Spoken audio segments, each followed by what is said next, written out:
association, pussy by association, pussy by association.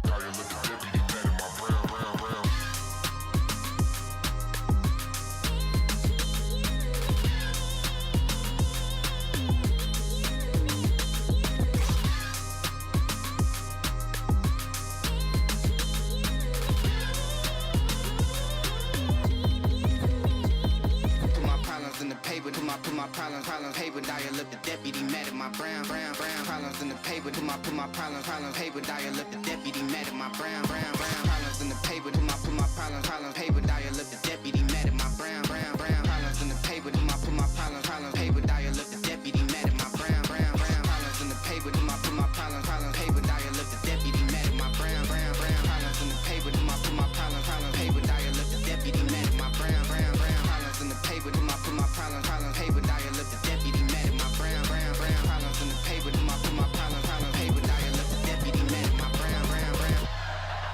Listen here, buddy. Pussy by association. Pussy by association. Pussy by association. Pussy by association. Now you look at deputy mad at my brown. Pussy by association. Pussy by association. Pussy by association. Now you look at deputy mad at my brown.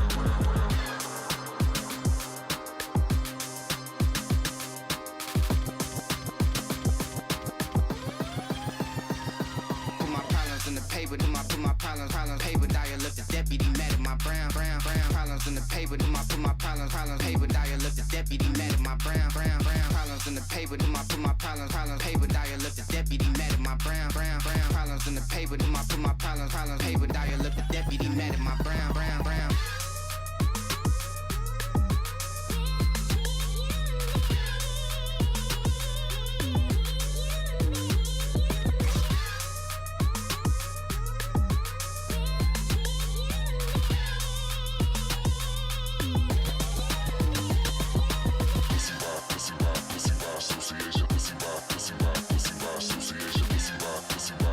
Association. Now you look at deputy mad at my brown. Pussy by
Fuel your everyday with the new Boost Protein.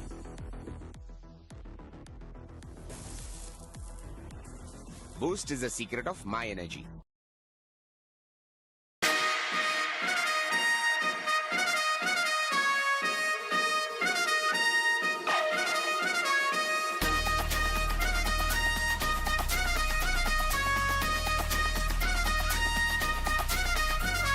ராத்திரியில் பறக்குது ஜெட்டாட்டம் தீப்பெட்டிக்கும் tyre எல்லாம் கெத்தாட்டம் சுத்தி வந்து ஜெயிக்கிற வெறியாட்டம் top gear சரிக்கட்டும் சீரி வர காரில் இன்னாட்டம். It was finally time for the night race on the streets of Chennai. Champion பறக்கட்டும் ஒரு ஆட்டம் பாட்டம் கூட்டம் அது நோட்டம் போடட்டும் விளையாட்டில் வெல்லும் பட்டம் மனசுக்குள் ஊடட்டும் கலங்காத தோல்வி கண்ணால். For the Indian Formula 4 Championship, where Bo3 Divinandan had a great start. ட்ராக்ல த ஃபயரா பாயட்டும் ஹார்ட்ல த பவரா மாறட்டும் டார்க்ல த புகழா ஏறட்டும் டாப் தான் வெல்லும் இரும்புல த செஞ்ச தேரெல்லாம் அணிவகுத்து போகும் ஒரு நேரம் கனவுகளில் வெற்றி என்னாலும் உழைக்கிறப்போ அல்லும். ராத்திரியில் பறக்குது ஜெட்டாட்டம் தீப்பெட்டிக்கும் டயர் எல்லாம் கெத்தாட்டம் சுத்தி வந்து ஜெயிக்கிற வெறியாட்டம் டாப் கியர் சரிக்கட்டும் சீரி வர காரில் இந்தாட்டம் தேடி வரும் பெருமையில் கிங்காட்டம் ஊருக்குள்ள நடக்கிற நம்மாட்டம் சாம்பியன் பறக்கட்டும்.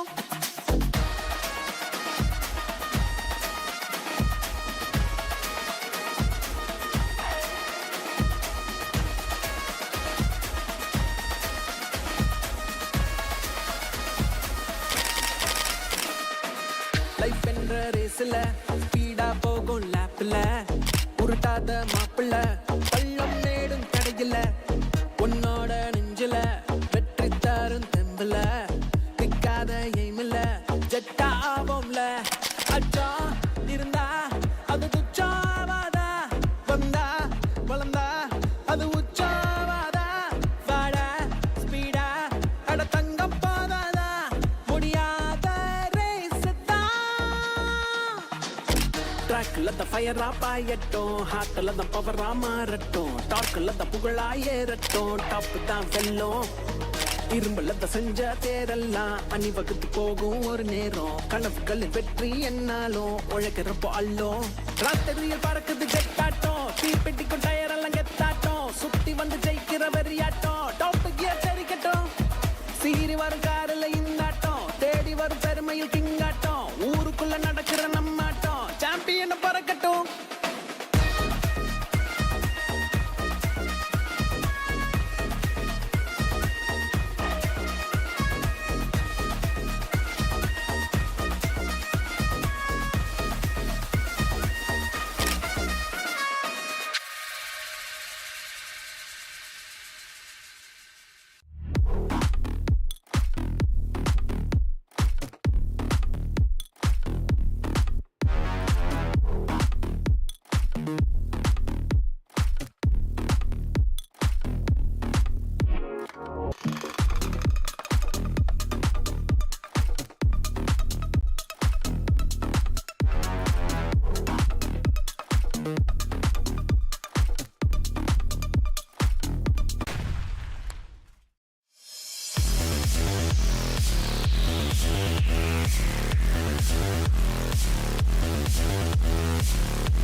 तुझको जो मैं हो जाऊं पागल boom boom मेरे से You glow different when you're in love. 16 million shades of love to choose from. Unlimited love. B6. Mahindra Electric Origin SUVs.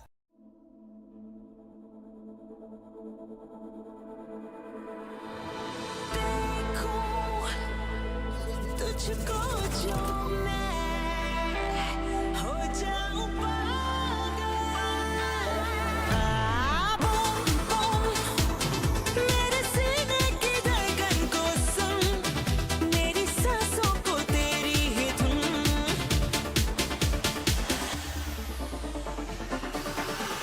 dreaming about me? Love is to get lost in the look. Unlimited Love B6 Pack 2 starts at 21.9 lakh. Mahindra Electric Origin SUVs. All right, ladies and gentlemen, boys and girls, and gamers of all ages across the globe, the wait is finally over. Today, on this day, the world of gaming takes center stage right here, right now in Namma Chennai. Salam, namaste, vanakkam, namaskaram, என்று வருகை தந்திருக்க அனைவருக்கும் என்னோட அன்பான காலை வணக்கம். I'm Samina. I'm going to be your host for today and super thrilled to welcome you all to the Chennai Esports Global Championship 2025, the first of its kind and the best of its kind. And this is where I want all of you all to put your hands together and make some noise. Come on, guys. Wonderful, thank you. So the first glorious edition of CEGC is presented by the Sport Development Authority of Tamil Nadu in association with the government of Tamil Nadu and the incredible team of Skyesports. We'd like to also thank our sponsors. This entire event is powered by Boost Protein, co-powered by AMD, with Mahindra as our mobility partner, our associate partners, the Production Lab, WD Black, powered by SanDisk, Red Bull, our official display partner, Zoe, and our ticketing partner, Kin. Thank you all for your support and contribution. And before we get cracking, ladies and gentlemen, I'd like to extend a very warm welcome to two very special people. Thiru V. Manigandan, DRO, ST80. Tirumadi L. Sujata, General Manager, ST80. Thank you so much for joining us, and thank you for your guidance and support. Now let's take a quick minute to look back on where it all started. In 2024, the government of Tamil Nadu made one move and changed the entire game. The Chief Minister's Trophy 2024 wasn't just a tournament, it was a statement. A demonstration that pushed esports into the national spotlight and set a brand new benchmark for India. And it also brought home the GEM Award 2024 for exceptional, outstanding contribution to the esport industry to our very own Tamil Nadu. The bold vision and, of course, under the supreme guidance of our Honorable Chief Minister, and the visionary leadership of our Honorable Deputy Chief Minister, the movement has only gotten bigger and better. And then, ladies and gentlemen, in 2025, the CM Trophy decided to take things to a whole other level, making e-sport a medal sport, bringing massive cash prizes and massive participation. We had over 5,000 participants from various districts in Tamil Nadu. And today, this incredible journey has found its greatest and grandest stage yet. Once again, ladies and gentlemen, welcome to CEGC 2025. Before we move forward, we have a very exciting AV for you. I'm going to request everyone to focus your attention to the big screen.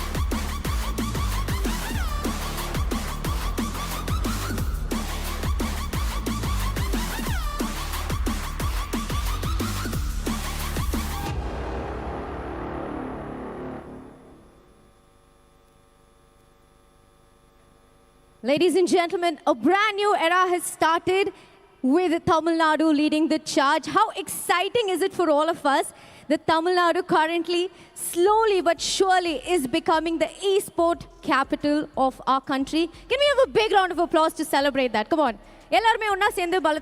Thank you so much. With that, ladies and gentlemen, as you all know, we're going to kickstart our tournament shortly.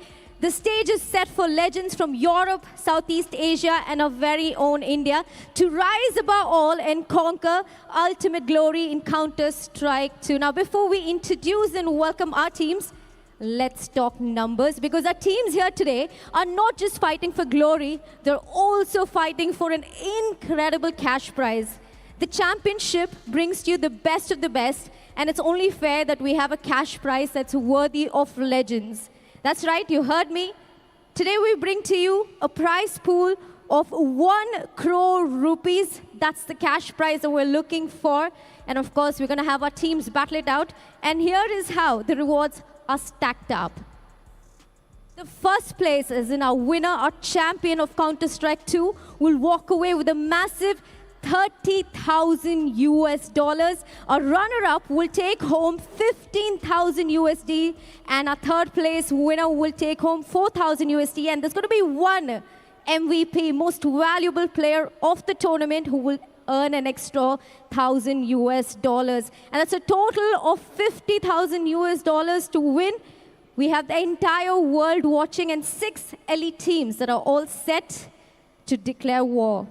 All right, are you all ready for our day 1, game 1? Are you all ready for it? Sattame kano, ellaru excited irkingla illaya? Let's try that one more time at the count of 3, 2, 1. Are you all excited?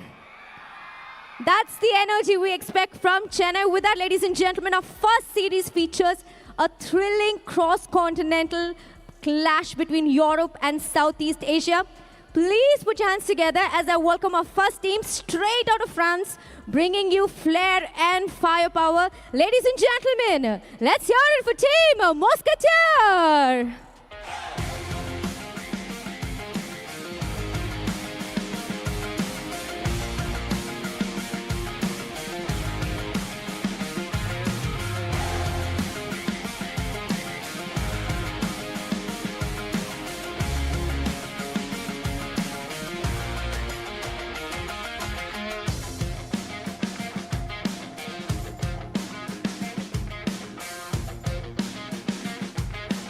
Ladies and gentlemen, all the way from Europe, can we hear it for Team Mousquetaires one more time? They walk in as one of the tournament favorites. And here's the wishing them all the very best.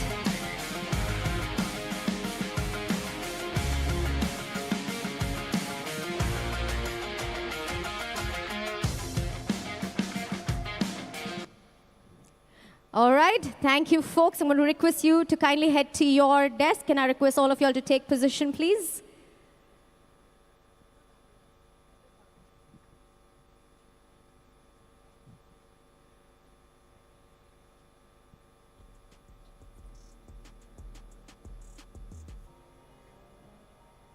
All right, that's team 1, and taking these folks on, we have a storm that has been brewed in Russia, Indonesia, and the Philippines. The winners of the Southeast Asia qualifier, they strike first, fast, and you do not want to cross them. Ladies and gentlemen, let's make noise as I welcome Team Deep Cross Gaming.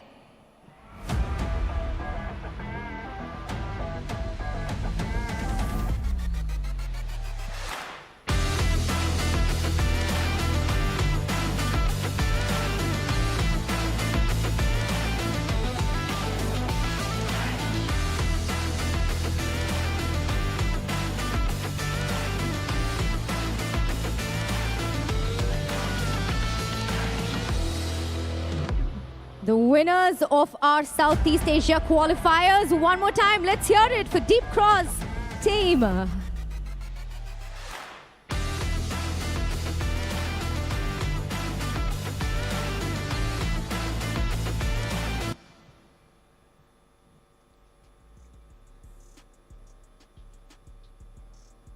right, a quick minute to get your videos and pictures. As you all know, this is a special moment for us. The first ever edition of CEGC, the first time that we have all of y'all coming down to Chennai. All right, thank you so much. Requesting you all to kindly take your positions on the console. Once again, let's hear it for Team Deep Cross. All the best, guys.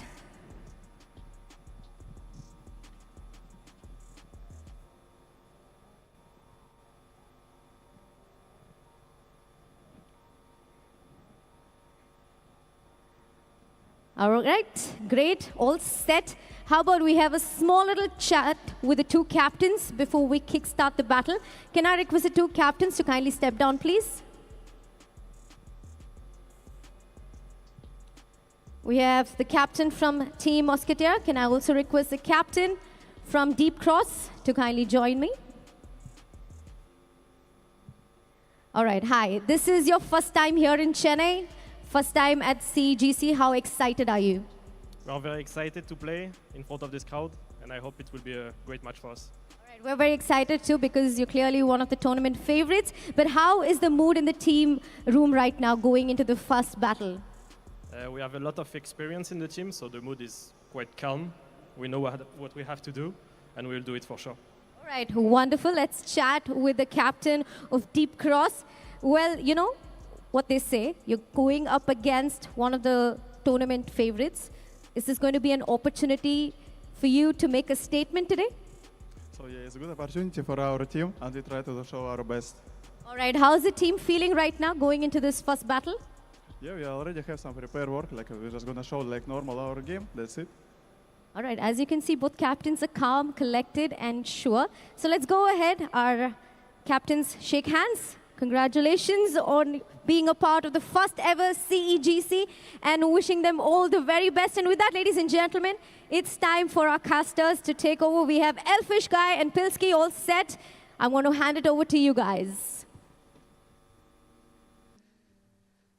Thank you so much, Samina. Yeah, great introduction, obviously, to the CEGC, and we are pretty stoked to be here as well, Pilsky.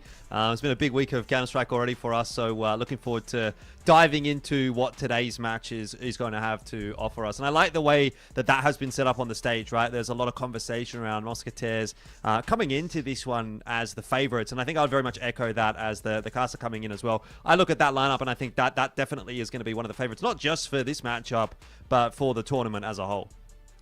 Yeah, I would agree with you. I think between them and Big, but we'll see if you do have some of the teams coming through the Indian qualifier or the Southeast Asian qualifier that can be a little bit more competitive with some of our European representation. I mean, this is exactly what teams like tournaments like the Skyesports tournament here and many other events that we do see across Asia, bringing some European representative, giving some of these local teams a little bit of a chance, a little bit of a taste of what it's like to play against some of this very quality European opposition. And as mentioned by, I think it was Drac in the interview there, a lot of experience on the Mousquetaires side. You know, some of these players have been playing since going all the way back to 1.6. Some of these players have played some serious S-tier, Tier 1 events with some of the very best players in the world. So, yeah, that's going to be quite hard to beat if you're Deep Cross Gaming coming out of Southeast Asia. 100%. And speaking of, obviously, there's a few interesting regions involved. You know, we can take a look at the tournament format, I guess, and at some point show you guys exactly where things are sitting with regard to the invites, or not so much invites, but more so the qualifications, right? We've got six teams here at the event, so 2 groups of 3, and each group has you know, a team from Europe, a team from India, and a team from Southeast Asia. And look, I would imagine that the crowd over there in Chennai will be quite keen to watch the Indian teams play. Unfortunately, they'll have to wait a little bit for that because this first matchup does not feature an Indian team, but we'll be looking forward to catching up with them a little bit later. Having a look here at the group stage, I know you mentioned Big coming in as another team that you're kind of keeping an eye on, and I tend to agree. I think looking at this, you know, you'd say Big and Mousquetaires are probably the 2 teams that will make it to that grand final, but you know, in this day and age of Counter-Strike and the importance of things like VRS and the lack of availability of VRS when it comes to, I mean, look, let's not just be honest, just India, but also Asia, generally speaking. You know, I think actually for these other teams that have qualified through outside of the 2 European big dogs, I suppose, you'll be looking at this has been quite an important tournament for those kinds of teams to try to get themselves into what would most importantly be 3rd place. If you can make it to 3rd place, you can make it into the prize money, and you'd obviously be getting yourself some wins on LAN as well under your belt, and all of that factors into VRS, and that might potentially give you a chance to qualify through to some of those bigger tournaments throughout the rest of the year. So here's the matches that we have got for you today, as we've said, starting off with Mousquetaires and Deep Cross Gaming. Then we'll get to catch up with Big and Team Nemesis. And later on, again, Deep Cross Gaming will be retaking the stage. They'll be taking on Wicked Gaming, which will be the first time that we get to see an Indian team on the stage. And that team with our favourite Finn. We're a big fan of Finn here, Pilski. But let's talk about this matchup first to start things off. Mousquetaires and, of course, Deep Cross Gaming, who, I think is a pretty interesting Southeast Asia mixed team, isn't it? It is. Look, I guess we'll start with to talk about Deep Cross a little bit because a lot of these players on Mousquetaires don't need too much introduction. You do have... Oh, we'll start with Mousquetaires, I guess. I mean, you do have Devaduvek. I can't remember the last time I cast Devaduvek. It's more than 5 years ago now. We've seen him playing in, the old Misfits NA mix. He's played in various French teams. This will be another full French roster. Sixer, a player that even towards the end of 1.6 was having some decent results for himself, was playing in some of these French mixes, and Jax is the player that's really gained the most notoriety as a fantastic role player in the Tier 1 scene. But for Deep Cross Gaming, a couple of names that you would probably recognize, being a little bit of a nerd about Asian Counter-Strike yourself, Jordan. Yeah, that's right. I mean, look, obviously the first one would be Waste of Ammo. He's someone that's been kind of kicking around. I want to say the Indonesian scene, but it's not really the Indonesian scene anymore. It's just the Southeast Asian scene. But, he's been doing okay for himself, given the circumstances that he finds himself in. Sort of seen him pop up in a couple of tournaments over the last sort of, let's say, 12 months or so. Another notable name for me there would be Clyde. Played on Oni back in Extremesland Asia last year, and so he's sort of kicking around as well. I think it's quite exciting to see those two guys getting to sort of have another crack here at another SEA mixed team. But probably the two players that you will really be focusing on for that team in particular will be Wisely and Daymake, those guys coming through from Russia. Daymake, obviously the captain for that team as well. You saw him on the interview highlighted here as well in the head-to-head matchup against Devaduvek. But, in saying that, I think it's really, really tough to make an argument that this Deep Cross Gaming lineup is really going to be able to have a lot of success against Mousquetaires. When we just take a look at the match history for these two teams, there's a lot to really break down for Mousquetaires. And yes, there are a few losses here and there in Tier 2 Europe, but the fact is they are playing in Tier 2 Europe, which is still incredibly strong competition. And Deep Cross Gaming is, I mean, to my knowledge, still a relatively fresh team. Maybe the last kind of couple of months they've been put together, so I think it's going to be a lot of catching up to do for those guys. But map veto wise, we kind of go straight down the middle of the map pool with Dust 2 and Inferno to kick things off. Then we do find ourselves onto Nuke as a decider. I don't know that there's a whole lot necessarily to say about this map pool, again, without having much knowledge on Deep Cross Gaming and what they've been doing as a team at all. Very, very difficult to really read into, so we'll kind of keep this Inferno pick in the back of our mind. Or the Dust 2 pick, I suppose. Which way is it going? Yeah, it was Deep Cross that picked Inferno, my bad. Yeah, we'll keep that in mind for like some of the future games and see what they continue to pick into. But look, again, Mousquetaires going towards Dust 2. It's a map that they've had some success on already. So I think, to be honest, for me personally, it probably doesn't matter necessarily which way this map pool ends up going. I think just the sheer experience and probably even firepower as well for Mousquetaires will be enough to get them through this matchup 2-0. Yeah, I'd assume that would be the case. I think a lot of the European teams coming in with the edge of just cutting their teeth on better competition, being involved in Counter-Strike in an active scene day-to-day compared to what we have in Asia, where, there might not be as much competition, there might not be as many tournaments kicking around. It's just the fact of things. But I think Mousquetaires, looking at them, they're not an unbeatable team. They're not one of these superpower squads coming out of Europe. I think for Deep Cross, particularly if the Russian duo that are used to playing in that kind of level of competition, and some of these guys that do have a little bit of experience, Waste of Ammo in Asian minor, if I remember correctly, and Clyde, yes, like you said, playing at Extremes LAN and these kind of events. They have a little bit of experience playing in these LAN tournaments. This is kind of the recipe that they need to put together and hit their ceiling, hit the high level of their game to be able to be competitive here with Mousquetaires. Because some of these guys, like Sixer, for example, even Jax, Devaduvek, we're talking about people that have competed, in Sixer's case, for more than 10 years playing these LAN tournaments. They have more than enough experience to be able to win a game like this. For Jackson Devaduvek, plenty of experience for them playing these officials as well. So this is just a team that is packed with, I wouldn't necessarily say superstar names in terms of European Counter-Strike, but very established, well-known, proven players who know their way around a LAN game like this. So undoubtedly one of the favorites for this event. Yeah, indeed. And I guess another tick in the book maybe for for Deep Cross is that Daymake has a bit of experience actually in India. As far as I know, he was living there for a little while. I think he was playing on the True Rippers lineup, which was sort of kicking around toward the back end of 2024. If you remember, that was the team that the Australian player Crunchy actually played in as well. So, you know, a bit of a more multinational lineup there. But, you know, just in particular, the fact that he's kind of like, you know, maybe a little bit more comfortable, you know, on this, like, on foreign soil, I guess I would characterize it as, right? You know, you go to a different country, sometimes you know, you don't know how to get around, you don't know how to get to food and stuff like that. It'll be a little bit easier for him to maybe take the boys around and have a good time there in Chennai, which I'm sure is, you know, all part of the appeal of coming to an event like this. And already looking pretty happy to be there is the lads over there on Deep Cross Gaming. So looking forward to jumping into this game as we are ready to go on Dust 2. Let's see how Mousquetaires go about this one on their T side as they kick it off on their map pick. Going to be aggression into lower dark here for Clyde.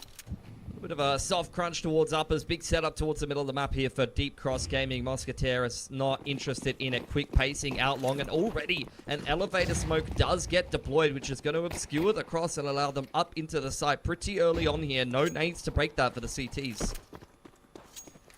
Well, Zanzu already starting off nicely. Gets himself opening couple of kills.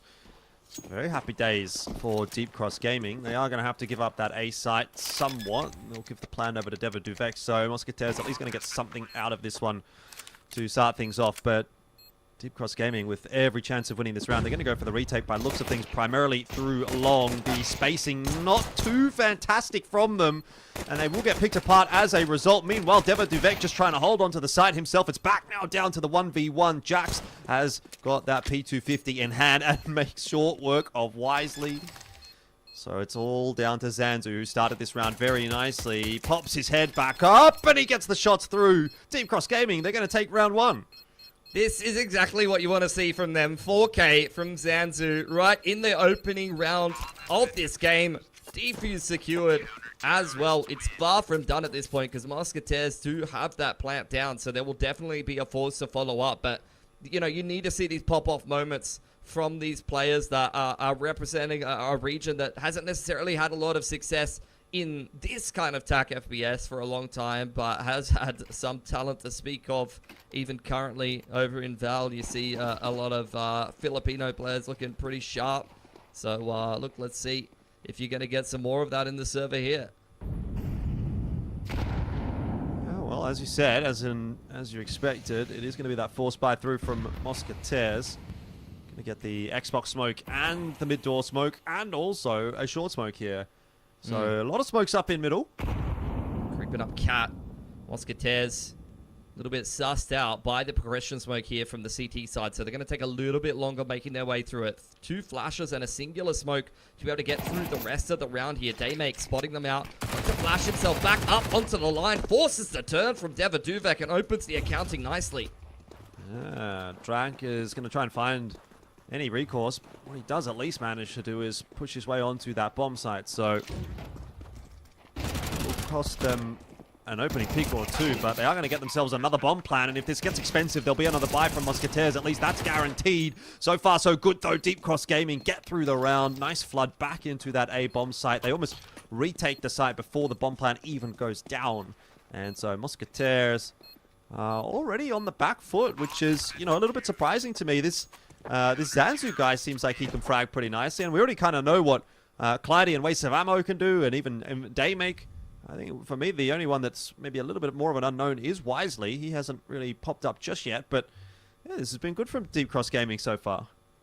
I mean, not really players that I'm familiar with, but at least looking through the history of Daymake and Wisely, it does seem like they're a bit of a duo playing actually with the core of that God's Reign lineup in, you know, ECL and things like that. They're playing with Finn, Rossi, Bavi, and then you've got Daymake and Wisely as the Russian duo with a 3 Indian core. So does seem like, you know, similar to what we've seen in the past on some of the Middle Eastern teams and things like that. You might get like a Russian duo that does, you know, very much play within the Asian scene, depending on where they're from, of course. I mean, some Russian duos do come from, yes, the CIS region and playing in the European scene, but some of these Russian duos as well, coming from Far East Russia, they do kind of make residence in Asia as a region, being their home region, playing in things like ECL Asia. You've seen many different mixed teams, even recently at one of the minors. You had, who was it? It wasn't minus 72. It was the other Far East Russian team that managed to qualify over some of the Mongolians. GR Gaming. Yeah, GR Gaming. That's right. So, look, there's a couple of, teams to note that you would think of early on here. Are just working our way through some technical issues, as you will get in the opening day of games at any event. A few little teething issues that we have to sort through before we can keep the action rolling. But look, I totally agree with you. It's a great start for Deep Cross Game. They're definitely on the front foot here, but with another bomb plant and only 2 players surviving, I wouldn't say that the boys over there on Mousquetaires are going to let that one go lightly. There's going to be some degree of investment here. It's either going to be pistols and light armor to try to catch the timing and keep things expensive, or they might just force again and try to go for broke. Yeah, look, I think if it was me and if I was coming into this event as one of the favorites and presumably feeling pretty confident about that, I would be forcing into it, and it seems like Mousquetaires have got the same idea. So Jack just going to be jump spotting to see if anyone walks their way into lower. That was something that Deep Cross Gaming did on the pistol round. Hasn't obviously happened in this instance, and that'll allow Jax and Sixer to take that part of the map, and they'll start to look to work middle as a result. They make on the line for the cross. He's feeling here. confident. Yeah, look, Flash is going to hit him straight in the face, though. Barely able to make it away. They know exactly where he is, but they're not going to quite punish him. Will be left alive for now, provided a strict warning by Jax, and Mousquetaires will take cat control. Yeah, not too many movements being made by Deep Cross Gaming elsewhere at this stage. They've got smokes up pretty much all over the map. Every single choke point you'd want to take, basically, as the T was smoked off by the CT side. There's another re-smoke, very deep smoke in there as well, so that provides Deep Cross with a little bit more safety over towards the B bomb site. But Pilski, you know it. Our favorite strategy. It looks like it's underway right here. The mid to B. You got, again, smokes galore in mid. No utility for the CTs to be able to hold the site here. Just going to have to be some fine shooting from Clyde, and he can't come up with anything at all. Wisely hiding away in the back of the site. Cleared out by Devaduvek. Daymake wildly trying to scale out of this mid to B smoke, and he's been let go by Drac for now, who was quite low. Just trying to pick the rotations here. Neither one of these teams with too much money as we head towards the tail end of this half. So Daymake is at least making it expensive because there wasn't really too much impact from Deep Cross Gaming outside of that. Yeah, I mean, this was somewhat with the expectation. Unfortunately, the Deep Cross Gaming, it was just a little bit too expensive for them. They gave a little bit too much to Mousquetaires in those first 2 bomb plants that this opportunity was definitely presented to them, and they're happy to run with it. But yeah, it's a fairly disciplined game, I think, so far from Deep Cross Gaming. It's kind of impressing me already. Like, I didn't come in with super high expectations for this team, right? Because it's a mixed team. They're still only reasonably fresh. I know they've been playing in a couple of qualifiers here and there. But I definitely expected some messier games, some messier Counter-Strike out from them. But from what I've seen in this first 3 rounds, it does seem like they're very much on the same page. They're communicating well. You know, they, for the most part, are hitting their shots. They don't get much of an opportunity to do that there in round 3. But they're definitely performing above my expectation thus far, and hope to see that continue. Buys come through for them. Not the best of buy to be able to avoid a reset here, and you can see Mousquetaires have built their economy quite nicely. Only losing that one player. Daymake continuing to be active in the middle of the map. Finds the opening pick pretty self-sufficiently. Mousquetaires not quite dotting their I's and crossing their T's diligently enough. Now will have to make their way through the rest of this round with 1 player down. Yeah, re-smoke into mid. Good teamwork happening from Deep Cross Gaming. They'll just clear out mid together with the assistance of a flash from Wisely. So again, that coordination shining through, but it's going to be the A site that's going to be tested, and it'll be on the shoulders of Daymake to try to do something about that. He actually opts to kind of just give it up. I mean, confident in their retake, which I think is a reasonable stance to have here as Deep Cross Gaming. We saw them retake this side already a couple of times, and it's been pretty solid. So let's see how they go this time around. Dodging a little bit of util. Flash goes into short for now to set up Drac for a little bit of a peek. Daymake looking to be the tip of the spear once again as the retake comes in here, Jordan. Oh, nice start for Devo Duvek as he gets that opener onto Daymake, and another fight taken onto waste of ammo. The trades are not coming through quickly enough this time around for Deep Cross Gaming. They just kind of got themselves stuck in the blender, and that is the second on the board for Mousquetaires, and more importantly, it will be the reset round that Deep Cross Gaming would not have been wanting to see. No, definitely not. Have to go back to the drawing board at this point. It was a good start.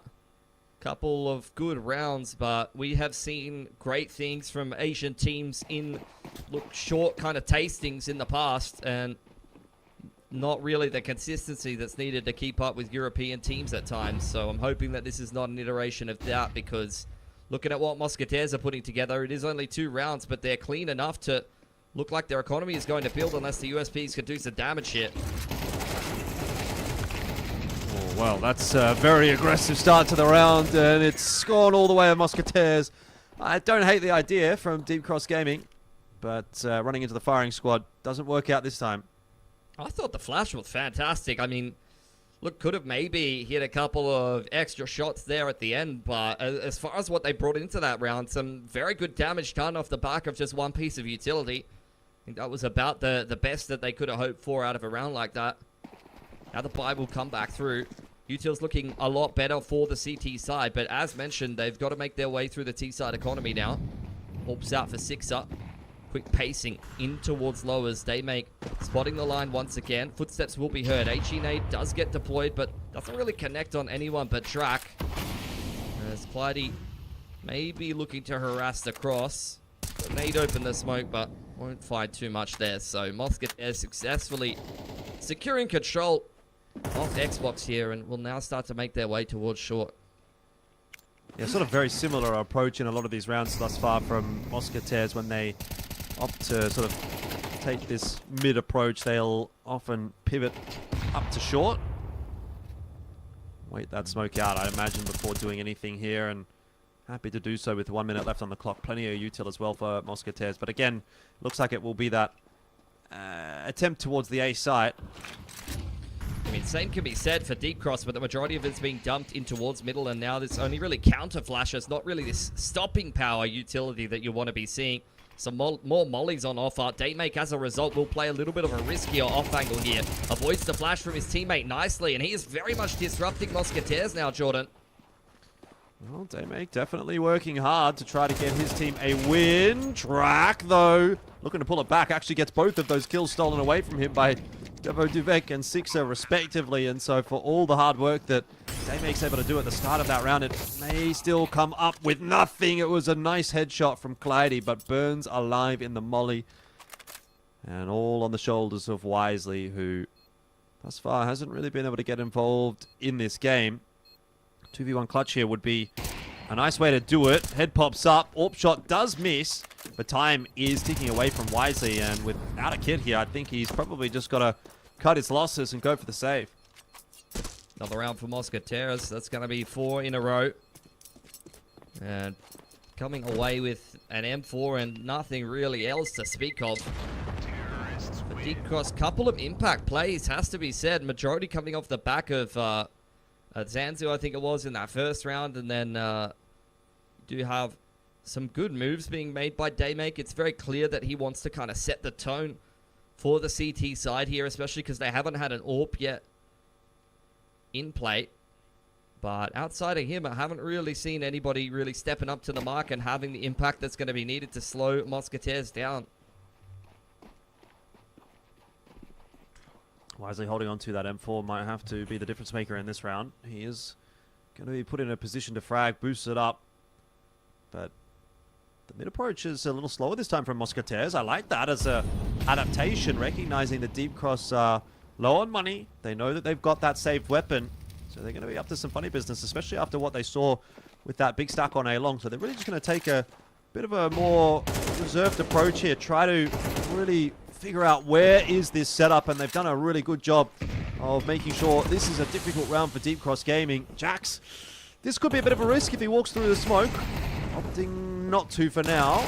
Eventually does decide to go for it, and that will be his undoing. So that's perhaps a risk that hasn't paid off, but overall I really like the way that Mousquetaires actually played that round. Yeah, very European playing things by the numbers.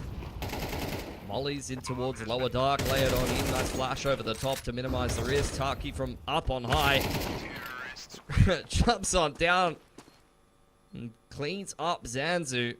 Smiles on the face of Mousquetaires. This T side going swimmingly. The first couple of rounds, you know, you had a few moments here and there from the side of Deep Cross Gaming, but at this point of things, very much is starting to slip through their fingers.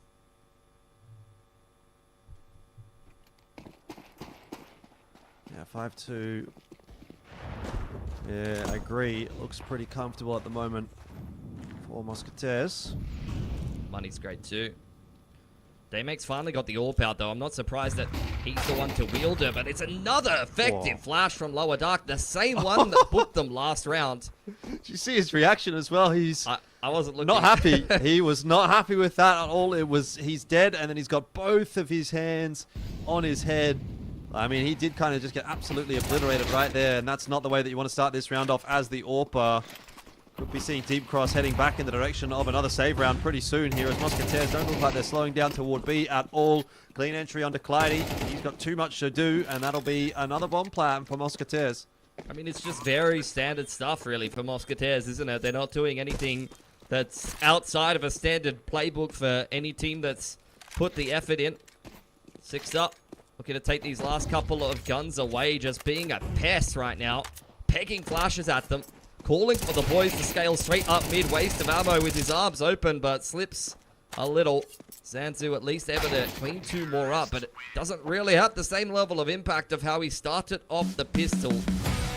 They make chilling out a little bit, but there's not much to smile about, unfortunately, for Deep Cross Gaming, unless they can really start to get things back together with the CT side loss bonus building up. Then really does feel like this game's going to quickly go the way of Mousquetaires.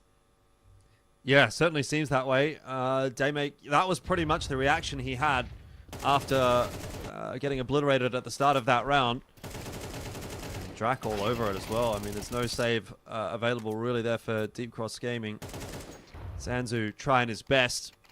So, I assume that might have been a attack timeout from Deep Cross. Just in that little pause. But realistically speaking, I don't know if it's necessarily that they're doing a lot wrong. It's just that Mousquetaires are doing a lot better. You know, like, it's not as if Daymake's in a bad spot there with the AWP, but the flash just completely connects with him and a great shot hit. Sometimes that's just how it is. I mean, it feels a little basic from Deep Cross Gaming at the moment is the thing, and I think that Mousquetaires are playing very anti-basic. It's very default-based, high percentage utility. You know, you're getting these mollies into lower dark, the very standard flashes that you'd expect over lower dark. When you're getting caught by these kinds of pieces of utility, you know, it's where, like, it does feel a little bit too easy sometimes. Nice entry into B for Taki. Change up for Mousquetaires, executing that B site, and the lurk is cutting the middle of the map. Already down 2 players here for Deep Cross. Things just go bad to worse. Yeah, I mean, best case scenario, it's probably going to have to be, again, a save. You can't really be looking for a retake. 3v5 into the B bomb site. Jax gets away with another kill onto Clyde. He just can't get out of there in time. And so this will be where the frustration starts to creep in a little bit for Deep Cross Gaming. They'll be concerned about their chances. But again, you know, this is not their map pick. They were the ones that picked into Inferno. So I suppose you can expect to sometimes go down on your opponent's map pick, but it's just about how you recover on yours. Some damage being done here by Deep Cross Gaming. It's less about the damage that they do and more about the fact that it will help them to hold on to any weapon into the next round. And by the looks of things, just be Daymake. You'd want more than a Famous brought out of it, but it's all he'll be allowed to keep. Another pretty easy round for Mousquetaires. You can tell, like, these guys are well drilled. They've been scrimming. They've been playing in, you know, tier 2, 3 European Counter-Strike where you are pushed every day. There is talent in abundance. Plenty of experience on this team. These guys know how to play top-level Counter-Strike.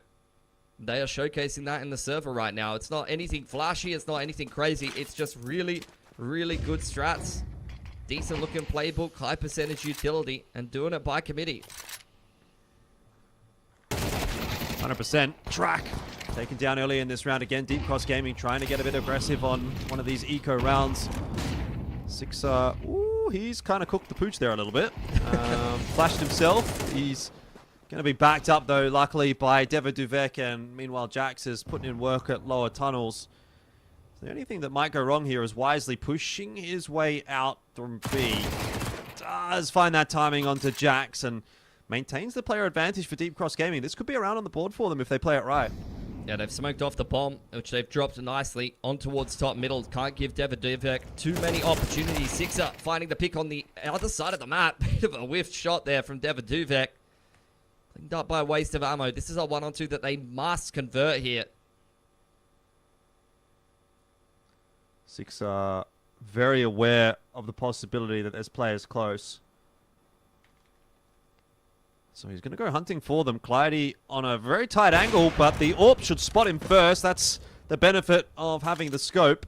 But he's got no idea where waste of ammo is, and he's only got 33 seconds, so he's going to have to move quickly. The thing is, he's actually going to be moving in the direction of the bomb, so he might just get around the corner in time, or maybe not. He has now been spotted by waste of ammo, and that'll be a round for Deep Cross Gaming. They finally get themselves another. Yeah, waste of ammo, not really putting too much together in this game up until this point. Same can be said for Wisely, but they had the big impact kills to win that round that's been opened up once again by Daymake. You can tell that this man is not afraid. He wants to take opening duels here, wants to define the early round. It's just really a question of who else is going to step up for Deep Cross Gaming once you get to that point. And finally, waste of ammo showing us a little bit of that Asia RMR form. It's going to need more. Rush over the top of lower dark. Daymake forced away for now. Still wants to look to harass on the cross if he can. Could do delay the T's even getting up cap or towards Xbox, but won't be able to do so for too long. And it's still a very strong position to be in for Mousquetaires here. So they look to try to improve upon this 7 rounds that they've got. Feels like it's very doable. But a little bit of a slower start to this round. Typically, we would have seen a pick happen by now. It's maybe something that Deep Cross Gaming are working on slowly. Daymake has to fall off the line with the AWP. No connection there. Does seem like Mousquetaires still grouped up towards Cat. May want to pull the trigger on this A execute at some point in the round. Deep Cross Gaming very much set up to defend a mid to B. Leaving Catwalk and that A side open. They're just going to rely on Daymake to be able to pick the cross. So it does seem like Mousquetaires going to start off the A plate. Slowly but surely, progression smoke being prepped. Daymake's in a great spot to have an impact in this round. The drop down into CT could be his undoing, but Jack can't find that quick trade for Devadivek. Oh, okay, great shot onto Zansu as the smoke is blown open. We're back to 4-on-4, and again, Mousquetaires have been given the sight. Haven't been able to pick anyone on the cross. Wisely well aware that they may be a lurker in towards lower dark. Another flash up onto the line. Will set up Sixer in the pole position to pick them as they try to attempt this retake here.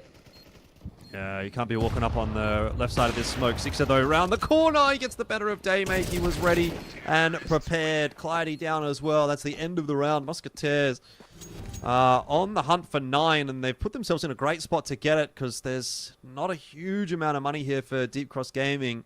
Daymake will be able to afford the AWP, but for the rest of the lads, it's looking pretty grim.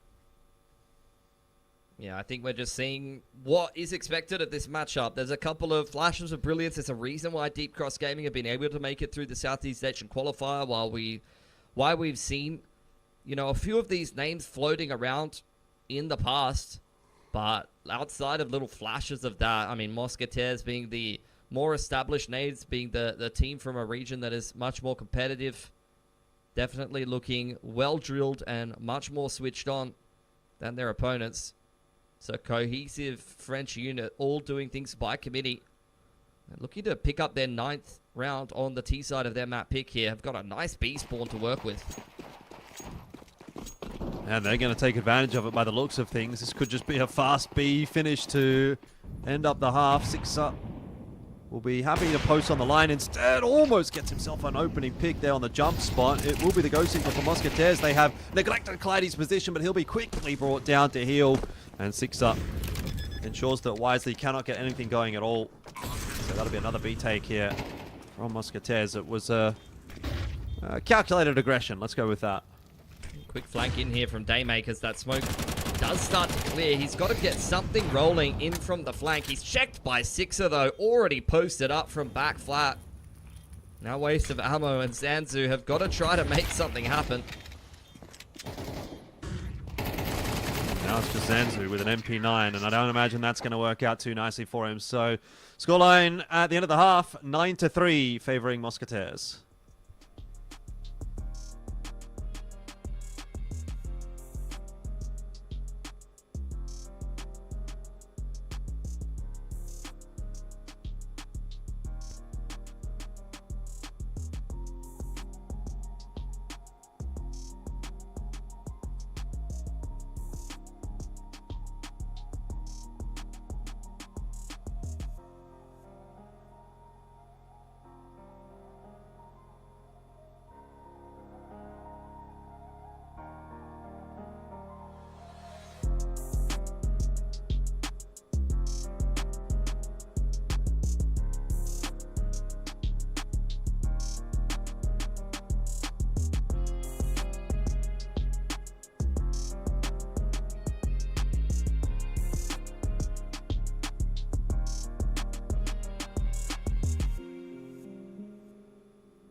Rightio, back in here for the second half, and Mousquetaires are doing a fantastic job of dismantling Deep Cross Gaming here on Dust 2, which I think largely is to be expected. It is their map pick, so we'll probably put a little bit more of a microscope on Deep Cross Gaming when we get onto Inferno, but so far, Mousquetaires looking like they're bringing the goods here to the CEGC.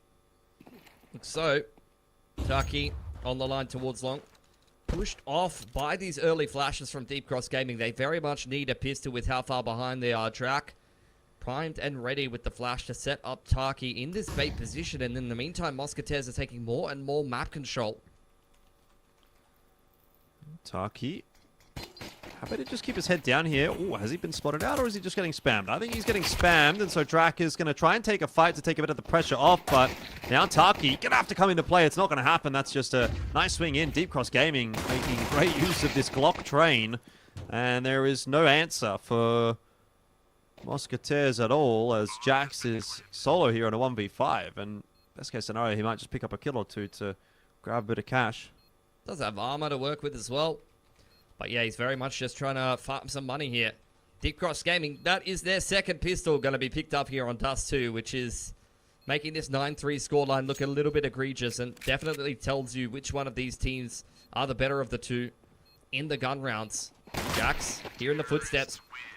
Head snapped off very quickly by Zanzu. Once again, who was looking sharp on the pistol, didn't really need to get involved until right then at the end of the round. So to take stock of everything for Deep Cross, what have we had? We've had 2 pistol wins at Anti-Eco, and then they won themselves a half-buy. But in straight gun rounds, it has been nothing but going the way of Mousquetaires.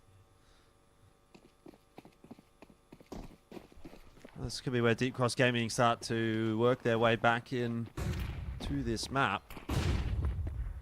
Nice little flash around the corner there for Deep Cross Gaming. Whoop. Be a little careful. These USBs can still do some damage. Wisely, he's going to have some backup, so it'll be all good.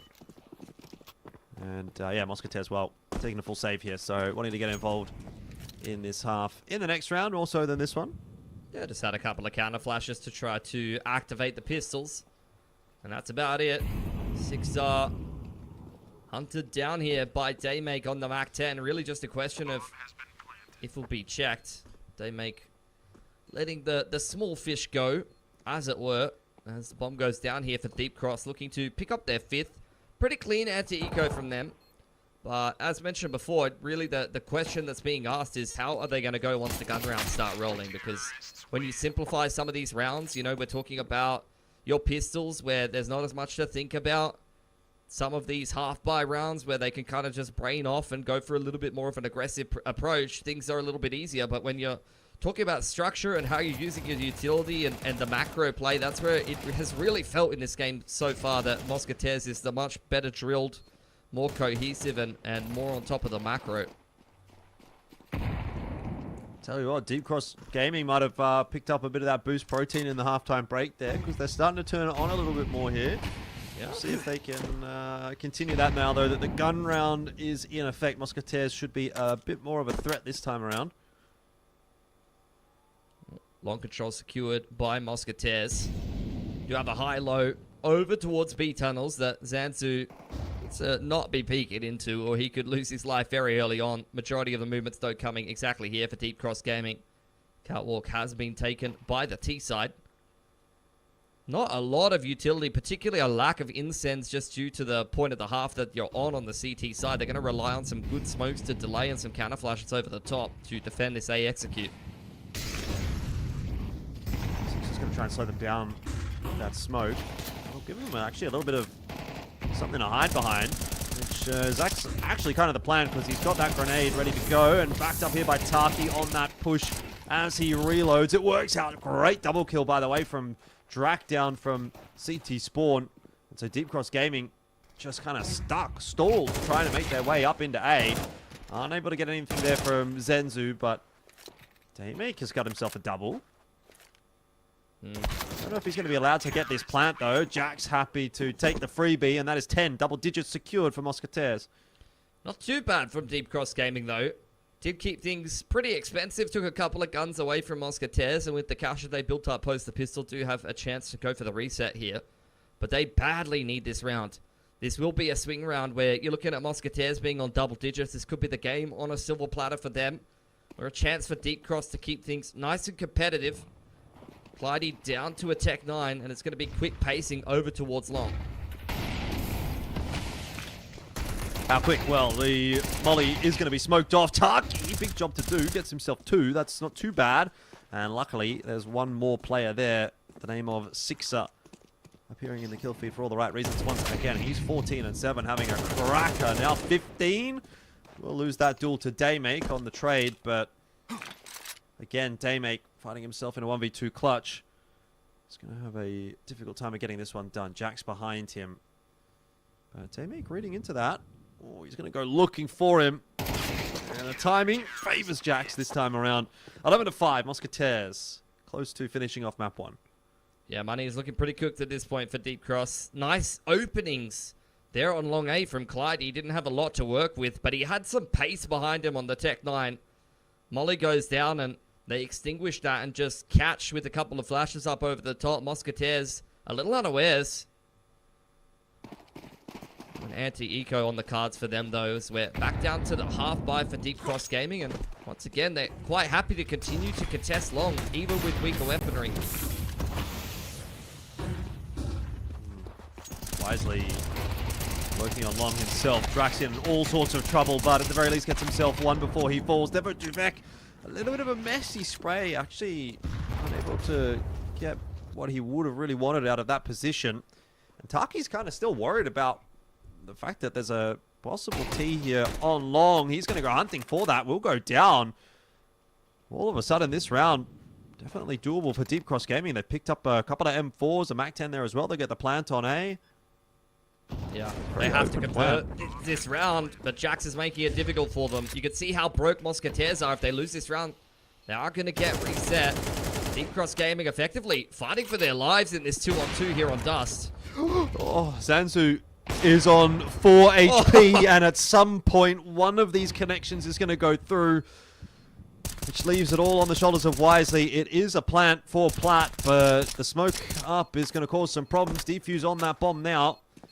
It's a full 10-second defuse, but it won't matter because no one there to stop the defuse anymore. 12 on the board for Mousquetaires as the end of Dust 2 is looming. Yeah, missed opportunity, unfortunately, for Deep Cross, and it wasn't the first this map. Mousquetaires, I mean, as mentioned, looking much better drilled, and you need to be able to take advantage of those reset rounds. Like, you've got yourself both pistols here as Deep Cross Gaming, as the underdog in this matchup. Like, that's a big tick, but if you're not able to win some of these important swing rounds, you're not able to go toe-to-toe on the gun rounds, then you're going to end up with a result exactly like this. It's 100% their conversion there. Now back down to Galil's and light utility.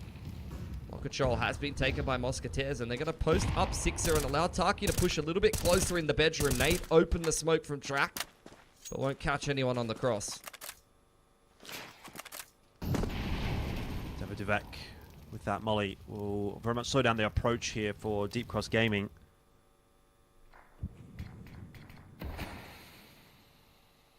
Need to be smoke, keeping them very interested. There you go, push up Cat from Deep Cross. Oh, good shot on the cross from Sixer. He's going to get another crack at it as well. Gets the better of Wisely, and he's putting on a clinic right here. Sixer on for the ace, but it's going to be stolen away. In the end, it doesn't matter. They're happy with that. Mousquetaires will take map number 1, and it's in extremely convincing fashion. As you would expect, it is their map pick, and they looked very, very well drilled on it indeed. Despite losing both pistols, they still keep their opponent to 5 rounds only. It's domination in the gun rounds. Utility very much on point. Felt like they were all over it.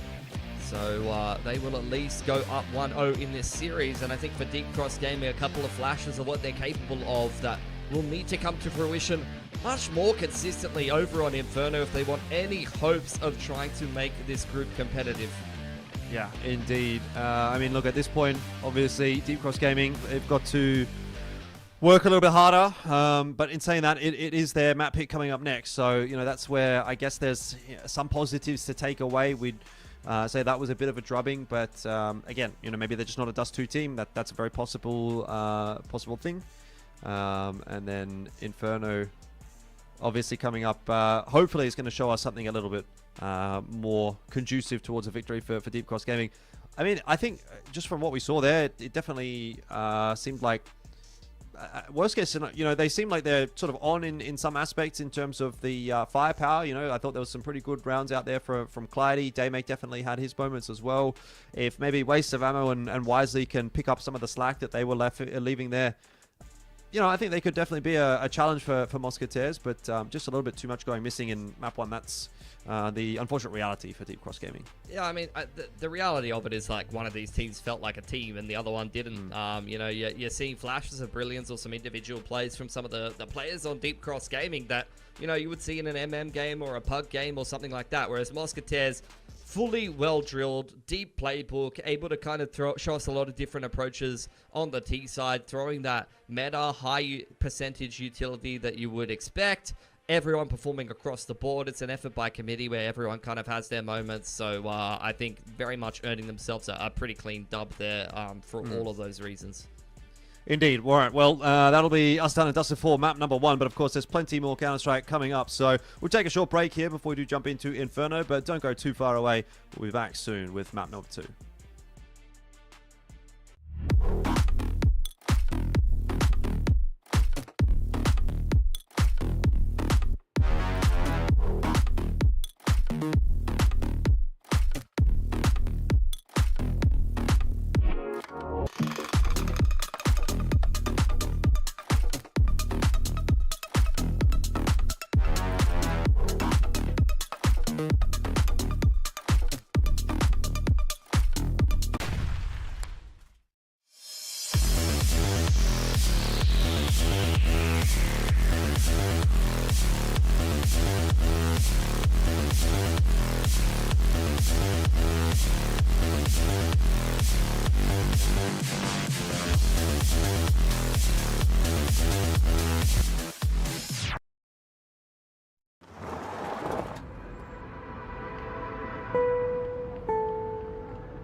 तुझको जो मैं हो जाऊं पागल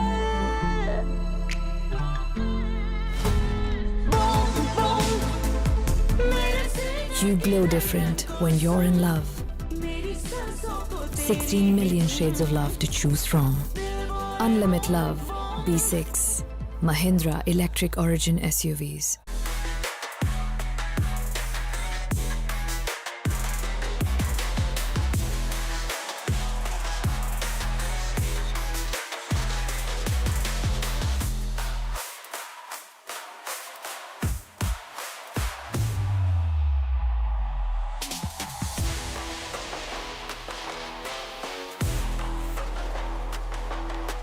Fuel your everyday with the new Boost Protein.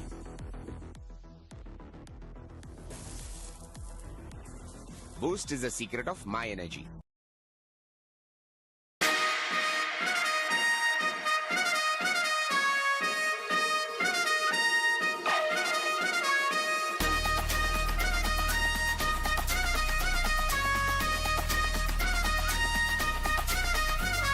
ராத்திரியில் பறக்குது ஜெட்டாட்டம் தீப்பெட்டிக்கும் tyre எல்லாம் கெத்தாட்டம் சுத்தி வந்து ஜெயிக்கிற வெறியாட்டம் டாப் கியர் தெரிக்கட்டும் சீரி வர காரில் இன்னாட்டம். It was finally time for the night race on the streets of Chennai. Champion பறக்கட்டும் ஒரு ஆட்டம் பாட்டம் கூட்டம் அது நோட்டம் போடட்டும் விளையாட்டில் வெல்லும் பட்டம் மனசுக்குள் ஊடட்டும் கலங்காத தோல்வி கண்ணால். For the Indian Formula 4 Championship, where Bo3 Divinandan had a great start. ட்ராக்ல த ஃபயரா பாயட்டும் ஹார்ட்ல த பவரா மாறட்டும் டார்க்ல த புகழா ஏறட்டும் டாப் தான் வெல்லும் இரும்புல த செஞ்ச தேரெல்லாம் அணிவகுத்து போகும் ஒரு நேரம் கனவுகளில் வெற்றி என்னாலும் உழைக்கிறப்போ அல்லும். ராத்திரியில் பறக்குது ஜெட்டாட்டம் தீப்பெட்டிக்கும் டயர் எல்லாம் கெத்தாட்டம் சுத்தி வந்து ஜெயிக்கிற வெறியாட்டம் டாப் கியர் தெரிக்கட்டும் சீரி வர காரில் இந்தாட்டம் தேடி வரும் பெருமையில் கிங்காட்டம் ஊருக்குள்ள நடக்கிற நம்மாட்டம் champion பறக்கட்டும்.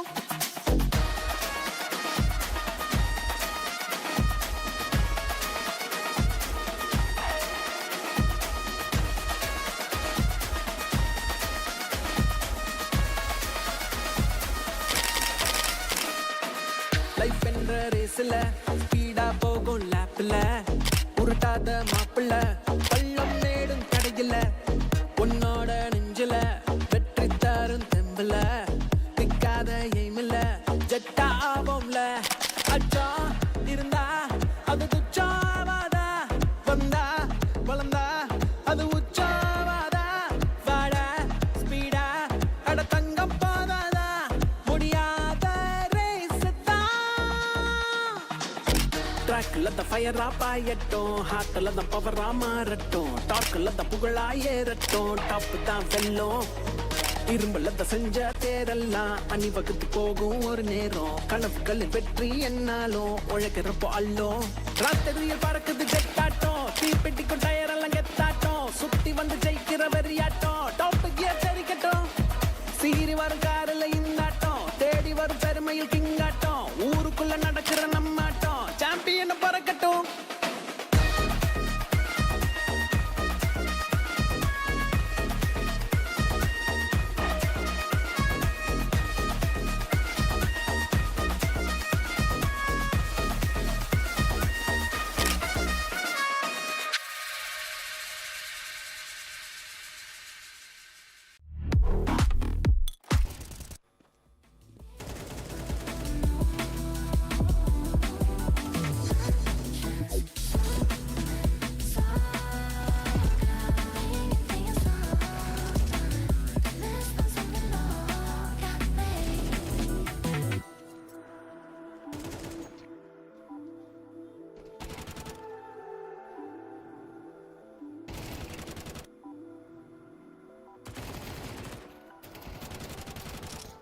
Welcome back on in. It is CEGC, and right now we're watching Mousquetaires kind of break things down with relative ease. Deep Cross Gaming, you know, a team that I think are interested to see. You know, we're kind of keen to see what level they can bring. Having a little bit of a troubled time, I guess it will be said, in that first matchup against Mousquetaires. But hey, we are moving into their map pick in just a second, so hopefully that will bring with it the winds of change. Pilski, overall though, I think it's hard to really make an argument against Mousquetaires at this point.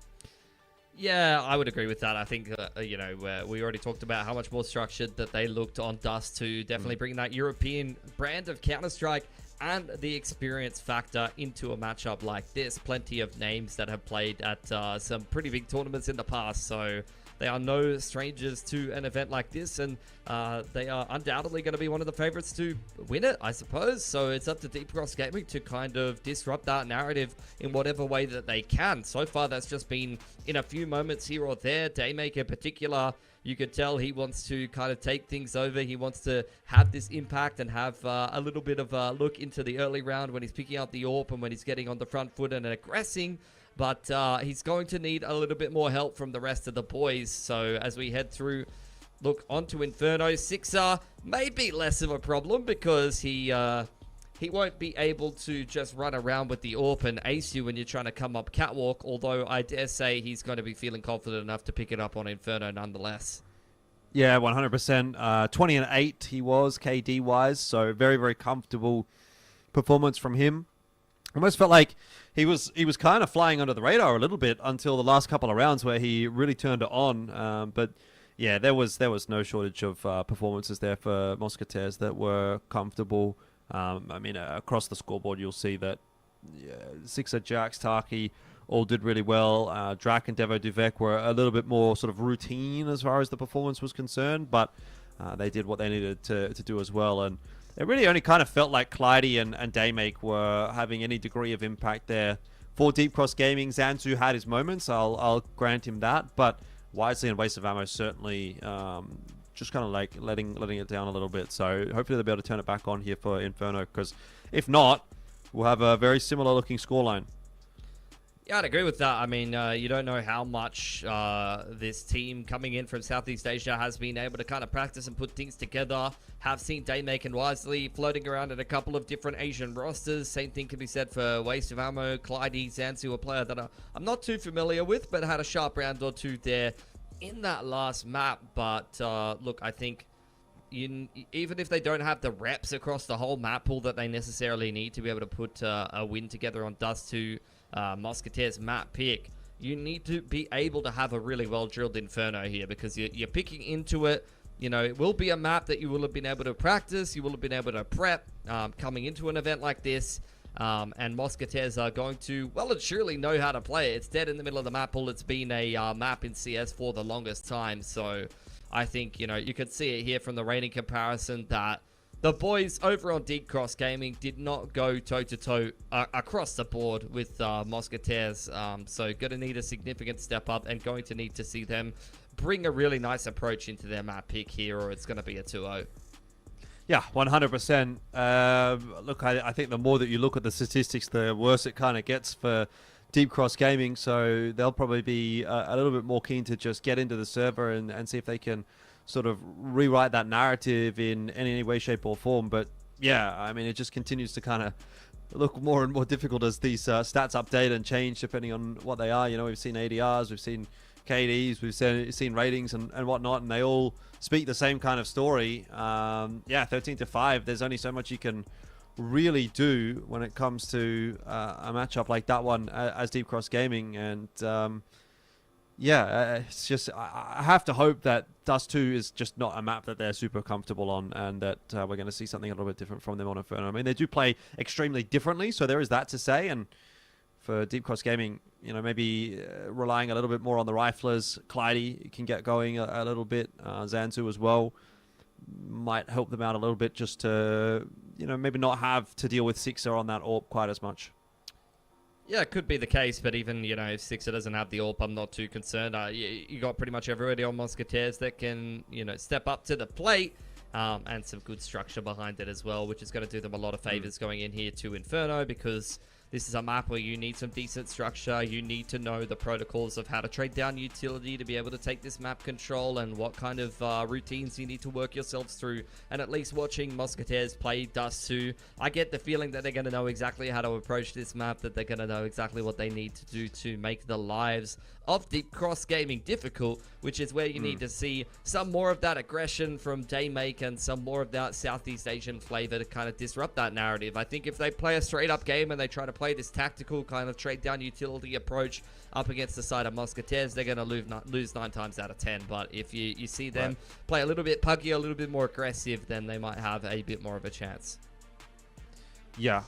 Look, I mean, at this point, obviously, we're hoping things are going to change up a little bit, but we'll have to wait and see. I can see Deep Cross sort of getting into the server here, and Mousquetaires joining them, so we should be underway fairly soon. I think for me, more so, the question is less so about what can Deep Cross do in this matchup, and maybe more so what they can do in some of the other matchups that they're going to have to play, because they're in the same group here as Wicked, which is obviously one of the 2 Indian teams.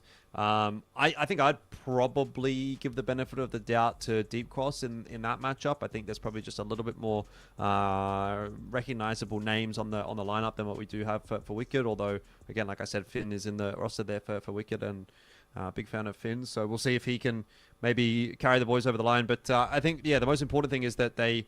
Okay, assuming they lose this matchup, Deep Cross, if they do beat Wicked in that other matchup, then they will still make it out of the group, and at that point they'll be able to play in at least the 3rd place decided match, which will be very important for them to get some LAN wins on the board, but also a bit of cash money in the back pocket. We're in the game though.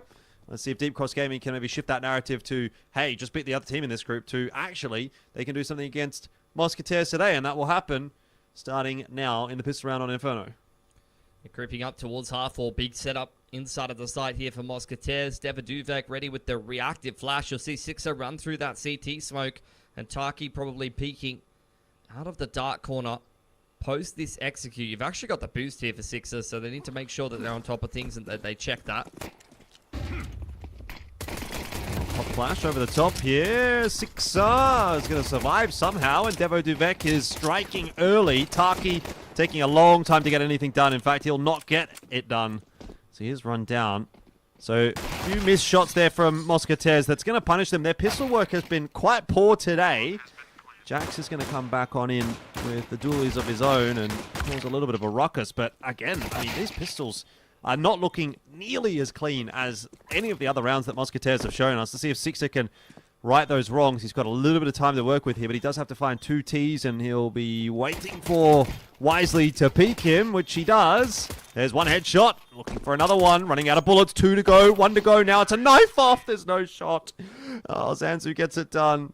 Very messy pistol round. A few too many missed shots from Mousquetaires, otherwise they would have held on to that one quite comfortably, I feel. That's 3 from 3 pistols in this game so far from Deep Cross Gaming. I mean, at least in the rounds where you boil things down to the brass tacks of just a couple of grenades and raw aim, they can be competitive with the Mousquetaires. But look, it's when you get into the rest of the rounds that they start to run into some issues. Mousquetaires not wanting to let that one go lightly. Playing up into MP9s and Scouts here, a couple of key pieces of utility. Zanzu copying the edge of that nade, going to soften him up a little bit more for the MP9s and the Scout to get involved. He's a little bit of retake utility over towards the B side of the map. Deep Cross are trading down a few mollies of their own, but Devaduvek, at least for the moment, hanging around. Gonna now fall off of the angle because he does have a smoke to follow up.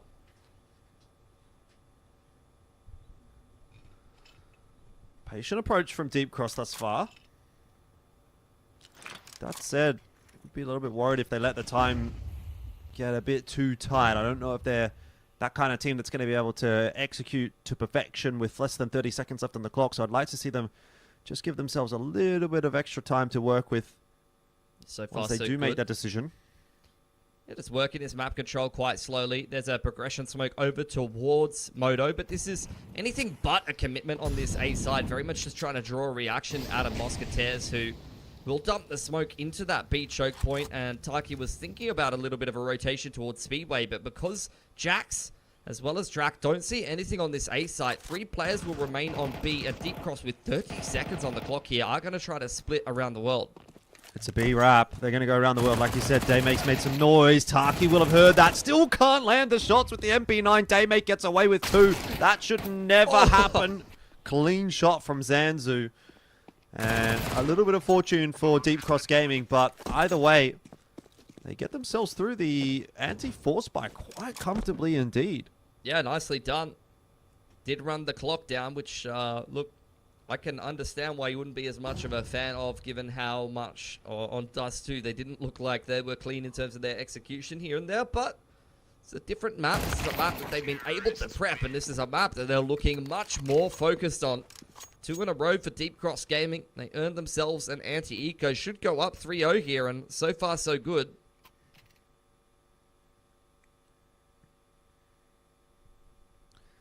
Yeah, no money in the back pocket for Mousquetaires this time around. It's going to be Deegs. Very. So, look, that's not something you can take for granted if you're Deep Cross. Make sure we don't get ourselves ecoed, because even the very best team in APAC was excellent at getting ecoed just the other day at Chengdu. It can happen to them, it can happen to anyone.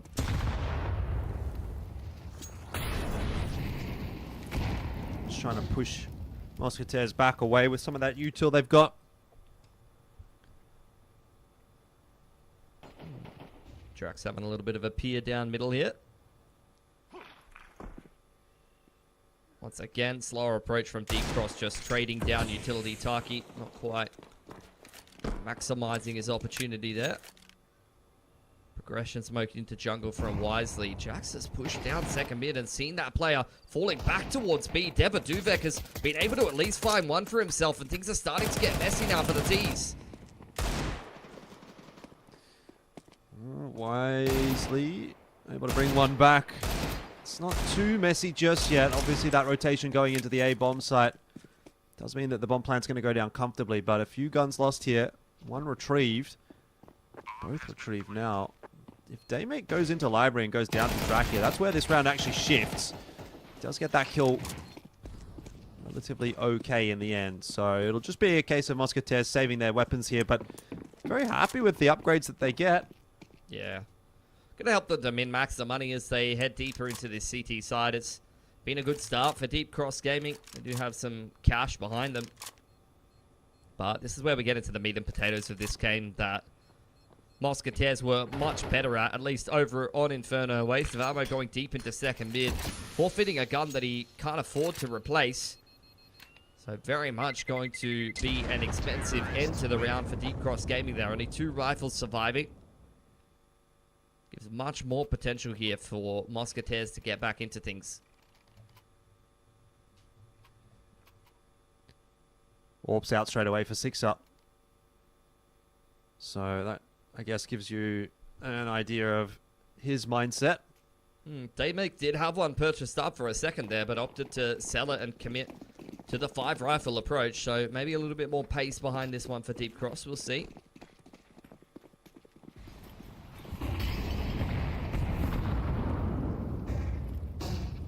Early bit of util exchanged in Banana. Too much damage done. That is going to force a smoke out from Zanzu.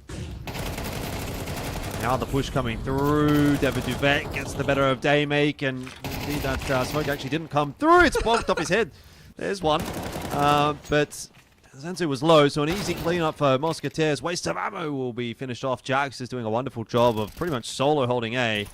You can see how quickly the game changes when the guns are in hand for Mousquetaires. And not just that, but also the util. Yeah, 100%. Clyde all on his lonesome here, just kind of waiting out a couple of smokes. Taki quite low. Could be a 2K on the cards here. Picking out in front of the smoke. Has been flushed forward, and Drac is going to clean him up there. 4 alive for Mousquetaires. Reinvestment will start to bankrupt Deep Cross Gaming here. Could be a reset round potential for Mousquetaires, and then it's going to be back to the regularly scheduled programming for there. I would love to see what the gun round stat is for this game, because it feels like there's been 0 gun rounds won from Deep Cross Gaming. They've only won pistols, anti-ecos, and force buy rounds for themselves. When the guns come out, Mousquetaires has the better of them every single time.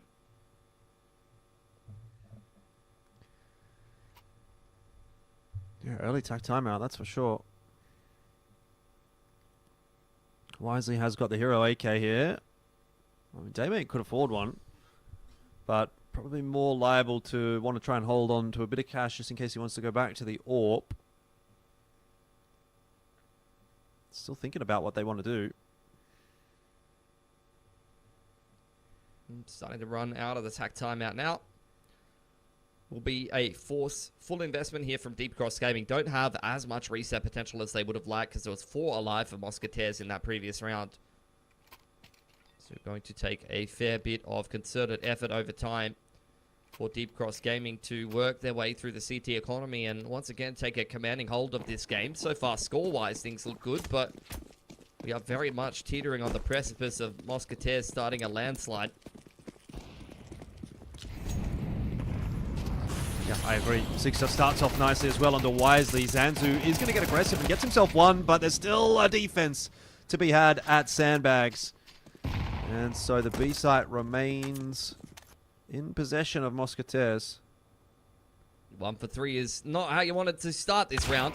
If you are the T's, Clyde punished on the off angle. Sixer has, I don't think I've seen him miss a shot today.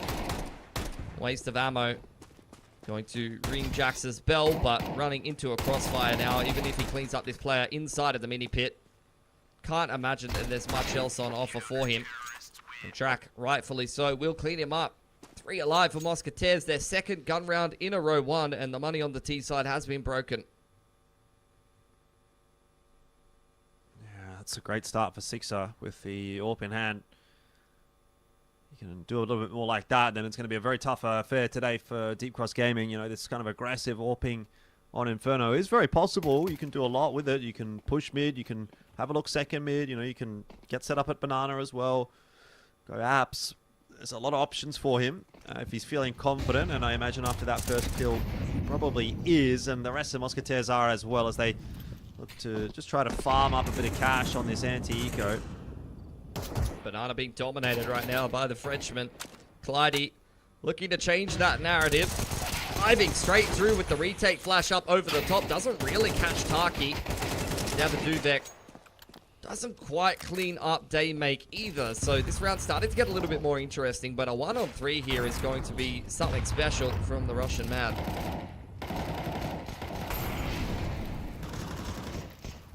He does have the bomb, and he could go B. That Molly's actually causing a few problems for him. I think they know they've got him stuck in the corner here, so doesn't get the opportunity to scurry off and plant the bomb. So another round for Mousquetaires, and it's starting to become a bit more of a recurring trend now. At least we'll have the ability to pie up into the next one. But outside of that, that's where the good news starts to end. It's looking like the same trend that we saw over on Dust 2. Gun rounds being dominated by the European representatives. See what Deep Cross come up with this time around. A little bit more of a lean towards second mid. Some utility to deny information. Over on that B side of the map. Could look to hit a Carps pop timing here. On towards Jax. Sixer on the line here. Need to make sure that they throw the appropriate utility to limit his potential to get a pick. This time around.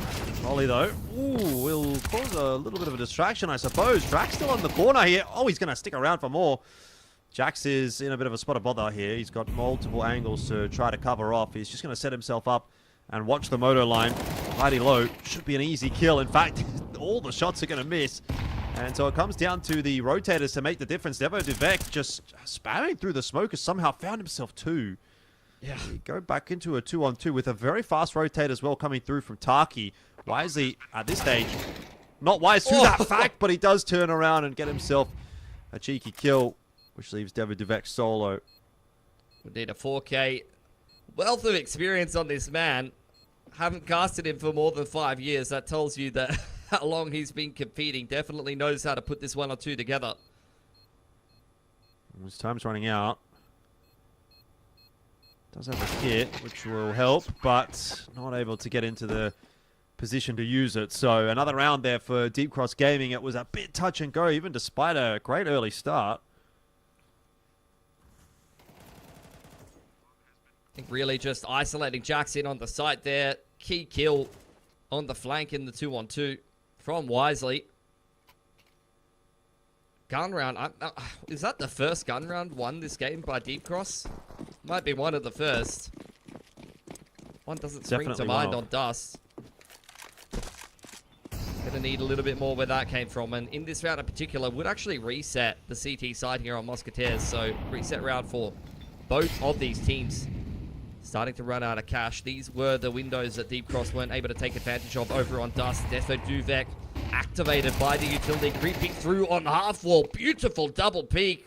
Banana has been claimed by Deep Cross confidently.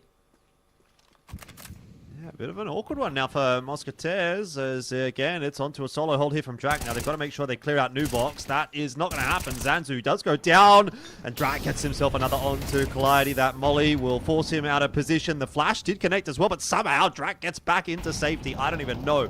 That is extremely illegal to allow that to happen. And he's going to close himself back in on that bomb site and look for some more. Waste of ammo down. Drak's having an absolute belter of a round here. He's still waiting for that rotate to come in from Sixer, which is going to mean that there's a good chance Daymate can get the bomb plant down here. He's at least been given some respect. Yeah, I think with the cutting of sound, you're seeing Sixer slow down a little bit and just post up on the line. He doesn't miss those. Fourth picked up from Mousquetaires.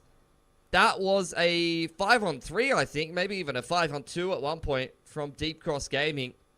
That they weren't able to convert because they're just far too disjointed. Like, they don't group up in the mid-round there. Very much a puggy approach from the Southeast Asian representatives.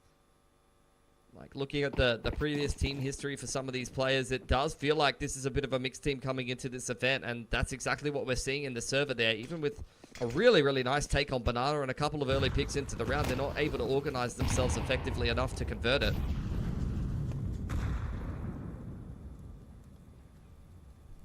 That might be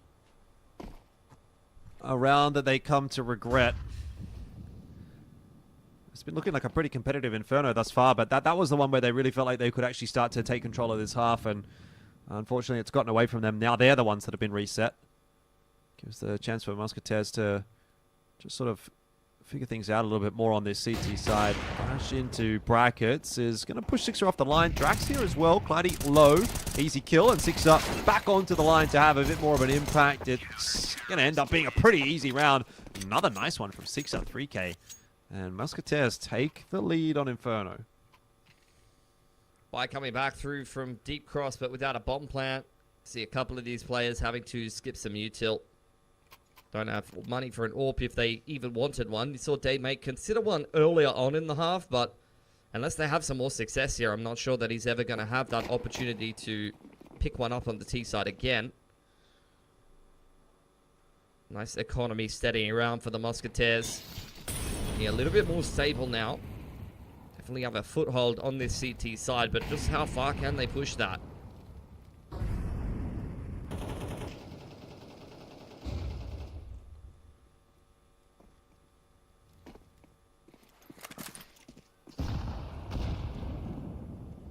A little bit of toing and froing in Banana, but not too much damage actually to come from it so far. See the layers retake util getting thrown, but they've already got control of sandbags. Just trying to lock them out, push them into brackets here. There's a big crossfire awaiting them.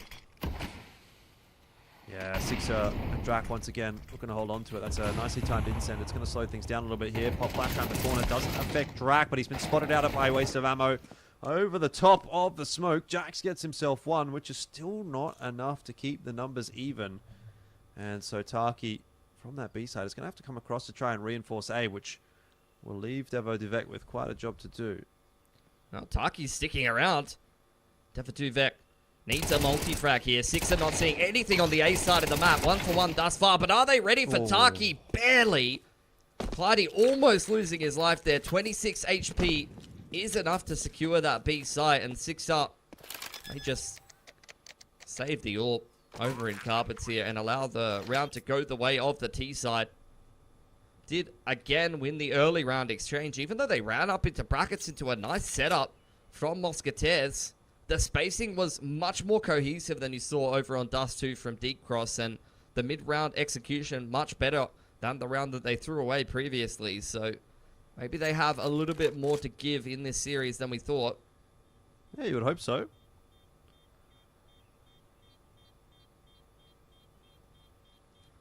I think getting Sixer involved earlier in these rounds could be key to unlocking things. He's been in fine form tonight. Again, not having too bad of a map, but a lot of the time not really having the impact at the time that he needs to. See if he's going to be set up for success in any of these upcoming rounds. Very much a half that's still hanging in the balance, though, isn't it? For sure. That's where Deep Cross need to take full advantage.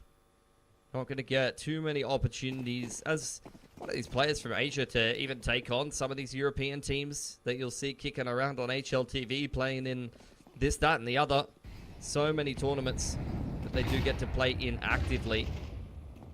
For, you know, some of these players coming through a Southeast Asian qualifier, really good opportunity to kind of test your mettle against players that you probably watch play tournaments, especially Jax here in Carbs. Sixer as well, a name that you would point to have a lot of experience, and both of them are going to come up with the goods inside of the apartments. Yeah, all over the map, the kills are going the way of Mousquetaires. Finally, one comes back in the direction of Deep Cross Gaming.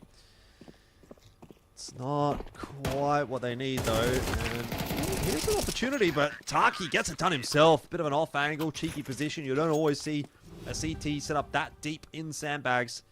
Gets the round over the line for Mousquetaires, and it seems like they'll just about be able to salvage this half.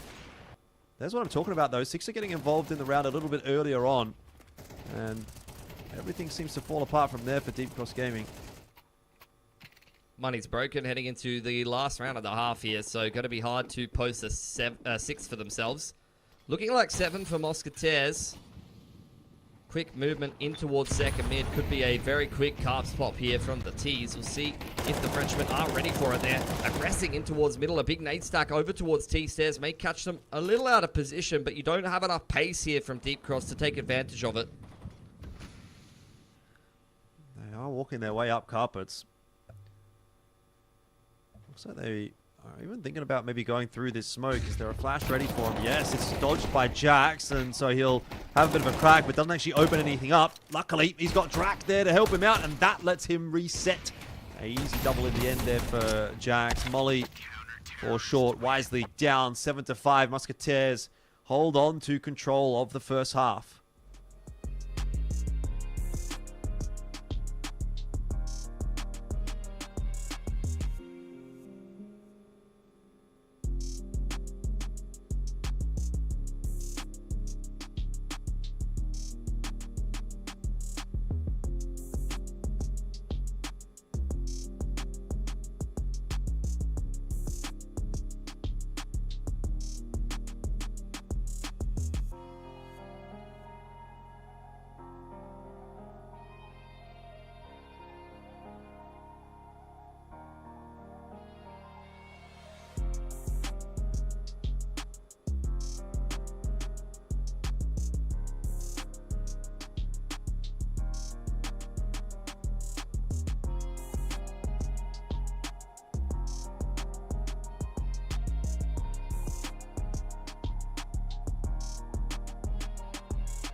All right, back in for the second half here, and it's definitely been a bit more of a competitive map. Mousquetaires still with their noses in front. They get themselves a 7-5 lead out of that first half of Inferno, but it's definitely looking like an angle that Deep Cross Gaming can potentially exploit. Much more winnable game for them. 3 out of 3 pistols thus far. Looking to keep that streak going to even up the scoreline here on the CT side. It's the one set of util over there on Daymake to kind of reinforce B, but that'll have to be used on the retake as you're already getting some pacing here from the Frenchman in towards second mid. I don't know if Waste of Ammo has actually spotted them in time. Jack's isolated on T stairs though, so at least a man advantage to work with for the defense. They're fully rotating over to A. They must have some kind of read. Okay, Zanzu is going to stay on B by the looks of it, but 4 players already creeping their way up. If these entries are hit cleanly, then it could still be problems for Deep Cross Gaming. Waste of Ammo exploited down in pit. Wisely trying to buy time on the site. He's going to have a little bit of success in that. Devaduvek will go down. Sixer needs to reload. So does Wisely by the looks of things. And Taki says, thank you very much for the freebie. Rotates coming in. Clyde, he goes for the double, and he gets it. And Deep Cross Gaming win themselves another pistol. It seems like their pistols are just a huge problem for Mousquetaires at the moment. Yeah, I mean, it is just Southeast Asian aim and pace personified there. Coming in for the retake on that A site. High sense gameplay just spinning around on every single angle and tapping heads. I dare say if you watch this guy in the aimbots or the deathmatch or something like that, you'd be like, this guy is unreal. But, you know, unfortunately, Mousquetaires putting some of these players with so much talent in terms of firepower in uncomfortable positions thus far today, which makes it a little bit harder to put those kind of rounds together on the regular. Deep Cross Gaming to secure themselves control of Banana here. You do have the force buy coming in for the T side, and it very much feels like Mousquetaires are just biding their time. Yep. Waiting out that initial wave of utility before they decide where they want to make their mark. Well, they've only really got one set of util to get into the site, don't they? They've got 2 smokes, 1 molly, and a couple of flashes. So whatever they do, they've got to make sure that it is the right choice. It will be the brackets take initially with one of those smokes and a flash. So that will set them up for a potential push into A here. Second smoke's going to go toward Moto. Molly onto short. Could be an around the world from them. They make that call. That's actually not a bad one at all.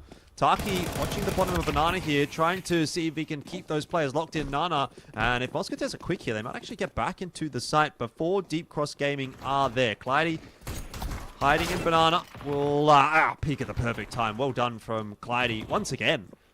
Looking like he's really switched on, this guy. But that might have been a bit over-eager as we give themselves a couple of kills back on in, and all it takes is another quick kill here from Mousquetaires. It's not going to happen. Sixer does some damage with that Mac-10 at the back end, but Deep Cross Gaming solidifying themselves to start off the CT half. Another anti-force dealt with. It's another round, but they've had quite a high percentage of success thus far in this series. Now get themselves an anti-eco, and be an opportunity to actually take the front foot here. Should be an 8-7 for Deep Cross if they're able to complete this anti-eco. From there, this game very much gets winnable on the CT side for them, but they're going to need more money than they have access to here to be able to do it. Give themselves a little bit of room to make some mistakes. Because at least from the gameplay we've seen so far today, you know, there are definitely some gaps. There is a little bit less chemistry than you're seeing over on the French side. So we need 100% this anti-eco and make sure that we don't get hard reset and allow Mousquetaires back into the game.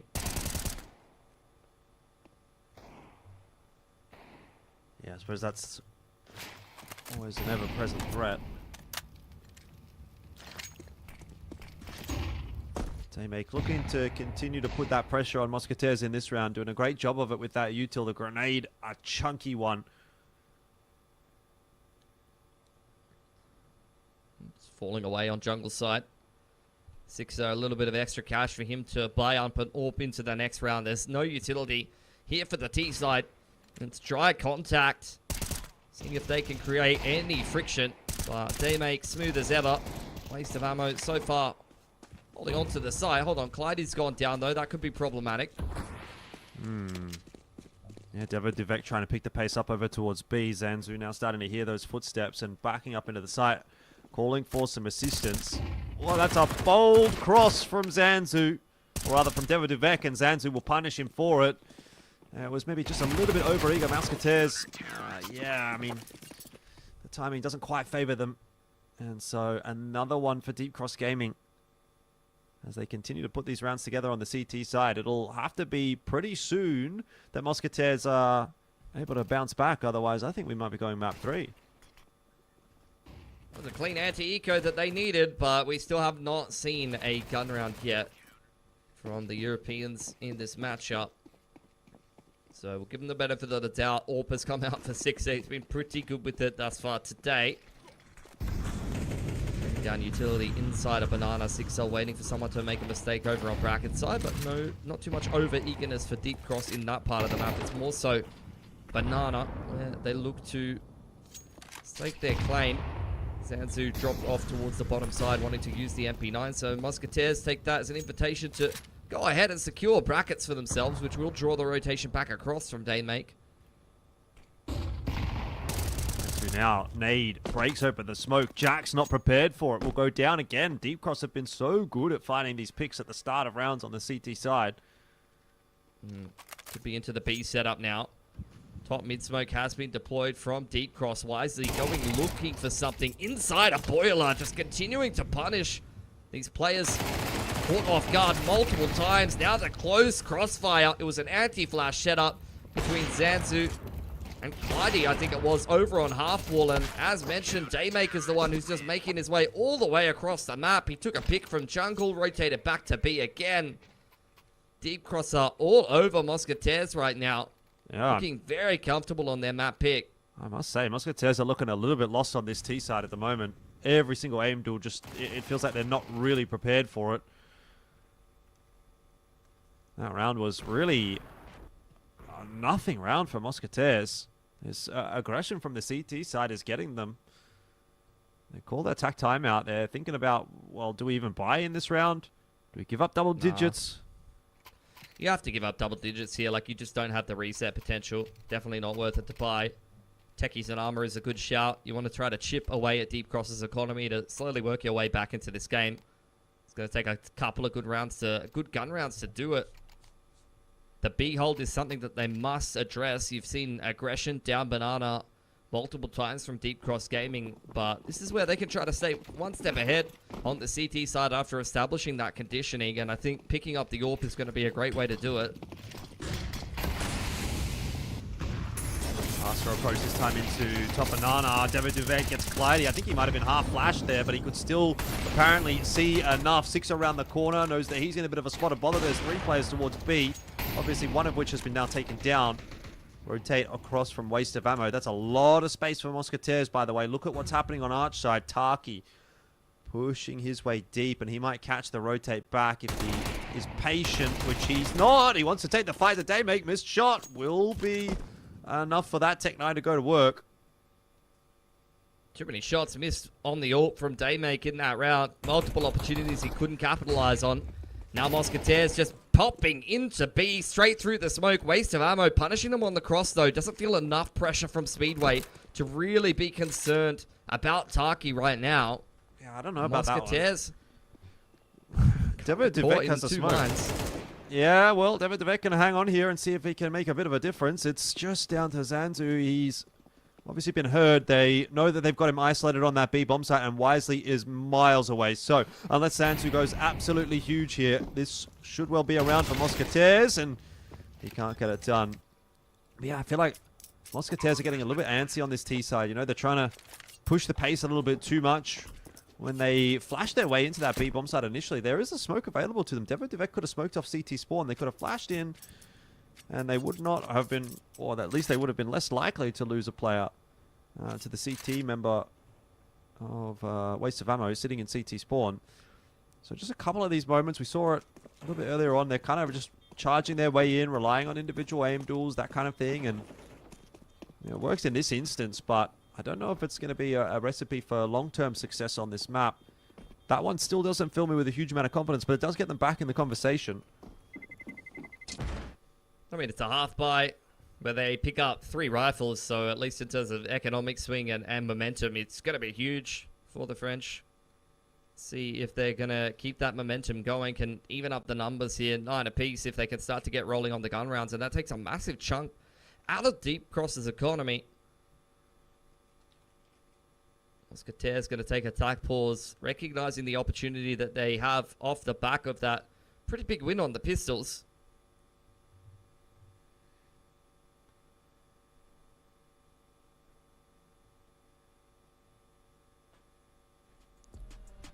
Still some happy faces for Mousquetaires.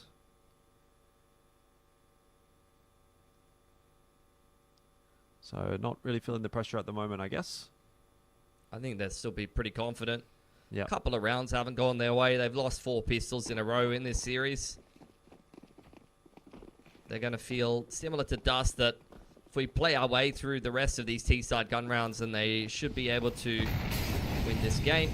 They've put enough pressure on Deep Cross's economy to find that opportunity here. Looks like towards Banana.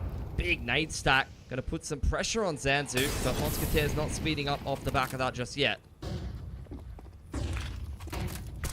Nade goes through. Clyde survives. This pressure on Sandbags coming into play. Sixer's got too many options there. He was in 2 minds. He shot a field goal through the 2 CTs. And everybody survives for now. This spam is scary for Mousquetaires with some low HP players. But somehow all 5 players surviving after a bit of a stoush at the top of Banana. Still opportunity for follow-up though here. Mousquetaires with plenty of utility to be able to make their next move in this round, and Deep Cross starting to run out of theirs. That's one of their last smokes they'll have access to block top middle. Boost up on the flower pot towards B here. But outside of that, there really is not much for them to hold this site. They're just going to trust a very strong crossfire. High-low between flower pot and straight beneath, and a nice timing from waste of ammo as 30 seconds elapse. I think this one could go well for Deep Cross Gaming. Mousquetaires not quite finding the entries that they need. It's a 1 for 2, which is definitely not enough. Site has been taken, but I back Deep Cross on this retake. They've looked pretty solid. The only thing is they don't have a lot of util, and that is a bit over-eager, maybe from Clyde, to give back the numbers to an even state. Now it comes down to just the aim. I mean, Daymake even had a flash to potentially enable that play, but it was never even pegged. Off angle from Sixer does punish Daymake. That was a kill that was sorely needed for this retake to be successful here. Yeah, that's really unfortunate for Deep Cross Gaming. They kind of did what they needed to do in that round to hold the B bomb site, but then Clyde gets a little bit over-eager. And it's fallen apart for them. So, and another really quite clutch round from Mousquetaires. Sure, I mean, that's going to break the CT economy, I'm pretty sure. Could be the difference between winning and losing the game here. Yeah, could really snowball. Yeah, they are broke. I'm going to take a tack timeout here to follow up.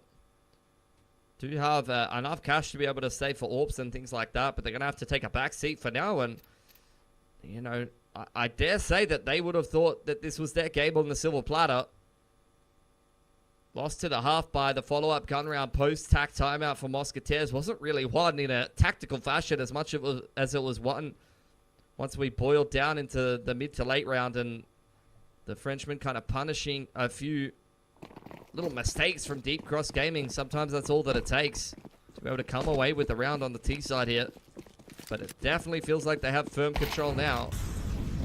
Six starts well on the Daymake. And Jack's looking for that last player located in middle. It's not going to come down to him in the end. Sixer gets another through the flash. You can see that Deep Cross are trying to kind of work with the situation they found themselves in, but to not a lot of avail.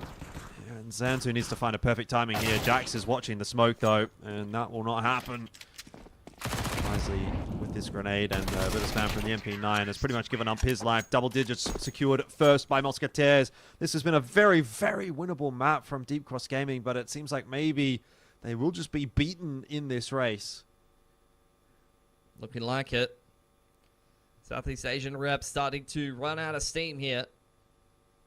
We'll have another gun round on offer with everything that they could possibly want. Plenty of money for the AWP, lots of util. But Mousquetaires with a big enough economy to trade down for as long as they really need to come away with the win here. It's very tight still. 9-10. Like a little bit of aggression on the cards from the CT side in the mid-round. Wisely looking for something in towards balcony room. Does find it as well. That's the lurker isolated. Vex gonna go through the smoke. Oh, and it's worked out. Drak actually the one to find that opening kill onto Clyde, but he looked like he was in all sorts of trouble regardless of who got the kill. Waste of ammo. Let's get in front of the smoke. And Bomb has committed, but nobody else has. Again, it's just a little bit wonky from Mousquetaires. You know, the timing is off. They don't seem like they're all quite 100% on the same page. And if one thing goes wrong, then it goes very wrong. Sixer and Jax. A lot of work to do here. Pretty big crossfire to be creeping up into Sixer. Starts well, wisely peeking off of that contact through the CT smoke. A 1-on-2 that's very winnable for Jax here. Wisely doesn't push the smoke. He was expecting the fake plant, but Jax at least gets the bomb plant down. So that will shore up a bit of the cash for Mousquetaires, but Deep Cross find themselves a very important round to keep them in the fight. Even things up 10 apiece. But reducing their loss bonus with only 2 guns saved on through. AWP and an AK retained. And as mentioned before, Mousquetaires, after the half-buy win and follow-up gun round, their economy is rock solid right now. Bomb plant to boot. They could put 2 or 3 more gun rounds together on this T side. And after that, that's where the loss bonus will start to stack up. So this game is going to be anything but easy for Deep Cross to win on the CT side here.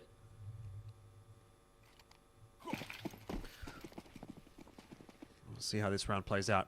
Could be a big influencer. Got to smoke at top mid, bottom mid. Into the bedrooms. Mousquetaires trying to deny map control on that side of the map. Away from Deep Cross Gaming. Not so concerned about Banana. There's a flash through the smoke. Devaduvex set up for that opening duel onto Clyde. Already a player advantage for Mousquetaires and a big rotate coming through that might just get cut off by these players on Arch side. Taki a little bit too slow. The repeat's going to come through. Wisely. I can't believe he's gone for the repeat there, but it's worked out. And now Zanzu is staring down multiple players on the other side of this smoke. He gets only one. This could still go wrong for Mousquetaires. It could. I mean, 1-for-1 was good enough. Oh, that nade is money. Waste of ammo caught in the open wisely off the back of the flash. Oh. Massive peek from him. I can't believe he couldn't finish his dinner there. The HE, oh, just a little bit too shallow. And now this one-on-one, a tantalizing prospect for Jax. He cuts sound and starts creeping back to A.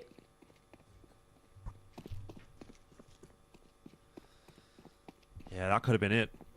But just not quite clean enough mechanically. Daymaker's already on the pre-rotate. He's not going to beat Jax to the site, but the bomb plant being secured. It's going to be Daymaker's a little quicker to this retake than Jax might be prepared for. Where's he going to go? Oh, if he goes all the way around and gets in behind him. Oh, no, he's going to decide to go to apartments instead, which is still not a bad spot to be in, but it's you know, fairly obvious, I guess, for Daymake that this might be where Jax is going to come from. Oh, no. What a peak from Jax. And what a clutch to win as well. Mousquetaires will be very pleased with that. That might be, unfortunately, the nail in the coffin for Deep Cross Gaming. Now it was another round that was going fantastic, but that's effectively a 2-on-4. Despite a fantastic flash, Wisely cannot clean up that 2K, and that is the only reason why Jax even has an opportunity in the 1-on-1. Should never have even been potential. Deep Cross Gaming down to MP9s and util. That's all they can put together here. Yep. Oh, I got to be honest, I feel like Mousquetaires need to get it done here, though. These have been some very, very shaky T rounds, and I think they're lucky to be in the lead at this point. So if they actually let this round slip, which they very well may, Jax is in a scary, scary spot Taki here from Freezer needs to back him up as quickly as he can. That Molly's going to push him back. Jax knows he needs to be a little bit more careful now as a result. But yeah, I mean, Mousquetaires don't look super confident on this T side, I would have to say. It's a good start for Jax. Waste of ammo, wanting to play that close range with Wisely. Nice peek. Able to find Jax. In the meantime, Mousquetaires slowing down rather than speeding up off the back of that pick. Do put a little bit of utility pressure over towards Banana, just trying to keep those rotations honest. They know that they've got a 4-on-2 here on this A side, but Waste of Ammo's got an AK now. Yeah, big wraparound. I like this Wolfpack style from Mousquetaires, you know, not making it too tricky.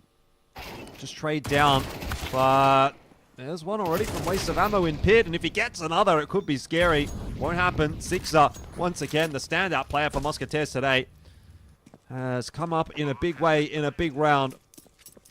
And the 2 MP9s being saved is not much of a prize, unfortunately, for Deep Cross Gaming. No, not really. Series point here for Mousquetaires. Made to work for it a lot harder on Inferno here than they were on Dust, but considering they've lost every single pistol this series, picking it up is still a big win for them. Would agree with you though. Couple of questions have to be asked. Some of these rounds a little bit touch and go, that if they go up against a bit of a tougher opponent later on in the tournament, are not going to be something they're going to be getting away with should they secure this dub here.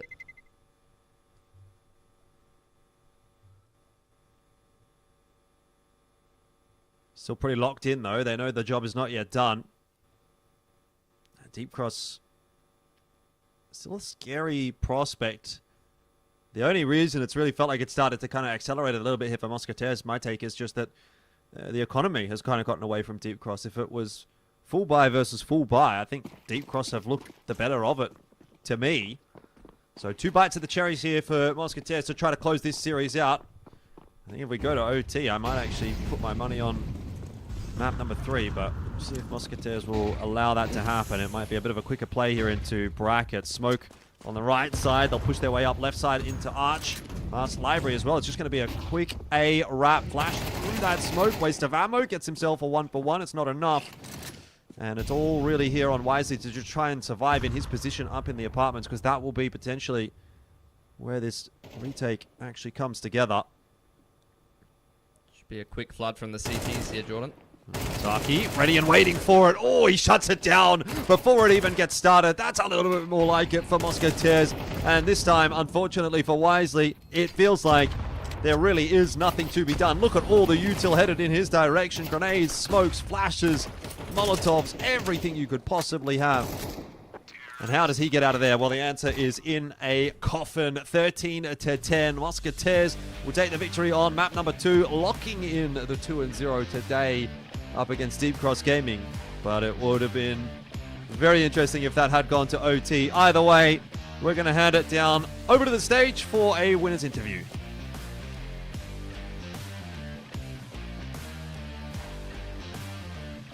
Mousquetaires are winners of Series 1, making it look easy and well played, Deep Cross team.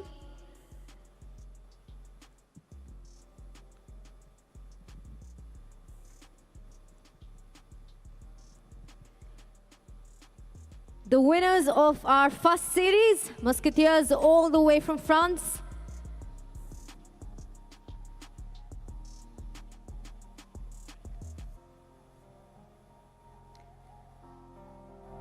I'm going to request the captain to just step down and have a little chat with us. Can I request the captain of Mousquetaires to kindly step down for a quick chat, please?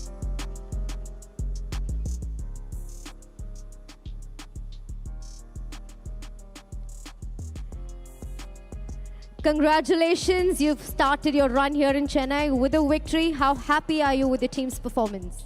We are really happy because we didn't know what to expect about them. We didn't have that much info since they're a new team. So we won quite easily, so it's a good start for us. That's great. Your team seems to have great coordination, so what would you say is the secret behind your team's chemistry? I think we are all good friends. Besides playing the game, we have a good chemistry together, so maybe that's the secret. Okay, so friendship being the secret behind your success. That being said, as a captain, if you had to pick one player, who would be the MVP of this series? I would pick Devo Duvek. Right. Okay, thank you for chatting with us and congratulations one more time. All right, ladies and gentlemen, Mousquetaires, the winners of Series 1. We have 2 more series to look forward to today, which will begin shortly. But for now, I'm going to throw it back to the casters. Lovely to hear from the winners. I have to say, that's completely cap. Picking Devo Duvek, mate, Sixer was definitely the MVP for me. What do you think? That's classic, honestly. From a captain, it's probably the player that he's flashing in. He's trying to G him up. You know, he did quite well there on Inferno. Sixer definitely delivering in spades in that series, but a little bit of captain's bias sometimes. You know, for anyone that's participated in an esports team before, everyone knows that the IGL's got his boy that he's always like, yeah, he's the GOAT, he's the best player on the team, and he's always going to have the same answer, even if he completely, screws the pooch, I guess. Yeah, look, either way, obviously, at the end of the day, Mousquetaires is going to be pretty happy with that. I think a super solid win for them. It maybe got a little bit more comfortable there on Inferno. I think it's definitely something that going deeper in this tournament, other teams can really look to exploit. You know, I think, again, we've sort of spoken about the fact that we think Mousquetaires and Big are potentially going to meet up at some point in this, and I'd be looking at that Inferno and saying, hey, they didn't look very comfortable on the T side of Inferno. Even CT side, they look pretty scrappy. That's a potential angle that we can peek into. Deep Cross, obviously, themselves peeking into Inferno, kind of giving a bit of info to other teams, and it was said even in the interview that there wasn't a lot of information necessarily to go around about what Deep Cross likes to angle towards. So now at least we know that they like to go towards Inferno. That'll be something that other teams can kind of use against them in their veto process. Yeah, I'd agree with that. I think the pistols need to be cleaned up a little bit as well for Mousquetaires. That was something that I felt like Deep Cross was able to pretty convincingly win most of the pistols, and especially in this MR12 format that we do play nowadays, very, very important to get those pistols across the line or win those second rounds. I think early on, Deep Cross really showing some of their potential, some flashes of their aim and things like that to be able to start off this game strongly, but definitely outmaneuvered when we got into the meat and potatoes. The Frenchmen, I'm sure, very familiar with all of their staples there. Yeah. Look, I don't know if we've got the MVP graphic to have a look at here, but I think that's probably where we're going to be headed next. We'll have a look at some of the stats, and then we'll have a little break, I guess, before we jump into the next matchup, which I guess, look, we're going to have a little bit of a wait for these graphics, so maybe we just talk a little bit about, I think for me, where do you sort of see Deep Cross here? Based on now having seen 2 maps, I think I've got a bit of a good read on like where they're at, what level they're at, and I'm reasonably happy with what they're delivering. Yeah, we'll see. I mean, MVP, we'll see if they're going to go with Drax's pick or they're going to go with our pick. It will go to Devo Duvek. There you go. So MVP will be this man. Did a really, really good job rifling and just getting in the mix. You saw him right up the tip of the spear, I suppose, up towards top of half wall and running in and out of the smokes. Not an easy role to be playing. You have to be comfortable with uncertainty and creating chaos in these rounds, and he definitely did a great job of that, and I guess Sixer overall across the series doing a very good job as well. Mousquetaires looking like a very well-rounded team, and I look to answer your question. Definitely glancing at some of these stats to kind of inform things as we look through this series. For Deep Cross, a tough game to start off this tournament against one of the European favorites. But, I think maybe if they're going to be taking on some of the other South Asian or Southeast Asian representatives, could have a little bit of an easier time of that. They're going to have to take down Wicked in their group to be able to make it through to even like something like third place decider match or something, which is the kind of games you'd expect them to be a little bit more competitive. I mean, I guess the right now at least the expected outcome is you would get Big and Mousquetaires through to that final, and then Deep Cross, you got to see what else they can kind of put together in the rest of the tournament, I suppose, unless we end up in some kind of crazy 3-way tie and they manage to snag first for themselves. Yeah, I hate to focus on the negatives, but I think it does have to be mentioned that Waste of Ammo had a pretty rough series here, so if he can find a way to sort of elevate those numbers, he was kind of struggling both on map 1 and map 2. I feel like Wisely was at least able to turn things around on map 2. So, if Waste of Ammo, who is someone that we've seen around a little bit, have some success, can kind of turn that back around in the next matchup, I think Deep Cross Gaming will still definitely be a team to contend with. Obviously, these things happen. Maybe just not, super prepared to be playing on the stage, or had a bit of a rough time kind of getting his config going or something like that. I don't know. But yeah, definitely hoping to see that kind of turn back on its head a little bit the deeper we go into the tournament. But otherwise, yeah, I think we kind of got good moments from the majority of the Deep Cross guys, even though it was a 0-2. Yeah, this map could have been a very different one had the economy played out a little bit differently. Had one or two of those rounds gone the way of Deep Cross, the clutch potentially, if it would have gone the way, the 1v1 clutch that went the way of Mousquetaires, if it would have gone the way of Deep Cross, could have changed that result from a 13-10 or a 10-13 as far as Deep Cross are concerned to a 13-10 favouring them, and then we would be heading on to map number 3. But that's just not how the cookie crumbled this time around, and so unfortunately they find themselves with an L, but that's, I guess, just how it is. Now, though, time to start thinking about our upcoming match. It's going to be Big and Nemesis Asia. Now, I think everybody knows who Big is at this stage. They've been around the block for a little bit, although they've had I'd say a little bit of a rougher run of form of late. On the other side of the coin, Nemesis Asia, a pretty interesting looking lineup. Again, another one of these mixed teams, but it's a bit of a throwback lineup. We've got Impression and Winter in there from, the Boot Dreamscape days, and then Derek as well, who was someone that was quite renowned within the Filipino scene, coming and running it back here alongside a couple of newer players from Southeast Asia. That'll be something that we're looking forward to. We'll obviously have to take a break before we do get there, give the time to the players to set themselves up on the stage, get ready to go. So we'll have ourselves a nice little dinner break. Let's call it that here, at least in Australia. It might be a little bit later for us than it is for you guys viewing around the world. But we'll take 5 or maybe 10, and then we'll be back again for that next matchup when it's ready to go. So see you soon.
Dreaming about me.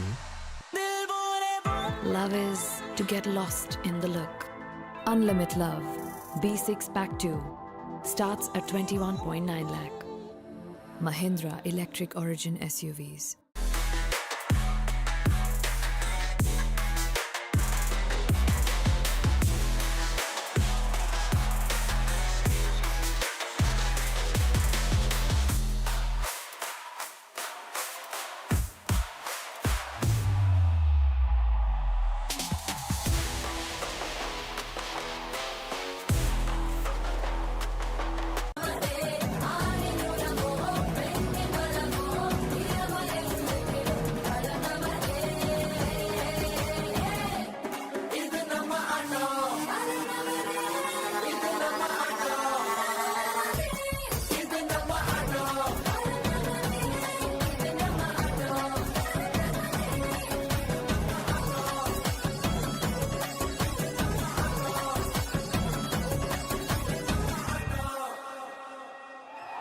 Fuel your everyday with the new Boost Protein.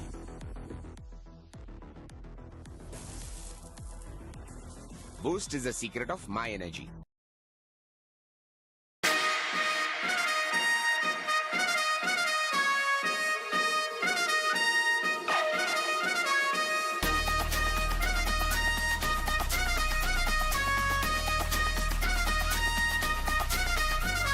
ராத்திரியில் பறக்குது ஜெட்டாட்டம் தீப்பெட்டிக்கும் tyre எல்லாம் கெத்தாட்டம் சுத்தி வந்து ஜெயிக்கிற வெறியாட்டம் top gear சரிக்கட்டும் சீரி வர காரில் இன்னாட்டம் It was finally time for the night race on the streets of Chennai.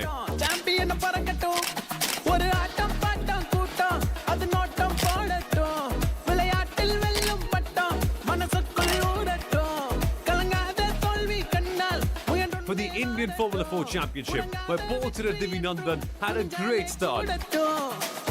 ட்ராக்ல த ஃபயரா பாயட்டும் ஹார்ட்ல த பவரா மாறட்டும் டார்க்ல த புகழா ஏறட்டும் டாப் தான் வெல்லும் இரும்புல த செஞ்ச தேரெல்லாம் அணிவகுத்து போகும் ஒரு நேரம் கனவுகளில் வெற்றி என்னாலும் உழைக்கிறப்போ அல்லும் ராத்திரியில் பறக்குது ஜெட்டாட்டம் தீப்பெட்டிக்கும் டயர் எல்லாம் கெத்தாட்டம் சுத்தி வந்து ஜெயிக்கிற வெறியாட்டம் டாப் கியர் சரிக்கட்டும் சீரி வர காரில் இந்தாட்டம் தேடி வரும் பெருமையில் கிங்காட்டம் ஊருக்குள்ள நடக்கிற நம்மாட்டம் சாம்பியன் பறக்கட்டும்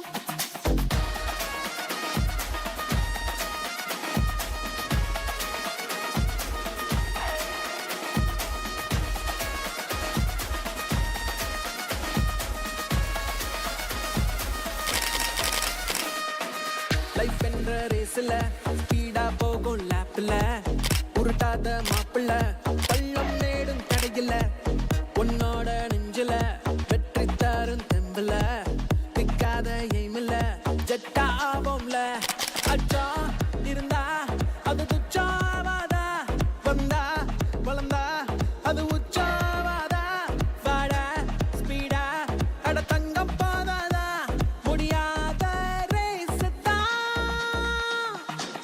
ட்ராக்ல த ஃபயரா பாயட்டும் ஹார்ட்ல த பவரா மாறட்டும் டார்க்ல த புகழா ஏறட்டும் டாப் தான் வெல்லும் இரும்புல த செஞ்ச தேரெல்லாம் அணிவகுத்து போகும் ஒரு நேரம் கனவுகளில் வெற்றி என்னாலும் உழைக்கிறப்போ அல்லும் ராத்திரியில் பறக்குது ஜெட்டாட்டம் தீப்பெட்டிக்கும் டயர் எல்லாம் கெத்தாட்டம் சுத்தி வந்து ஜெயிக்கிற வெறியாட்டம் டாப் கியர் சரிக்கட்டும் சீரி வரும் காரில் இந்தாட்டம் தேடி வரும் பெருமையில் கிங்காட்டம் ஊருக்குள்ள நடக்கிற நம்மாட்டம் champion பறக்கட்டும்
my problems paper dial up the deputy mad at my brown problems in the paper put my problems paper dial up the deputy mad at my brown problems in the paper put my problems paper dial up the deputy mad at my brown problems in the paper put my problems paper dial up the deputy mad at my brown problems in the paper put my problems paper dial up the deputy mad at my brown problems in the paper put my problems paper dial up the deputy mad at my brown problems in the paper put my problems paper dial up the deputy mad at my brown Listen here, buddy. Pussy by association. Pussy by association. Pussy by association. Pussy by association. Dial up the deputy mad at my brown.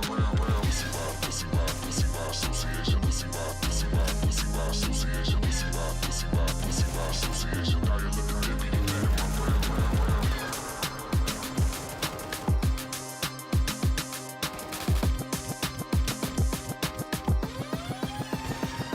Put my problems in the paper, put my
Put my problems paper, dial up the deputy mad at my brown problems in the paper. Put my problems paper. Dial up the deputy mad at my brown problems in the paper. Put my problems paper. Dial up the deputy mad at my brown problems in the paper. Put my problems paper. Dial up the deputy mad at my brown problems in the paper. Put my problems paper. Dial up the deputy mad at my brown problems in the paper. Put my problems paper. Dial up the deputy mad at my brown problems in the paper. Put my problems paper. Dial up the deputy mad at my brown problems in the paper. Put my problems paper. Dial up the deputy mad at my brown.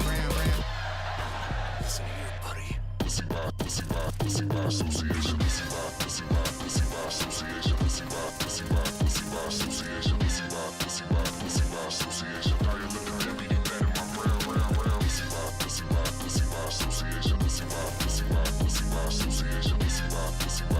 by association. Dial up the deputy mad at my brown.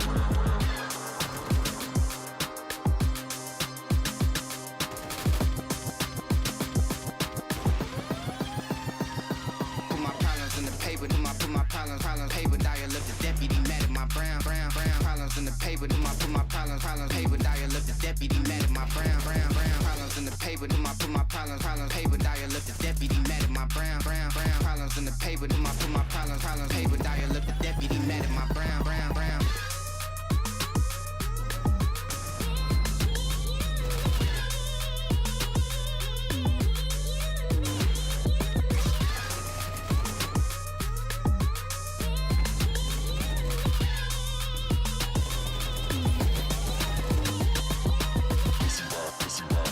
Association.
association, pussy by association, pussy by association. Now you look at me, that in my brown.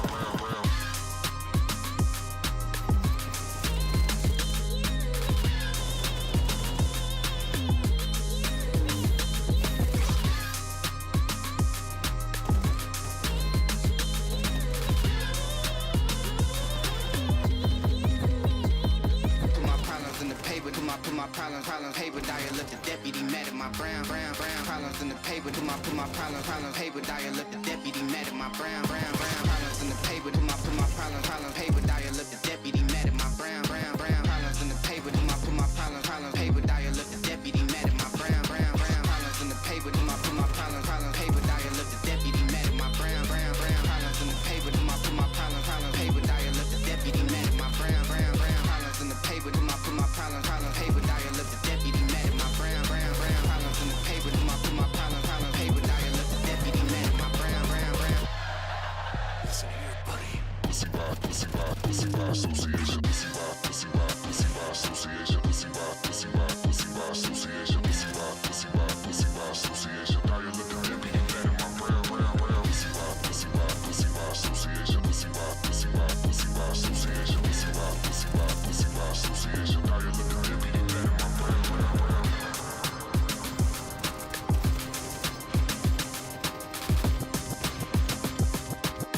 Fuel your everyday with the new Boost protein.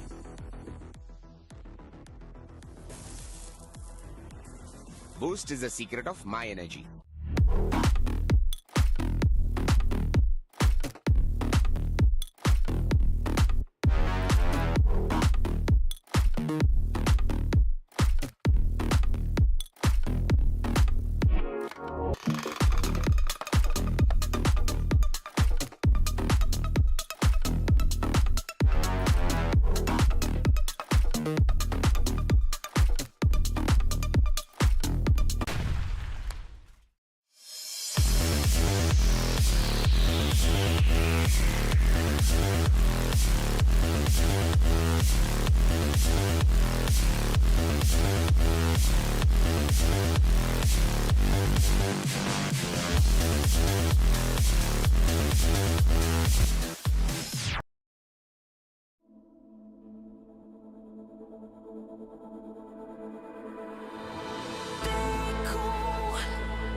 Dreaming about me. Love is to get lost in the look. Unlimit Love B6 Pack 2 starts at 21.9 lakh. Mahindra Electric Origin SUVs.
ராத்திரியில் பறக்குது ஜெட்டாட்டம் தீப்பெட்டிக்கும் tyre எல்லாம் கெத்தாட்டம் சுத்தி வந்து ஜெயிக்கிற வெறியாட்டம் top gear தெரிக்கட்டும் சீரி வர காரில் இன்னாட்டம். It was finally time for the night race on the streets of Chennai.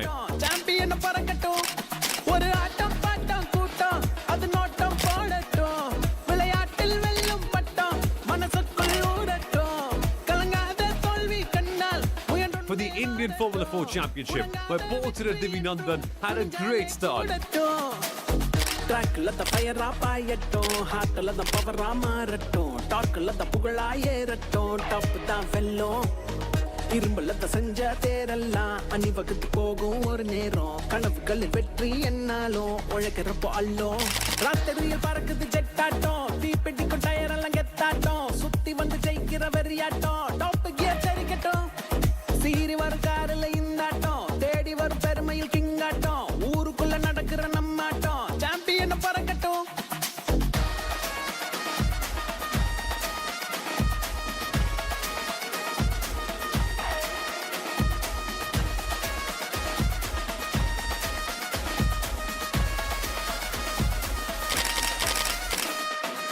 Life என்ற ரேஸ்ல ஸ்பீடா போகும் லேப்ல, உருட்டாத மாப்பிள்ள பள்ளம் நேடும் கடையில, உன்னோட நெஞ்சில வெற்றி தரும் தெம்புல, பிக்காத எய்மில்ல ஜெட்டா ஆவோம்ல. அச்சா இருந்தா அது துச்சாவாதா, வந்தா வளர்ந்தா அது உச்சாவாதா, வாட ஸ்பீடா அட தங்கம் போதாதா, முடியாத ரேஸ் தான். ட்ராக்ல த ஃபயரா பாயட்டும், ஹார்ட்ல த பவரா மாறட்டும், டார்க்ல த புகழா ஏறட்டும், டாப் தான் வெல்லும். இரும்புல த செஞ்ச தேரெல்லாம் அணிவகுத்து போகும் ஒரு நேரம், கனவுகளில் வெற்றி என்னாலும் உழைக்கிறப்போ அல்லும். ராத்திரியில் பறக்குது ஜெட்டாட்டம், தீப்பெட்டிக்கும் டயர் எல்லாம் கெத்தாட்டம், சுத்தி வந்து ஜெயிக்கிற வெறியாட்டம், டாப் கியர் சரிக்கட்டும். சீறி வரும் காரில் இந்தாட்டம், தேடி வரும் பெருமையில் கிங்காட்டம், ஊருக்குள்ள நடக்கிற நம்மாட்டம், champion பறக்கட்டும்.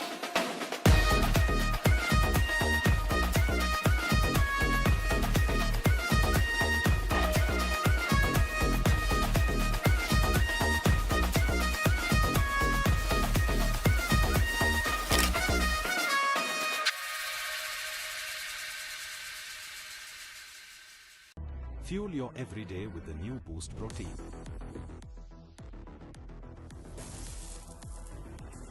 Boost is the secret of my energy.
Dreaming about me.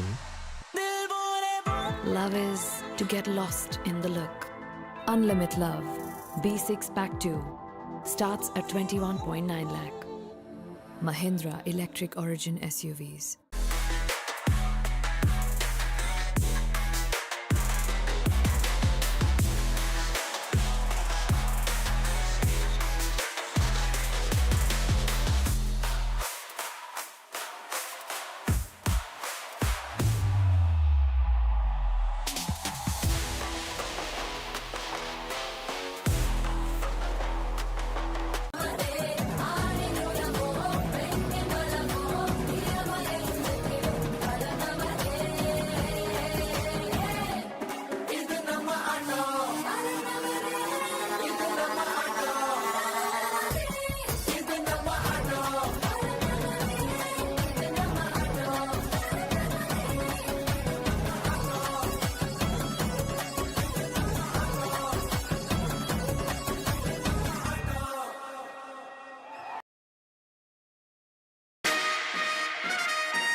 ராத்திரியில் பறக்குது ஜெட்டாட்டம் தீப்பெட்டிக்கும் டயர் எல்லாம் கெத்தாட்டம் சுத்தி வந்து ஜெயிக்கிற வெறியாட்டம் டாப் கியர் சரிக்கட்டும் சீரி வர காரில் இந்தாட்டம் It was finally time for the night race on the streets of Chennai.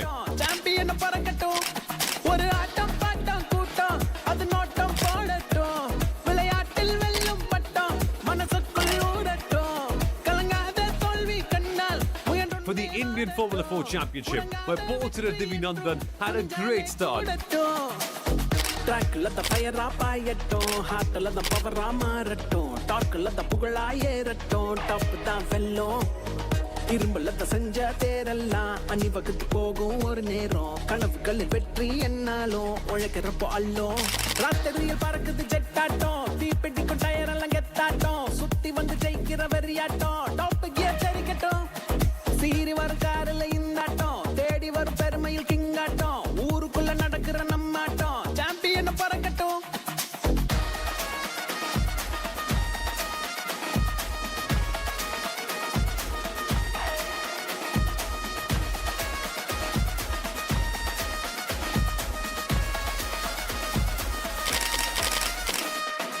Life என்ற ரேஸ்ல ஸ்பீடா போகும் லேப்ல உருட்டாத மாப்பிள்ள பள்ளம் நேடும் கடையில உன்னோட நெஞ்சில வெற்றி தரும் தெம்புல நிக்காத எய்மில்ல ஜெட்டா ஆவோம்ல அச்சா இருந்தா அது துச்சாவாதா வந்தா வளர்ந்தா அது உச்சாவாதா வாட ஸ்பீடா அட தங்கம் போதாதா முடியாத ரேஸ் தான்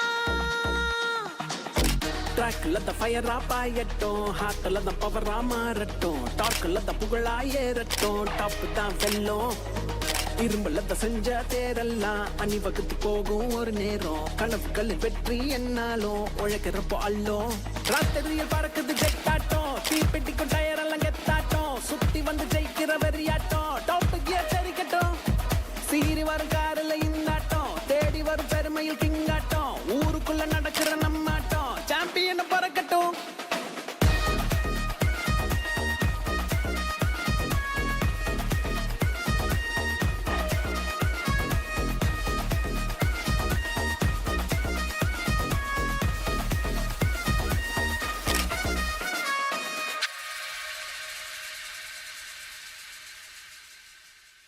Fuel your Welcome back, ladies and gentlemen, boys and girls, and gaming enthusiasts across the globe.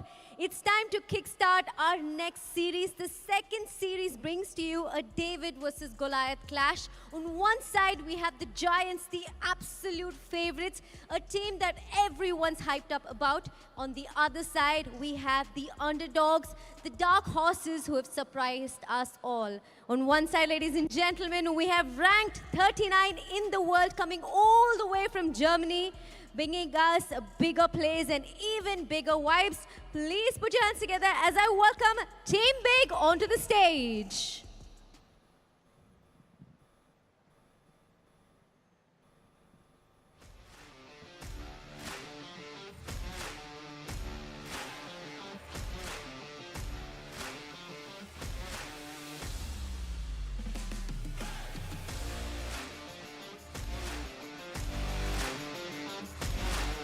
Joining us on stage have seemed almost flawless in their performances so far. Let's see what they bring to us this evening.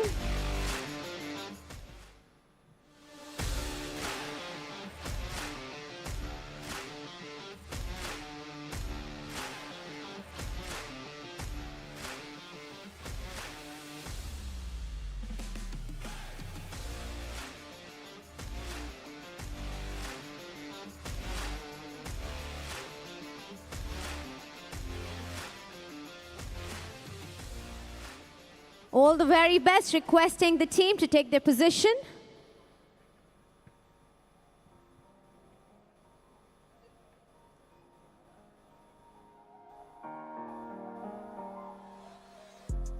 All right, that was Team Big. And up next, coming in hot for that numero uno position, the runners-up of our Southeast Asia qualifiers, we have Team Nemesis Asia.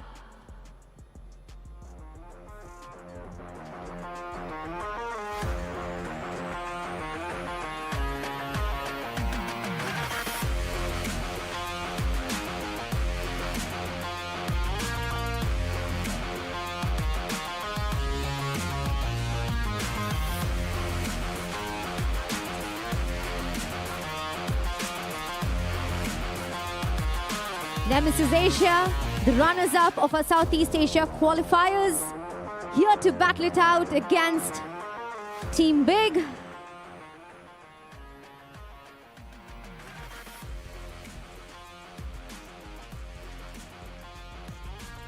Thank you, boys. I'm going to request Team Nemesis Asia to kindly take their position.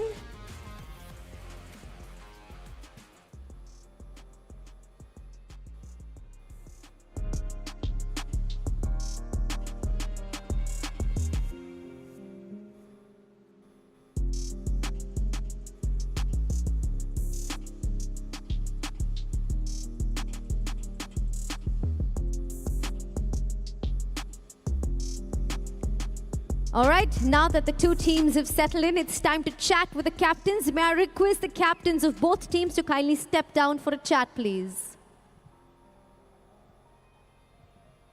Can we have the captain of Team Big and captain of Nemesis Asia kindly step down?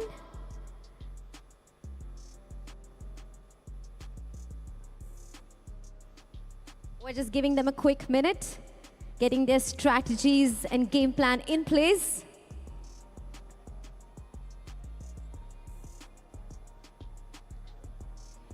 Right here, thank you.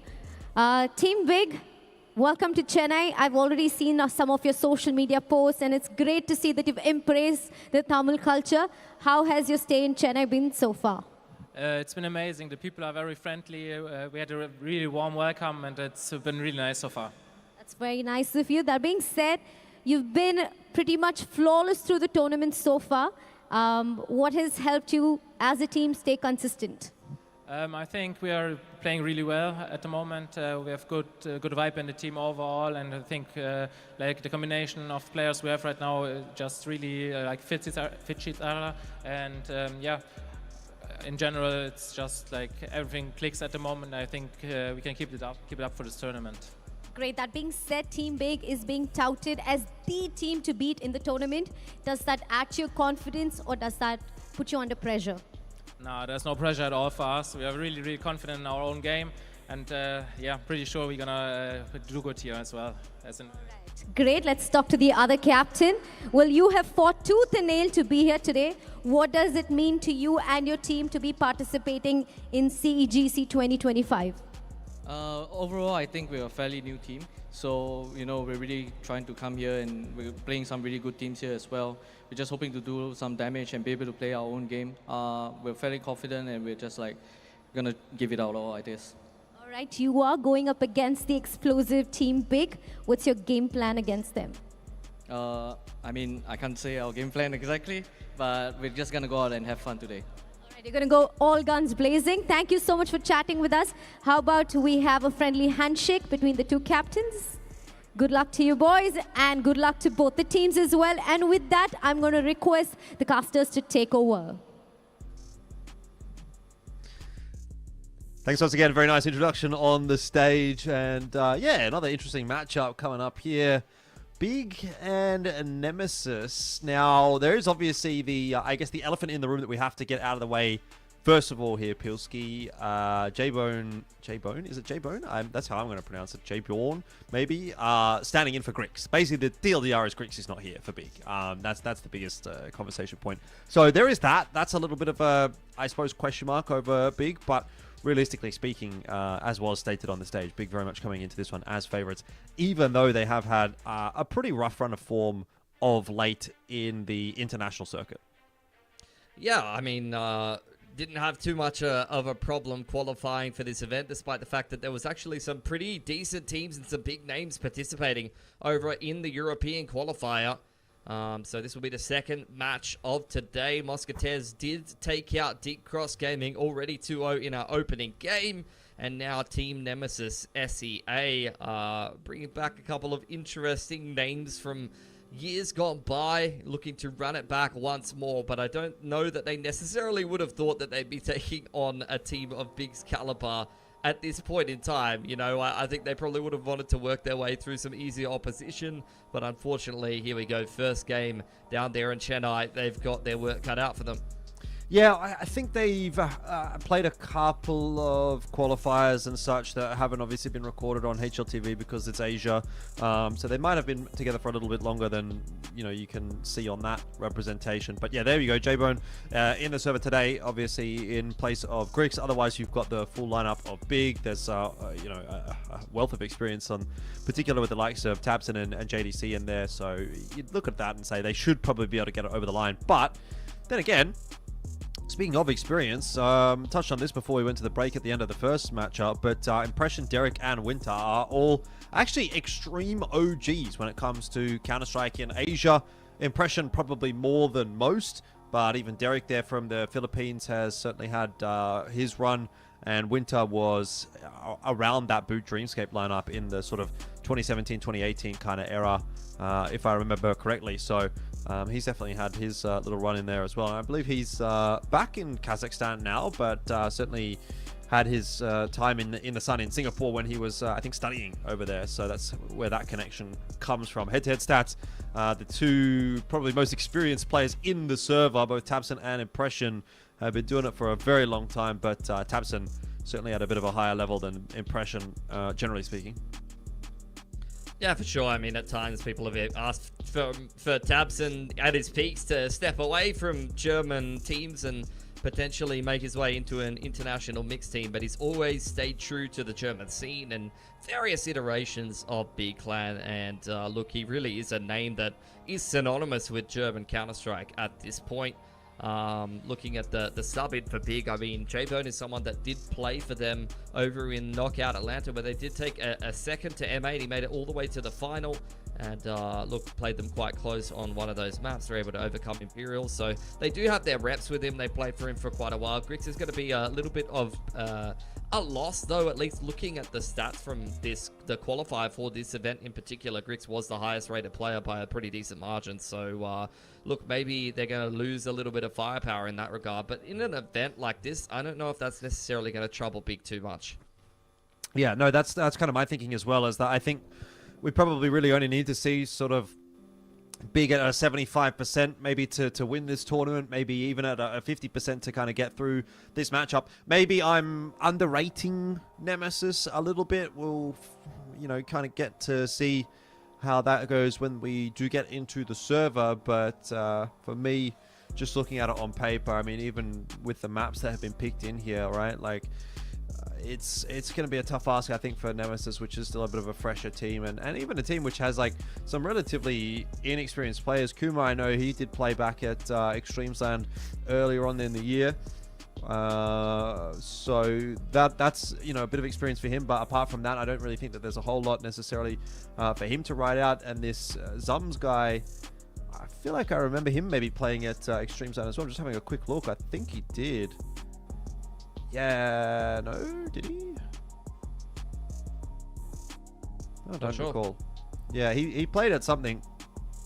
I'm having a look quickly, and he's played in a few qualifiers here and there within the Asia region, but yeah, not at Extremesland and not at one of these lands. So it must have been one of the qualifiers that I casted that he was playing in. But either way, the topic at hand here, Freeze. The numbers, nothing too outrageous, too impressive necessarily, but again, that's you consider that that's playing primarily against European competition. It's going to go a long way, certainly a little bit of a further way than the match that they're going to play today, I'd suggest.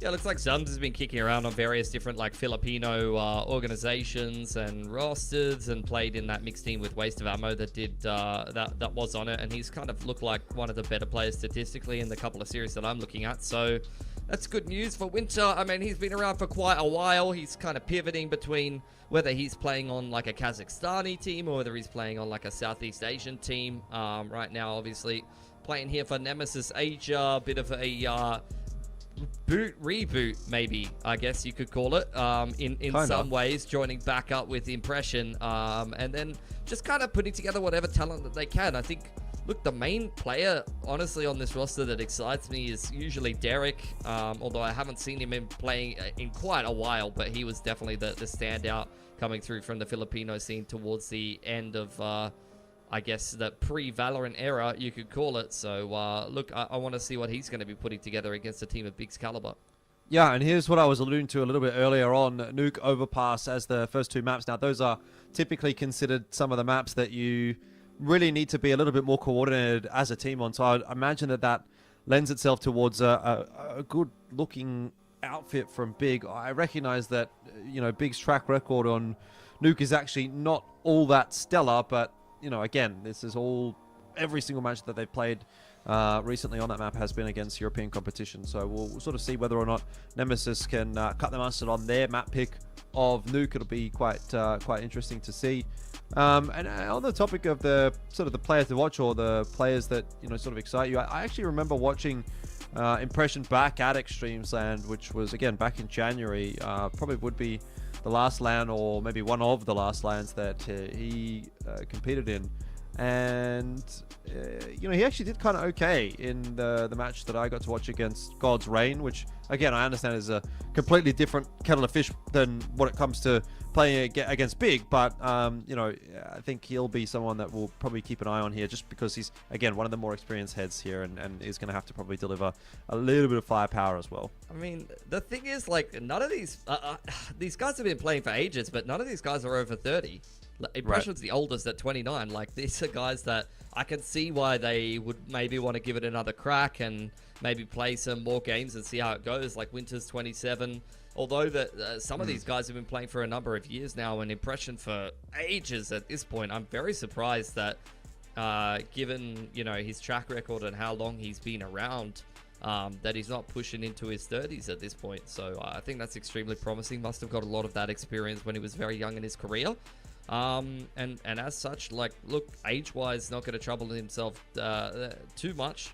And I just want to see what Nemesis SCA do have to bring together here. I mean, I'm not surprised that they are going towards some of the more tactical maps in the Impression iterations of Boot and, various different iterations of Dreamscape. They're a team that, although they might come from Asia, like a lot of the SG MY mixes that did come before them, they do actually like to play on the more tactical side, and that kind of is the history of this particular core that Impression's been part of in the past. And I'd imagine that's going to bleed through into the identity of this team. They have never been really the puggier of the teams in Asia. You'd usually have the Thai teams and the Chinese teams that would be a bit more aim-based, a little bit less strat-heavy, and the various different iterations of Dreamscape have always been the teams that played with more structure. Yeah, at the end of the day, though, like, you come into the server and you get your head banged off by a couple of these more experienced German players. Does it really matter necessarily what strategies you're going to be bringing to the table? That's something that we're going to wait and see whether or not it will eventuate. I think even the last series that we got to watch, Deep Cross Gaming actually did positively impress me up against Mousquetaires with their ability to at least kind of go toe-to-toe on a firepower level in a lot of instances. So I'm hoping that that's going to be, again, the case here for Nemesis. I feel like the Nemesis guys are maybe a little bit more of a known quantity to us. So again, it's really hard to say, I guess, until we get into the server. At this point, obviously, not really much more to really say about this matchup. Like, it's another one of those where there's only so much analysis you can do for a team that basically has never played a game up against a team that is a very, very, very well established roster. So I'm hoping that we'll get underway with the match fairly shortly, so that we don't have to keep yapping about essentially nothing. But I mean, even having a look at like some of the more recent matches for Big, they're beating some okay teams. Like, they've taken a series against Imperial, taking maps off of Fnatic. These are not awful teams at all. Passion UA they're taking a map off of as well. So it's not as if these are unknown teams necessarily. Whereas when you look at Nemesis SEA, who's the best team they've probably played? They play in a scrim against, I don't know, they might even be lucky if they're getting a scrim against a Chinese team, for example. And it certainly wouldn't be the likes of Tyloo, Linvision, probably, or even Rare Atom. So you'd be talking like a tier 2 Chinese team might be the best case scenario for a team like Nemesis SEA, I'd imagine, or a tier 2 Mongolian team potentially, which is, far cry from the names that Big gets to test themselves on. Well, let's see what Nemesis do come up with. I've got, some hopes. I'm not expecting them to win this matchup by any stretch of the imagination, and they Big are the heavy favorites coming first out of the European qualifier. even won their head-to-head pretty cleanly against Mousquetaires over there. So really, I just want anything from Team Nemesis. Want to show some flair and see if they can take some rounds here against one of the European big dogs. Yeah, I agree. They're going to get the Nemesis guys on the T side here, and they've got a little bit of util to play with, so do have to kind of wonder what that is going to look like. Kuma tossing a smoke over the top for Heaven. You would imagine that that is going to indicate that this will be an A take, but Nemesis are actually going to start to try to work their way into the ramp room, and Tabson kills 3 of them like it's nothing. He's just absolutely deleted them. So I don't know if that's going to be any kind of analogy or metaphor maybe for how the rest of this series is going to go, but Tabson is already on a 4K, and he's actually kind of looking for the ace here as well. They will have heard where Winter is. He wants to get the pistol round ace. Tabson not quite going to get it. Winter will shut down that dream, but a super simple pistol round for Big. Look pretty cut and dry, and Tabson is a cut above a lot of the players at this tournament in terms of talent, in terms of experience. Even if he has already gone through many years in his career, you can tell he's still got it. That playmaking potential that made everyone turn their heads a little bit in the past. You even seen him pick up secondary orbs and things like that in the past. So a fantastic player to watch, and that is his talent on full display in a tournament like this. I dare say anybody that's keeping an eye on Big in this tournament and looking forward to playing them are going to have their work cut out for them. That is for sure. Tabson here over at Ramp Room looks like he might actually get tested again. It's a pistol armor buy from Nemesis, so they really do want to have a crack at this round, and they're on their way, but Tabson's not interested in taking the fight this time. He's just going to pop a couple of flashes behind him, leave that to J-Bone, who gets the opening kill. And yeah, I mean, so far, just the 1 kill in this matchup thus far for Team Nemesis. Freeze might be in danger of running out of bullets, but they've mistimed the peek through the smoke. Okay, Zums gets himself 1 before falling, but fairly ineffective pistol force buy. Didn't really do too much damage. That's the anti-eco for Big. They're looking good. They're feeling confident. There really is no reason why they shouldn't just dominate in this matchup. It's really up to Team Nemesis to show us, you know, what, why they're, you know, playing Counter-Strike at this point. I know that sounds like a harsh statement to make, but, you know, some of these guys have already kind of been there, done that in the Asian scene. And these are the kind of opportunities that, especially nowadays, are not going to be coming too often for a team like this. So, look, I think get to kind of see if they're going to get a reality check or if there is something interesting for Team Nemesis. Right now, I mean, this round is just a death match. It's just German players running it down on outside. Someone ran through lobby, and Team Nemesis got deleted. Yep. Potentially going to get a little bit more of that as we go on as well. But gun round coming out here for Nemesis, and, you know, last series, the gun rounds definitely changed things up a little bit. So let's have a look and see if this one is going to get any different, or if Nemesis are going to continue to get crushed. A lot of smokes out early on in the piece, so they're well drilled on the outer smoke wall at least, and Zums has actually found the opening kill in this round, so all of a sudden maybe something to be said for this one for Nemesis. JDC, well, he'll get the opener. That grenade maybe causing a bit of a distraction, can't get back out to safety. Process tested, and the smoke wall will keep him safe for now. A lot of aggression from Big early on. A good couple of trades back from Team Nemesis. Need to punish this aggression. Keep Big honest in a matchup like this, or they will continue to disrespect. Monitor credit card going to be extinguished by Process, trying to keep Team Nemesis interested for now, but now you start to see some movements back down into secret for Derek. Kuma and Winter joining up forces in lobby, trying to simplify this round, but with 55 seconds, the T's will need to find the right passage of play to be able to convert it. All these CTs kind of in one and done positions. Definitely tradable. Definitely room for Team Nemesis to isolate a couple more kills and find some success early on this T side. Yeah, Freeze versus Derek might be that opening. Derek's got the AK, Freeze with just an MP9, so it could be a winnable duel for him. It's just it'll be difficult to actually isolate this fight. The glass is not broken, the door is not open, so he's going to have to make noise if he wants to bust his way in, but he'll be very well aware of Freeze's position here, and that Molotov is going to disrupt. So Freeze actually really in an awkward spot here, especially with Tabson now having gone down, but the bomb's been dropped. Winter wanted to go back up the ladder, and that could have been the mid-round call that could have won the round for Nemesis, but in the end, the bomb dropped on the B bomb site. The commitment had to come through, and Nemesis unable to get that one done. And these are exactly the kind of rounds when you get Asian teams, APAC teams versus international competitions. How many almosts are there going to be? How many, look, that was a good round, we got into an XVX, but we didn't win it. Any of those kind of situations are you going to suffer? That's already a big one for Team Nemesis. That was a good chance for them to start to get into the game. Got a good couple of trades. They had a good position overall. You freeze frame that round and a better team might have won it. Yep. Unfortunately, they've let it slip through their fingers. They've got to get back on the horse now. That they do. See what's in the strat book for Nemesis. Once again, that same outer wall of smokes. Impression's got himself on top of Annex. And he's going to smoke Annex off, actually, as well. So this looks like it might be a bit of an outer's wrap from some of those Nemesis players. JDC, meanwhile, though, is disrupting that. And so Plan A is very soon going to have to become Plan B here for Nemesis. With one flash to play with, man, disadvantage. I struggle to see how other it will go well than some kills will have to go the way of the T's. Tabson lying in wait. Freeze trying to set up multiple players. Molly to keep the ramp players back. Flash on outside gets JDC. Another off angle from Tabson.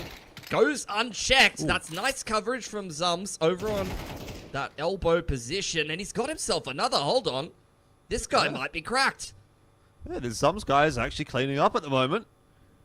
Very important couple of kills. And it has drawn that rotate all the way down to B for Big. J-Bone wondering whether or not that's actually necessary as he starts to go back in the direction of the A site. Going to leave Process here solo. Now, time going to become a bit of a factor here for Nemesis if they lose a player quickly. Zums with that bomb. Oh, he gets himself another duel. Awkward as that glass breaks. Process couldn't see anything. And that's a bomb plant for Nemesis, and it's all off the back of Zums finding a triple. A huge triple in this round. J-Bone has got that USP, knows that both of these players are relatively low, but he's going to have to work quickly. Smoke's gone in. I think he might have actually smoked... yeah, he hasn't smoked the bomb off, so he's going to have to find a kill onto Zums. That is for sure. He'll hit the defuse there. And does get the shot in onto Winter, but Zums comes up with an absolutely insane round. 4 kills in it. Every single one of them impact. And it gives Team Nemesis their first round. I know that you've got a massive smile on your face. I certainly do. As lovers of Asian Counter-Strike, Jordan. Even just that round, it's like a small glimmer of hope. It's like, oh, we did something. That was a huge one from him. Not a toe out of position. Bit of a messy 1v1 to be cleaning up, but hell of a multi-frag there. Yeah, huge.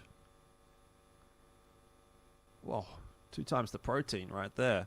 We've got a tech pause on the stage here, maybe? I'm not sure.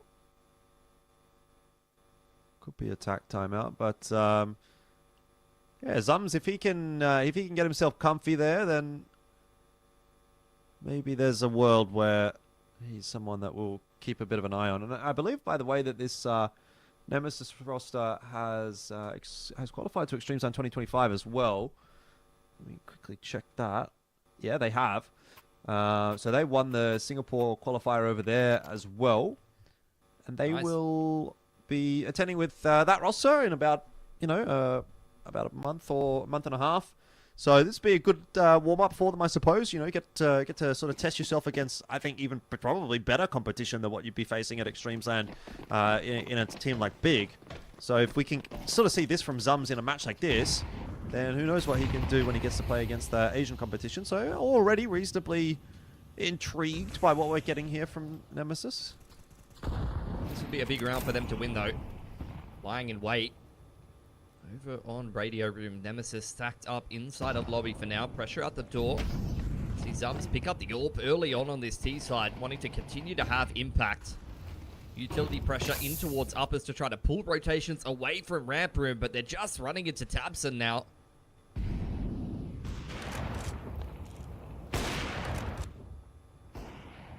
Tabson is very patient, and his patience is going to be rewarded as Derek does go down. And again, that's a spanner in the works here for Nemesis. They're going to try and walk their way outdoor by the looks of things, but this high-low setup from Freeze and Process, well, should be more than enough to deal with it. That's a really nice double kill from Process. He's helped out by JDC, who's on the wrap in behind, and so Big makes short work of that round. It seems like we'll go back to what we were expecting and what we were seeing earlier on, because, well, one good round from Nemesis is nice, but if they can't follow it up, then this is still going to be a pretty quick affair. Push on outside from JDC is some disrespect nice and early on. Just testing the limits of the T-side default here from Team Nemesis. That flank in a round like that is already going to condition them to be concerned about similar aggression in the future. Quick vent drop. Straight on down is Impression. Tech 9 in hand, making a lot of noise on lowers. Tabson's lost his head inside of radio, and with Impression already finding control of lowers, you could actually have some look into this round from Team Nemesis if they can get comfortable in that lower site. Looks like they've been quick enough. JDC's going to start to work his way down. Oh, Tech 9 Impression gets himself 2. No way. All right, surely not going to work out here for J-Bone. How did he get 2? I don't even know. The no-scope, double no-scope from him. It's not going to be enough to save the round. That's a wild one. You were saying Impression's the one to watch. A big 3K from him. He's not washed yet. He's still got more to give, apparently. I wasn't expecting it, but you're starting to make me a believer as well. Good opener from Winter, punishing that radio room aggression, and wow, this is going to put a pretty big dent in the Germans' economy. Freeze doing his best to hold on to the stock inside of the warehouse. He's going to be allowed to do so. Team Nemesis come away from a round where they didn't bring much into it with an AWP, an AK, and a whole lot of confidence.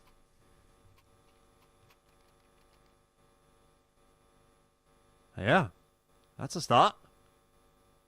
Money getting a little lower here for Big. $1,900 loss bonus. This could be a big swing round coming up for Nemesis. It's been pretty tough going thus far, but if they can put this round together, then all of a sudden they're actually in the half and, well, maybe not quite in control of the half, but definitely dictating in the immediate future.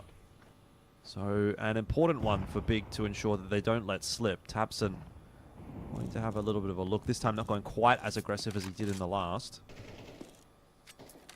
J-Bone looking for a pick on outside to have the float across into Secret from JDC as well. Bit more of a reserved approach from the under silo setup that they had before from Big. On the outside disruption. Team Nemesis not giving them anything just yet. JDC, nade finds its mark. Nice chip damage onto Nemesis as they commit the wall of smokes across outside and try to make it into Secret. Tabson gets himself 1, which is going to keep the numbers equal here, but Ramp Room has been given up by Big, which gives an avenue of attack down into B for Nemesis if they want it. I imagine that they're going to take it. They've mollied off that rotation in from ladder base. Thing is, Big have already pre-rotated a couple of players down toward B, and they're very much expecting this move from Nemesis, so it's not going to be an easy entrance for them. JDC will be pushed forward by the Molotov, looking to continue to contest. Chipped away out by the HE, but he dodges the majority of the damage. Plant is nice and open. Molly will flush Kumra away, but it'll go down regardless. 4v4 on the retake. This will be where Big does get tested. JDC down already. Big are going to have to seriously consider whether they want to go for this or not. If they take this retake, but lose all of their guns, that is going to make life difficult to buy next round, and it seems like Big just are opting to try to save here. Maybe see if they can take a gun or two from Nemesis Asia on the way out.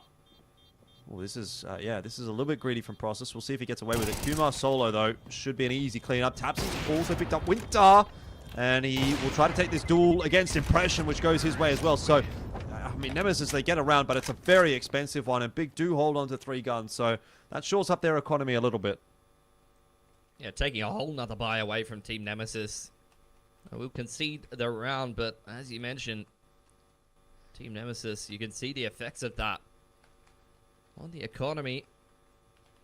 Still able to buy up into this one, though. No AWP on Zums. Big also starting to run out of cash. Looks like round 9 could be a swing round for both sides. And if Team Nemesis wins it, they're going to be keeping things very competitive with Big. So, pushing his way out through the smoke, helped out by a flash, gets a double kill on the entry. Nemesis are starting to come online. Big were dictating at the start of this map, but all of a sudden that momentum has shifted, and Big are really letting these rounds slip now. I cannot believe what I'm watching. Like, I've just got the biggest grin on my face. This is going to be biased casting at its finest. Although I know that, you know, Big has probably got like 2 or 3 German streams going with a couple, you know, couple thousand people watching. So they've already got enough supporters in this matchup. I think me and you, Jordan, are very much pulling for Team Nemesis because it's easy to root for a team you would have no expectations of. J-Bone once again going to make that one a little bit more expensive, but Team Nemesis just hit such a crisp timing into uppers there. Nice entries from Winter. Yeah. We'd love to see it. Cameraman locked in on Winter as well. Wants to get a shot of him doing the dirty work.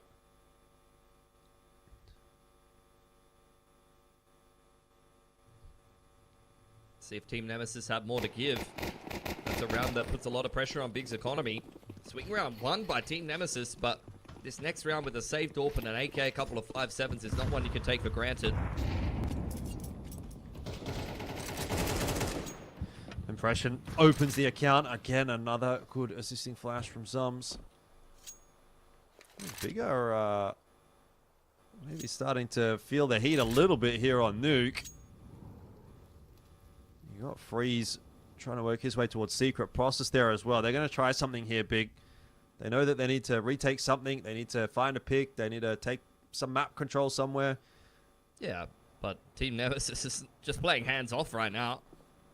Unless they commit into Secret, they're probably not going to have too many issues here. Smoke goes to Annex as well as Windows. Derek's posted up in Secret, just waiting for aggression. Zums punishing Process as well. This is a great anti-eco from the Southeast Asian side. Yeah, what can Tabson do about it? Absolutely nothing, I imagine. He's got himself that 5.7 to work with, so... Now an AWP.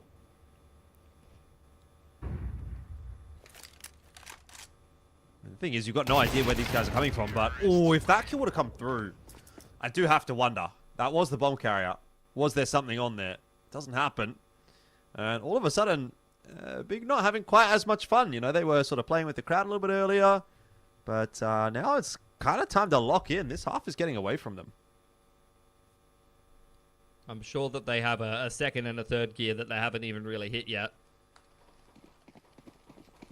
Team Nemesis, I mean, that was my minimum hope in this game, is that they would push Big enough to force some respect, and I think already you're starting to see that happen. Door swung open by Impression. Winter was holding for the peak in response. This is just going fantastic. Derek's getting active on outside as well. May even beat Tabson to the punch down in towards Secret, but won't be able to do so if he gets picked on the cross by J-Bone. Yeah, 1 for 1. I mean, it's not the worst thing in the world for Nemesis. Opens up the defense a little bit, and there's definitely been some holes in it from Big. So that is something that they'll look to exploit. And it seems like Nemesis do prefer to play this kind of slower style in the mid-round. Slow things down. It's what I expected of them when you've got players like Winter and Impression. Like, this is how they like to play Counter-Strike. They've never been a run-it-down kind of players, despite the fact that they might play it in a run-it-down region. It's funny how, you know, this is Impression's style. He's kind of cut from the same cloth as what ended up being Paper Rex, who pretty much played the exact opposite. Impression gets himself another. There's Freeze going down. A-side starting to look weak. If JDC falls, could be problems. Tabson, meanwhile, actually causing real problems for Nemesis. The Incend might deny the bomb pickup. Looks like Zums has managed to grab it, though, and he's well and truly out of there. So A-side is now well and truly in the focus. 22 seconds. JDC just cottons onto the fact that Kuma is poking his head out of hut. Gets an important kill, and all of a sudden this round starting to slip away. Spam through is not quite going to connect onto Impression. They need to get this bomb plant down. J-Bone's flying through the air. But that's the round over and done with. Bomb not planted. Zums can't win it. And so Big will take themselves a 6th with an option for a 7th just to regain control of this half. Yeah, they're not looking like they're under too much press just yet. Just still very calm, still very composed. Good recovery from them in the mid-round. It was another great start to the round, courtesy of Winter. He's had a great time opening up this game from that door position. He's had a couple of entries already.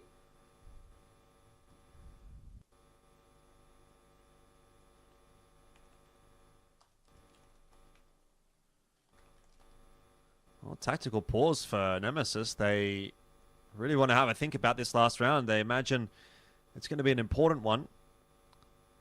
I mean, a 6-6 on the T side of Nuke will not be a bad shout. Looks like Tabson's pretty happy again, so happy after that win. What's going on here? Oh, good. Buy comes back through for Nemesis. Freeze actually has to go down to an MP9. There's obviously still those money problems a little bit there for Big, but they've got enough to work with for now. Movement towards outside. A little bit more pace to it this time. Derek, he's had a rough opening to this game, and his blows continue. HE blowing the smoke wide open. And Derek with a massive hole in his head. Will the numbers deficit, which does favor Big. J-Bone blows open the smoke, sees one more player crossing into Secret. Big should know exactly what's happening, and is starting to converge on Winter in lobby. Yeah, he's happy to sort of just tuck himself in for the moment, but eventually recognizes he's going to have to retake a bit of lobby control. Now Freeze is waiting for him on a bit of an off angle. That'll be a real problem for Winter.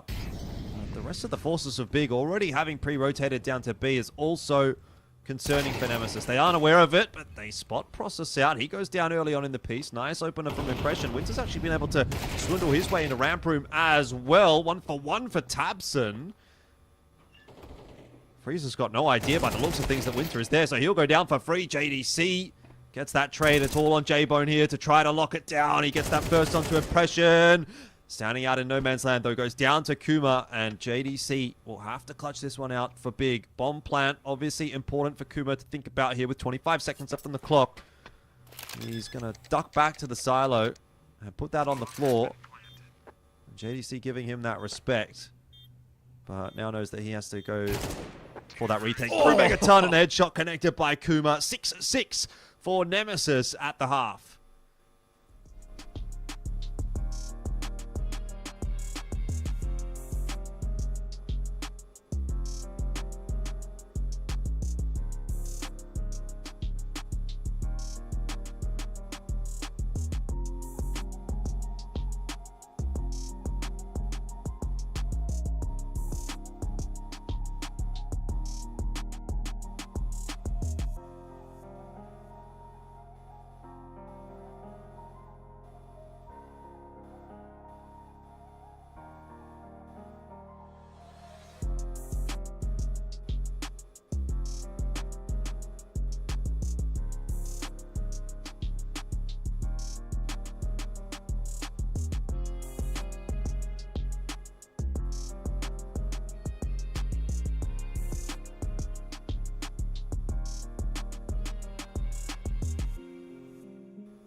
Rightio, welcome back on in. Thank you very much for your patience. There was a little bit of a issue on the stage there, obviously, as you could tell.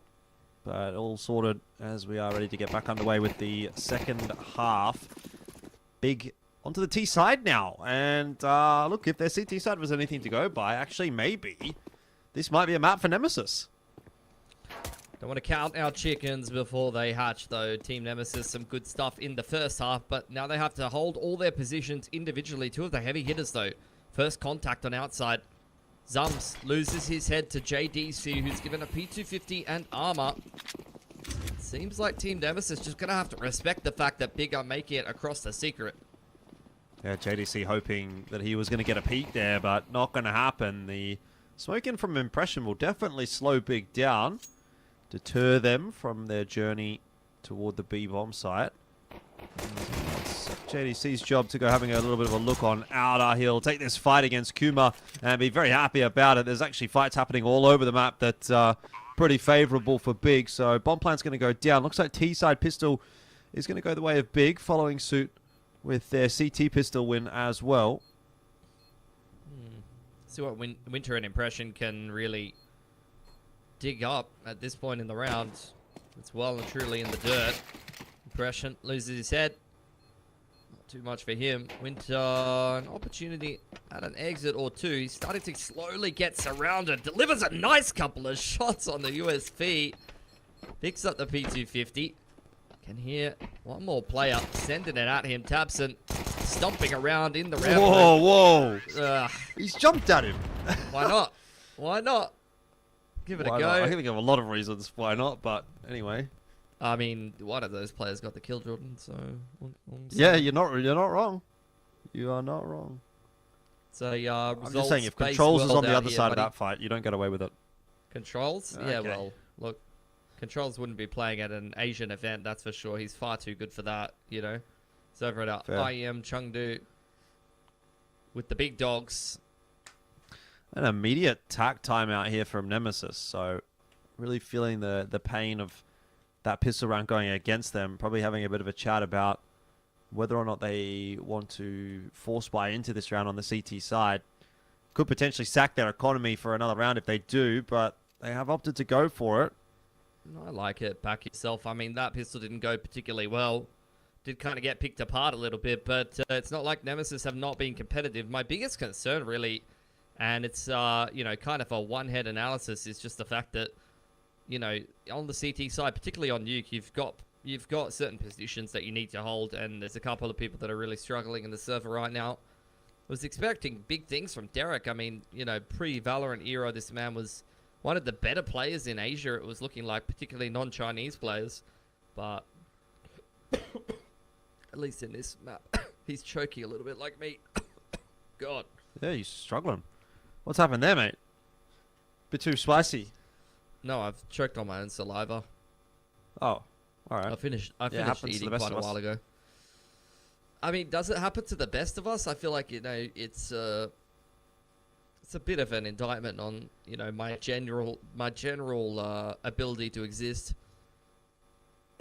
Just do the bare minimum, but you know, that's a story for another time. We'll go back into a tech pause. A couple more things to iron out. Just first day things, but outside of that, it's been reasonably smooth so far here in Chennai. Everything, you know, for the most part, going the way that it's supposed to be going.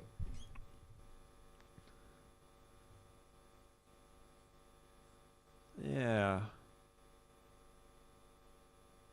I wonder what the issue is here on the stage. Obviously, J-Bone disconnecting. Also, I do wonder, I don't know this at all. Is J-Bone, does he speak German? Because he's listed as being Danish.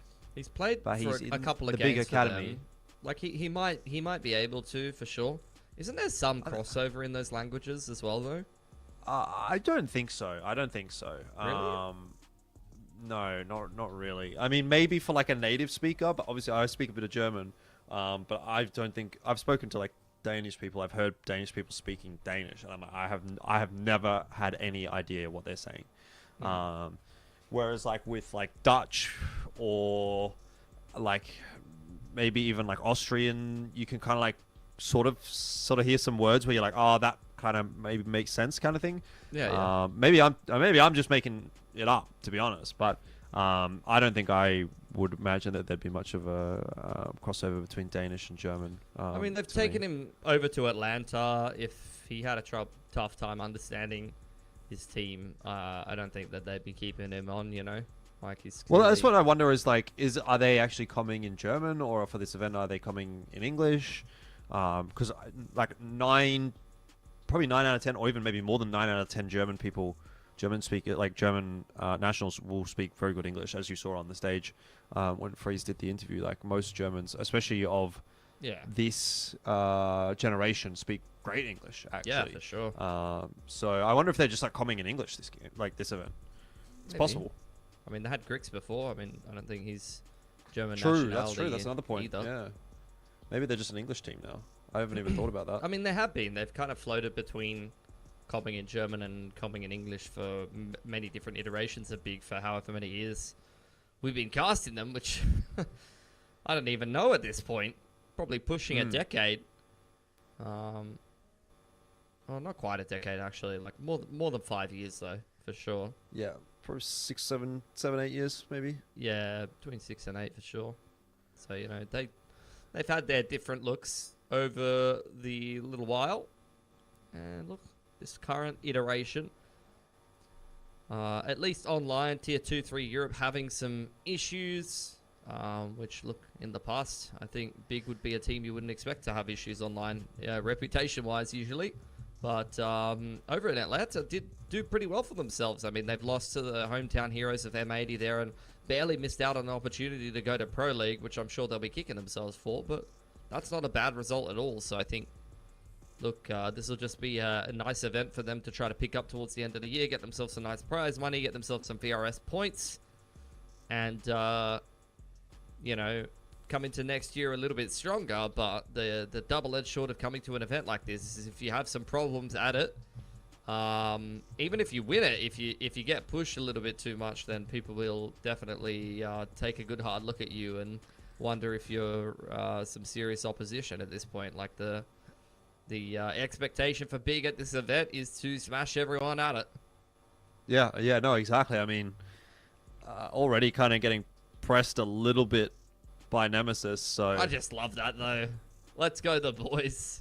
I mean, it's only one half Counter-Strike. They could very much get, like, 13-7, 13-2 here, and I definitely have a very different opinion of this series, but at least right now, I'm quite happy. Yeah. I mean, we'll see how this second half ends up going once we get back underway. Might be singing a bit of a different tune, but it is nice to kind of see some of the old guard back here for Nemesis and having a bit of a crack. That's right. Well, it looks like this tech pause might take a little while to sort of get sorted, so might just have a little chill for a bit, and we'll be back with you when the game's underway.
see for how long. Hopefully longer than the last one. But seems like we're ready to get back underway.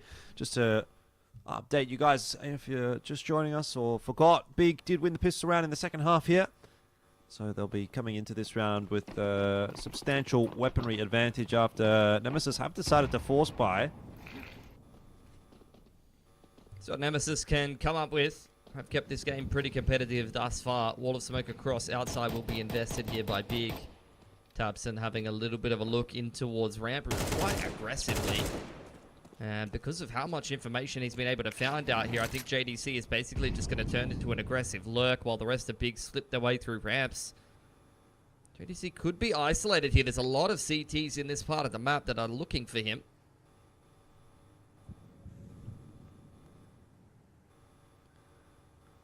Well, that's a lot of map control already very early on in the round for Big. So they will be very happy with this. You can just sort of walk their way down to B. The crunch going into secret. JDC seems to be quite well aware that there's another player there, but Winter actually does get the better of him, and that'll be an AK claimed. He will not be expecting freeze this far forward, though. And so the AK goes right back over to Big.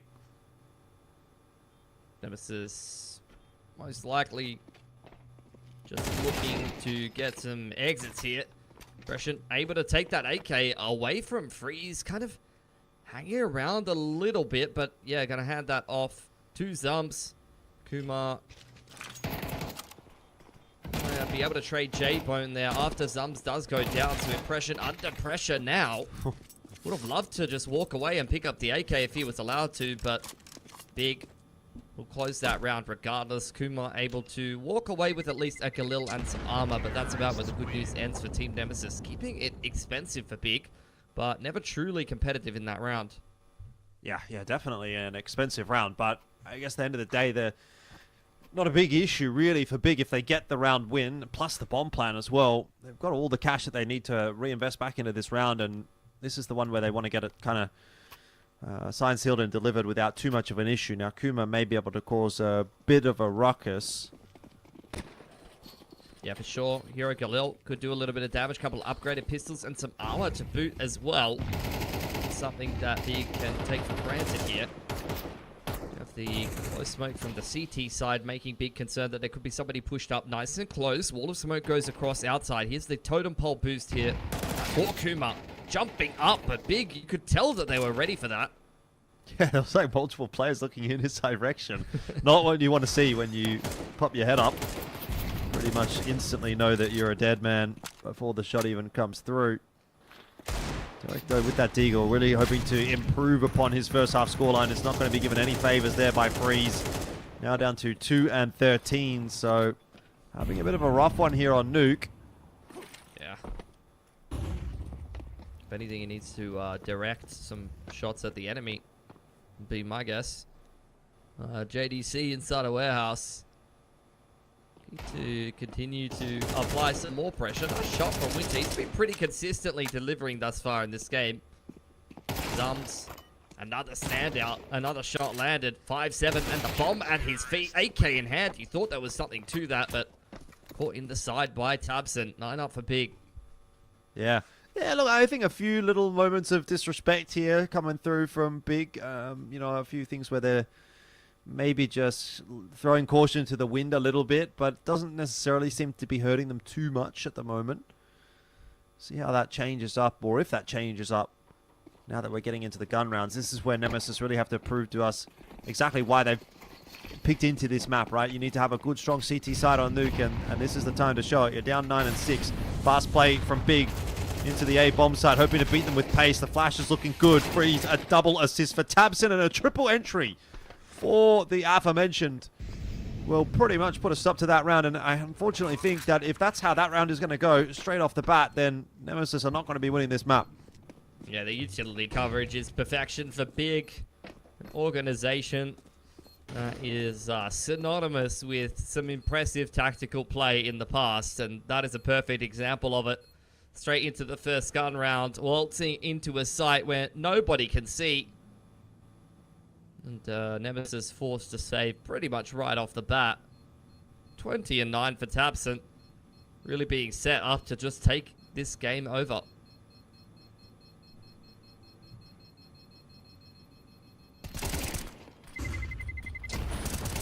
try and hold on to his M4 here. And that's not going to happen, but Impression will at least get away with his. Some small good news for Nemesis, but look, I think going forward, just going to be a light armor purchase around the M4 if I was to guess. The tactical pause from Nemesis. See what they come up with. I mean, they haven't really had much of a chance to play just yet in terms of actually putting gun rounds together. So, if anything, I think this has got to be like one of those tac pauses where they just kind of try to wake themselves up a little bit. Because, I mean, tactically, yeah, you can't be getting rolled by the upper spot, because if that's an issue, then especially with this little room for error on their T side, they're going to end up losing this game anyway, right? But I think overall, when you're looking at, you know, pistols and armor and a single rifle, you come up with something cute to see if you can steal yourself around and hope that you can start to recover the gun rounds once Big go up 11-6. Yep. Wishful thinking at this stage, it kind of feels like, but see if Nemesis can find a way to recover it. Impression going to try and get aggressive on outer. It seems as though Big have a bit of a read on his position though, and J-Bone makes no mistake with that AWP shot. Takes the M4 out of the hands of Nemesis. It will be irretrievable as well, as Big are starting to take control of outer. Kuma in with a chance, but a tough one to hold on to, as Tabson seems to be hitting everything on this T side. In fact, was doing much the same on CT side. He's up to 22 and 9. This grenade is a good one from Winter, but it won't result in a kill. And 11 on the board, like you expected. Pilski there for Big. It is now do or die for Nemesis on map 1.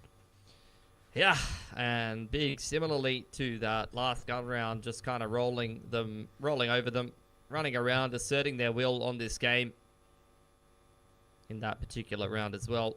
So we'll see what Nemesis has come up with in their timeout. I mean, those taking a timeout into the, you know, half buy is going to be somewhat of an adjustment for your next gun round as well. Does seem like early on you're going to get a duel towards ramp room. The pace never slows down for Big, Jordan. Seems that way. Winter's already back down into the B-bomb site. Minute and a half left on the clock. Big are really not giving Nemesis any respite at all. The util getting layered on in. Will be forcing out a bit of counter util from Nemesis. No connections thus far. Flash on in. Some's missing that shot. That'll allow Big passage into B if they want it. They continue to slow it down though.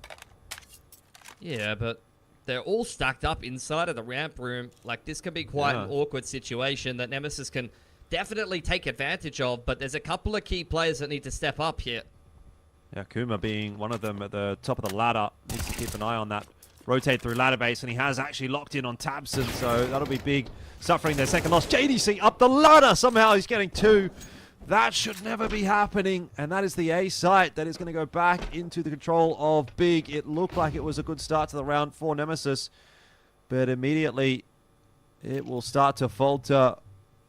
Process out through to Annex as well, so a lot of control, a lot of territory taken here by Big. This is looking like a fantastic post plant, and I don't even know if Nemesis should really go for this retake in the 3-on-3. They don't have any real util. They've got one smoke, one defuse kit, and they've got no idea where any of these Ts are. It's a fantastic post plan set up here for Big. I just can't see Nemesis getting in at all. Looks like they've decided to call the cancel, but it's too little too late. They're only going to get away with one gun.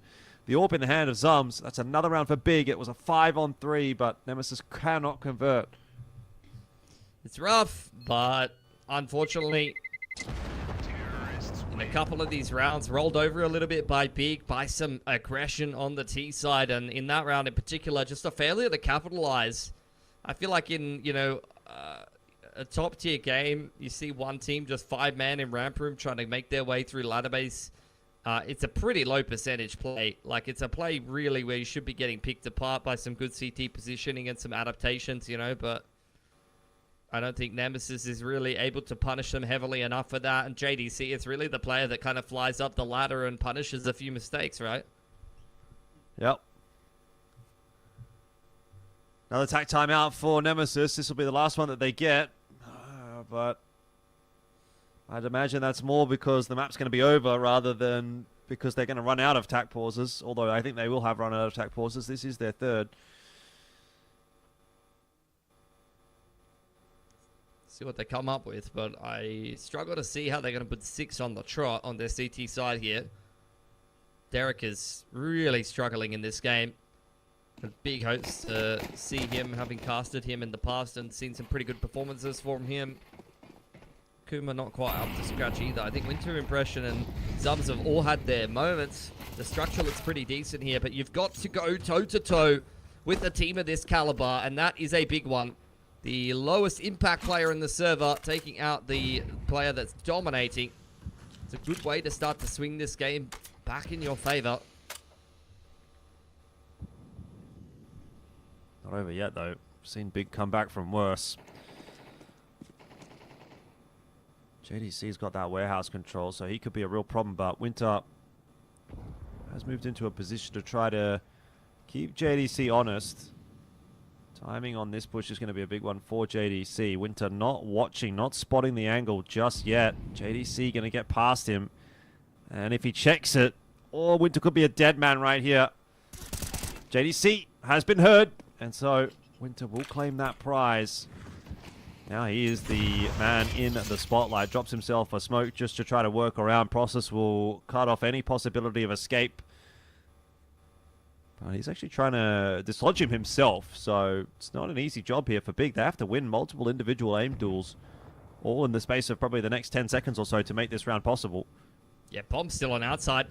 Only now starting to breach in towards Annex. The jiggle from Winter. Whoa. What a shot from Process to put him down. Flying up the ladder now. Hold on. Big have made such huge inroads into uppers. They should never be getting away with this. Yeah, that was exactly what I was talking about. You know, they just needed to win a few aim duels, and that's exactly what they did. Now, it's been brought back to 2-on-2, but Process is in a great post-plant position. He will be mollied off and forced into the fight. Zums hitting the shot with the AWP, but Impression gets rid of Freeze, and okay, it's not done yet. Nemesis will get themselves a defuse, but they are looking super shaky on this CT side. For sure.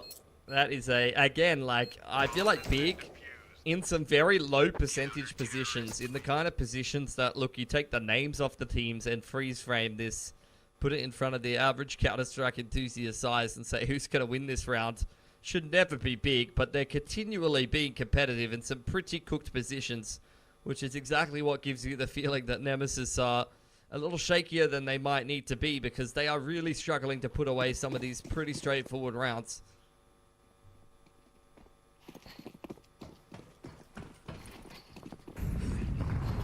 Run it back. Big have got plenty of money, so they're going to continue to put that pressure in onto Nemesis. There's the wall of smokes being developed. JDC wise to the possibility of a grenade coming through there. Yeah, he's done well there, but Big very much look like they are looking for this uppers timing.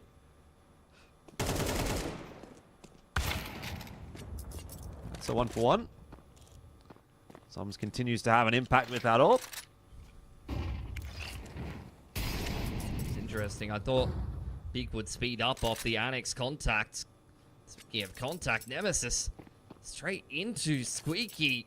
Looks like they're back-to-back inside of the Squeaky door there. Surely Tabson goes undiscovered in the backside of things. Derek now feeling like he needs to activate, walking his way through Hut. Tabson has been left behind inside of lobby, and he's waiting for this trade to come through. Big swing into onto Derek, and decks him for the round previous. Well, once again, we're back into an awkward spot for Nemesis, and this one seems like it might be unsalvageable.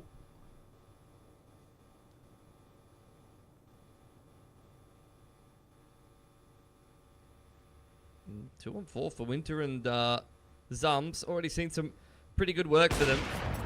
Posted up on the jiggle is good enough to throw off the AWP of J-Bone, who is now posted up on Winter. Reposition is very cheeky from Winter. It feels like he has enough time to go back all the way through Annex. Zums is holding his nerve over our ladder base. A little bit of disrespect from Process denied. Not done yet, I suppose. Freeze and J-Bone trying to hold on. Time is a massive factor, though, for Nemesis. They're going to have to start moving quickly. Freeze is going to be a dead man, but they still have no idea where J-Bone is. He has Heard Zums dropping. Here comes the shot. The no-scope misses. They've won a 2v4. Nemesis how have they won a 2v4 against Big? It's all Winter. Like, the brain on that man is incredible. The pick in towards lobby, and he sneaks all the way through outside. Like, who makes that play against a team that you're a massive underdog against?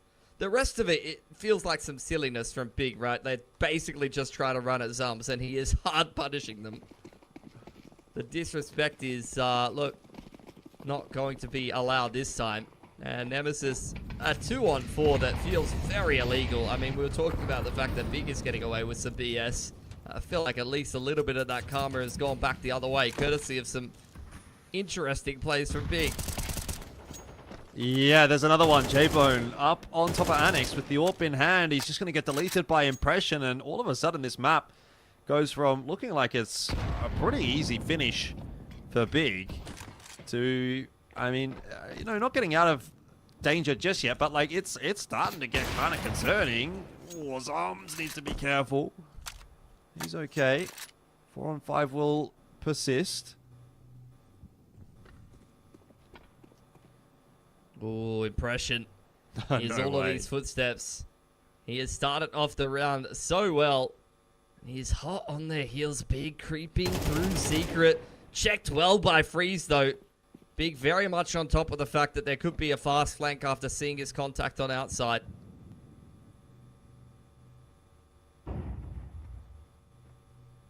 Winter's in a good spot to cause a ruckus here if the push comes into B, and he'll have the backup of Derek, who can watch window for him.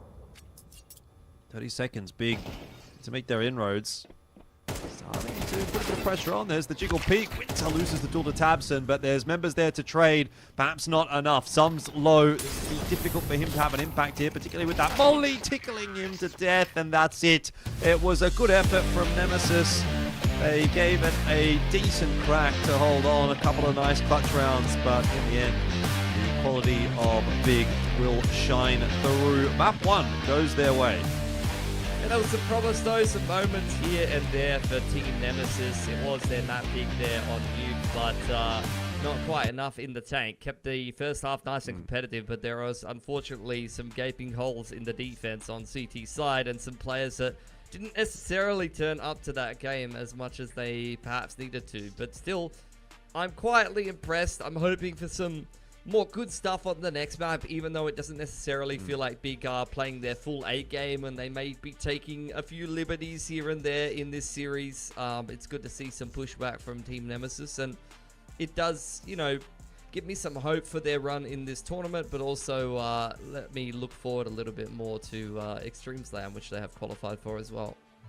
Yeah, definitely. I think there's a little bit to be said for them. You know, you can still sort of see on an individual level, there's something there for a couple of those players. Zums, Winter, obviously impressive there as well.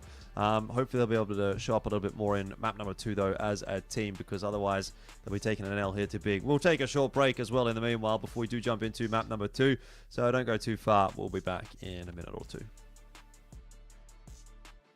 Fuel your everyday with the new Boost protein.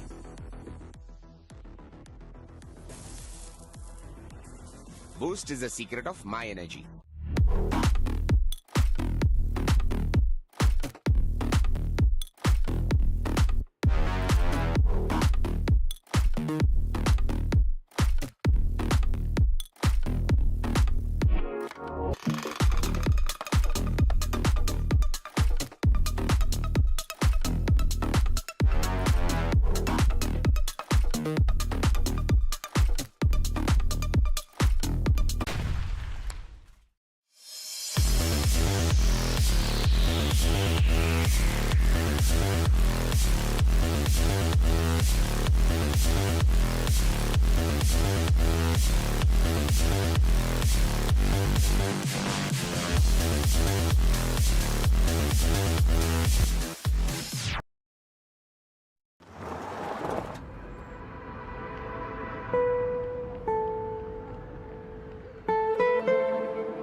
को जो मैं हो जाऊं पागल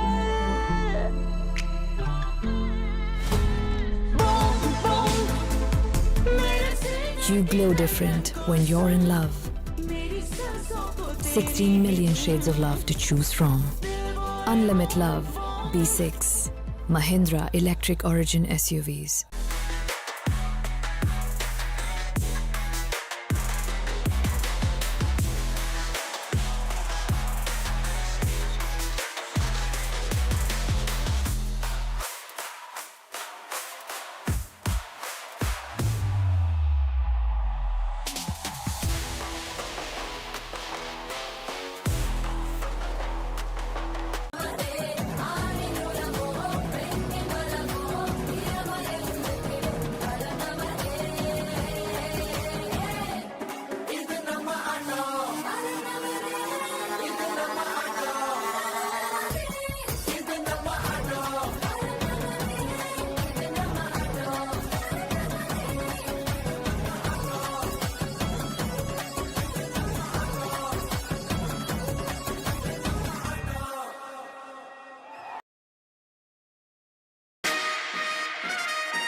ராத்திரியில் பறக்குது ஜெட்டாட்டம் தீப்பெட்டிக்கும் tyre எல்லாம் கெத்தாட்டம் சுத்தி வந்து ஜெயிக்கிற வெறியாட்டம் டாப் கியர் தெரிக்கட்டும் சீரி வர காரில் இன்னாட்டம் It was finally time for the night race on the streets of Chennai.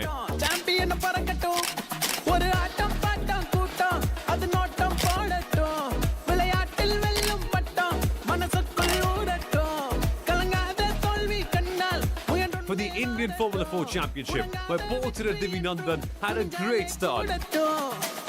ட்ராக்ல த ஃபயரா பாயட்டும் ஹார்ட்ல த பவரா மாறட்டும் டார்க்ல த புகழா ஏறட்டும் டாப் தான் வெல்லும் இரும்புல த செஞ்ச தேரெல்லாம் அணிவகுத்து போகும் ஒரு நேரம் கனவுகளில் வெற்றி என்னாலும் உழைக்கிறப்போ அல்லும் ராத்திரியில் பறக்குது ஜெட்டாட்டம் தீப்பெட்டிக்கும் டயர் எல்லாம் கெத்தாட்டம் சுத்தி வந்து ஜெயிக்கிற வெறியாட்டம் டாப் கியர் தெரிக்கட்டும் சீரி வரும் காரில் இந்தாட்டம் தேடி வரும் பெருமையில் கிங்காட்டம் ஊருக்குள்ள நடக்கிற நம்மாட்டம் champion பறக்கட்டும்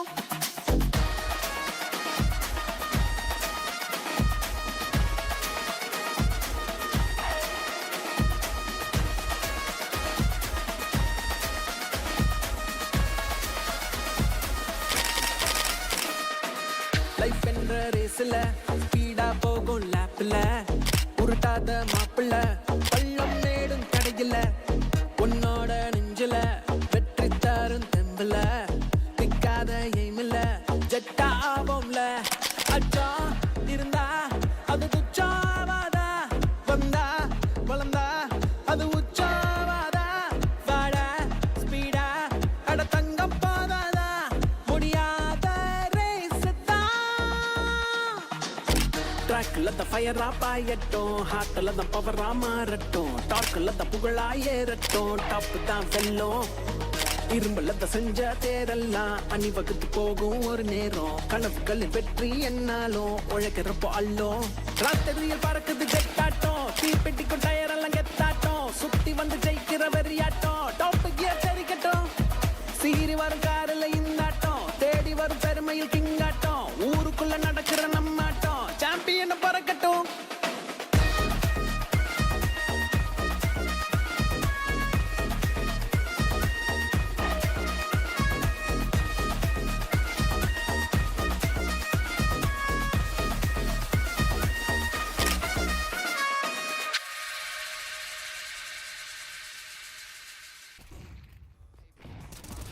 Paper dial up the deputy mad at my brown problems in the paper. Put my problems paper dial up the deputy mad at my brown.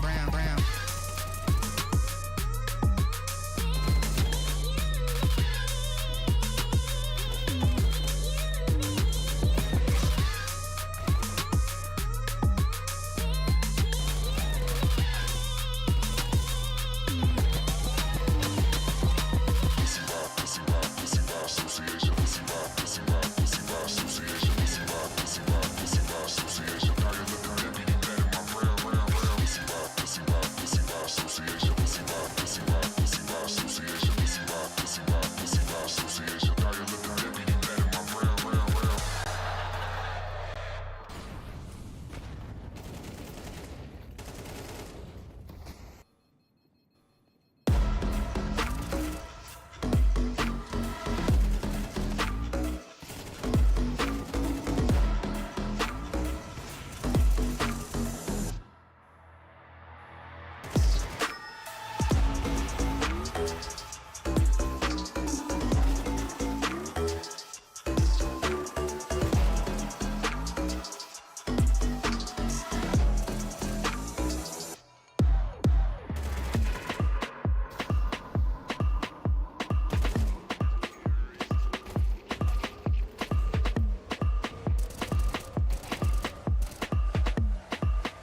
Welcome back on in. It is CEGC, and we are in our second match of the day. We're about to head into the second map of said match. Big take map 1 off of Nemesis. It was their map pick of Nuke, and I'd say it was a bit back and forth, definitely. Maybe more back and forth than we had anticipated given the start. Nemesis giving a little bit of work, I guess, to Big in that first map. But I have to wonder whether or not that'll be the same case here for map 2. Just because looking at the numbers, this seems like a map that Big really do kind of have on lock. Yeah, for sure. And I think Big were taking definitely a couple of liberties in that last game. Some interesting approaches here and there, and maybe showing a little bit less respect than, Nemesis would have appreciated at times. But look, I think we'll give the MVP over to Tabson. Man was running around absolutely everywhere, finding entries aplenty, great flash assistance, and good structure from the rest of Big, as you would expect. But this man has been a centerpiece of not only Big, but really kind of is one of the big names that I think of when it comes to German Counter-Strike in the modern era nowadays. You know, you've got all these 1.6s that, a lot of people remember fondly, but Tabson at least go into CS2. A big name when it comes to Germany. Yeah, I think probably if you would ask who is the German player in Counter-Strike, I would say a large majority of people would probably say Tabson. Certainly that would be the name on my lips as well. Had a great map there, no doubt about that one, but obviously going to have a little bit of work to do here to finish the series off. On the other side of the field, I think, you can have some positives definitely to say about Winter in particular. It doesn't seem like he's fallen off too much. I would imagine, I think he's probably the most active of these 5 as well when it comes to Counter-Strike. If we would have a look at the sort of the match history of all 5 of the players there on Nemesis, I think even you were referring to it earlier as well. He's been playing a little bit in some Kazakhstani teams here and there. Obviously, Impression took a bit of a break while he was managing an organization at one point. Kuma and Zums are quite new. Derek, I think, has been out of CS for a very long time. Was he playing Valorant at one point, I assume, but yeah, definitely has been having a bit of a rough one there on map 1, so he needs to find a way to turn that around for map 2. Yeah, I'd agree with that. We'll take a little bit of a look. Oh, wow, there's 2 people called Derek. Let me work out which one it is, but I'm pretty sure it looks like he has been playing a little bit from 2021, so like middle of 2021 until middle of 2023. So since then he didn't play Val, it looks like, and now he's been back on the CS train, I'd imagine, and stepping back into this roster as well. So look, I think just double check it's the same person, but that's the history that I could see at least. Oh no, looks like it might be a different person. No, it is the right person. Sorry. So yeah, he has played a little bit of value, right? I mean, who hasn't in SEA at this point? A lot of people kind of dabbling in it a little bit. A couple of notable names that didn't really play that still, like, I think weren't necessarily like super competitive in terms of CS anyway, regardless of not switching. So I don't think like necessarily it's like something that would necessarily hold you back too much, I guess. But at least in terms of Derek, I mean, I don't think that's necessarily been the deciding factor there. I think he's just had a bit of a rough map and hasn't really necessarily been ready to play the game as a whole, to be honest. So needs to have a little bit of a, hard look at himself between the maps and, see if he can pick up the performance, I suppose. Yeah. But in saying that, it's going to be a pretty difficult one to get over the line here. Just, again, reiterating the fact that Overpass has already been such a great map for Big in recent times, right? Where we're looking at the rest of the map pool and saying, okay, there's some susceptibility there, what have you. Nuke's, been a bit of a wishy-washy one for them, but Overpass, what is it, 89%, 82% win rate over the last few months, and they've been playing against some decent teams. Obviously, you can throw out a few names. Imperial, Fnatic, they've beaten on this map. BC Game even as well, like in the qualifier for this event. So they beat Simple on this map. I mean, I don't know if that's necessarily a whole lot to really get excited about in this day and age. Simple on this map. Yep. All right, well, wrap it up then. Yeah, wrap it up. I I mean, guess. might as well go next. Let's see what Team Nemesis do come up with. I'm going to get already some aggression from Derek. A good opportunity for the man to step up. I'm He's locked hoping in. the best for him. He's locked in. Look how close he's leading into his monitor. There you go. Opening kill for Derek. That's a little bit more like it. He's happy with it as well. He's instantly turned to attention at that condor. This is a 40 he's okay. for him. Yeah, maybe. I mean, maybe that's what it's going to require for Nemesis to get through this one. But obviously, Big, having lost that player on the opener, I'm going to start to figure out what they want to be doing on this T-side pistol. JDC has been given quite a bit of room to work in bathroom, so Big are just going to reroute in that direction, and it looks like they're just going to storm their way toward A. You have a reactive smoke here for Zums. In comes the utility. Nice little crossfire with Winter, who's tucked up on the side. Goes unchecked. Full white, but able to get away to long. And they're going to really have to put in some work here, Big, if they want to get a bomb plant down, let alone a round win. It doesn't look like that is going to happen, so Nemesis find their revenge for having lost both of the pistols on Nuke, and they pick up the first one here on Overpass. Yeah, lovely setup. Winter, I mean, you might be coming into this series as Big with not too many expectations of your opponent, but at least from what I've seen from him today, that is not a player you can afford to overlook, and he very heavily punishes them for it.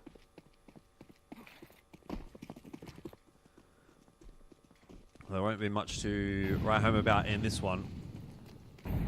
No investment at all from Big. So if they can get a bomb plant, that'll be ideal. Looks like they're going to try the old 4-1 cheeky split. See if they can pull the rotation off of B. And then allow that bomb to walk its way in for a plant. I don't know that they're fooling anybody at this stage. And that'll be the bomb found. So, GG. Oh, man. Some of the worst German salesmanship I've ever seen there. Nobody interested in buying whatsoever. Big. They have the A site, but they've forgotten one very key ingredient to this gumbo.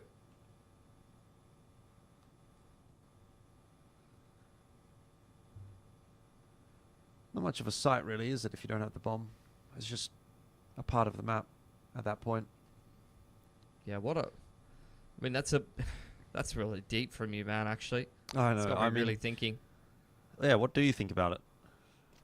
Oh, so many things, you know? Really? Yeah, I got thoughts. Feelings. Look, at least right now there are positive thoughts. This is one of the rounds of all time, though, right? Yeah. Come on, Derek. Yes! Oh my god, has he got more kills than last map already? I don't honestly know. Let me go fact check that, and you cast the rest of this thriller. Well, it's all done, mate. It's all good. It's done. Go on. Come on. He's even. He's even. No, he was 4-19. No, he got the last one as well. I think he's good. Did he? Is he up to 5 now? He's up to 5. He's done it. He has absolutely smashed the record of Nuke. Look at that. That's a number that looks bloody good for Derek. Good on you, son. Go get you some more. You deserve it. We've been waiting to see it. Big on the guns, though. Lots of MP9s here for Team Nemesis. Going to try to do some damage. Process going to push them away with the molly for now. A molly returned in his direction. Things definitely heating up inside a con. Oh, Process, here's the footsteps. He's got a bit of a rude awakening there. The MP9 sliding down the stairs. It's going to be pretty difficult to lock in on with the AK. JDC now. An important tool for him is going to go the other way as well. What's happened? Nemesis have just turned it on. Impression wasn't even this sharp like back when he was active, you know, back in the day. I feel like he's better than ever. When would you see him double dig someone with an MP9 like that? I can't believe what I'm watching. Yeah, this is kind of goofy. Freeze is on the A site with the bomb, by the way. His teammates are just like all over the place. So this is very, very weird. He's very scared about planting this bomb. He's going to have to get it down pretty shortly because Nemesis are headed in that direction. J-Bone will be able to clear out long to an extent. Yeah, Impression still floating around there, but now that the bomb plan has gone down, Big can start to focus in on trying to get some frags. Impression not quite as clean as last time around, and there we go. The super sub steps up, and Big look like they'll get through this round. So just as it kind of starts to get rolling for Nemesis, it does get shut back in their face, and Big are underway. That's a brutal one. That was 3v5 that looked a little bit too easy for Big. Team Nemesis had some good moves there. I mean, a pick and con and a pick on long. And Impression catches Tabson, not even looking at him. That should be enough to win you a round. But apparently Big are invincible on the German map. True. I didn't even consider that that was the reason why they're so good here. Obviously. But it might be. Yeah, I mean, Team Nemesis can't even read the signs. So nowhere to go. Well, Tabson wants to take the fight with the AWP, and he does a pretty damn good job of it. He continues his form through from the first map. Impression, though. Trades one back on the other side of the map, but still, numbers deficit here for Nemesis this early on in the round is going to prompt some interesting stuff. That from Process is probably not what he was hoping for. Well, Tabson continuing to activate, though. Knows that there's a player over here in water. Kuma delivering, though. Freeze, the spacing is quite poor, and this is a hell of an off angle from Witcher. What do you even call that? I mean, okay, sure, like, that is true, but also, this round, can we talk about this round from Big?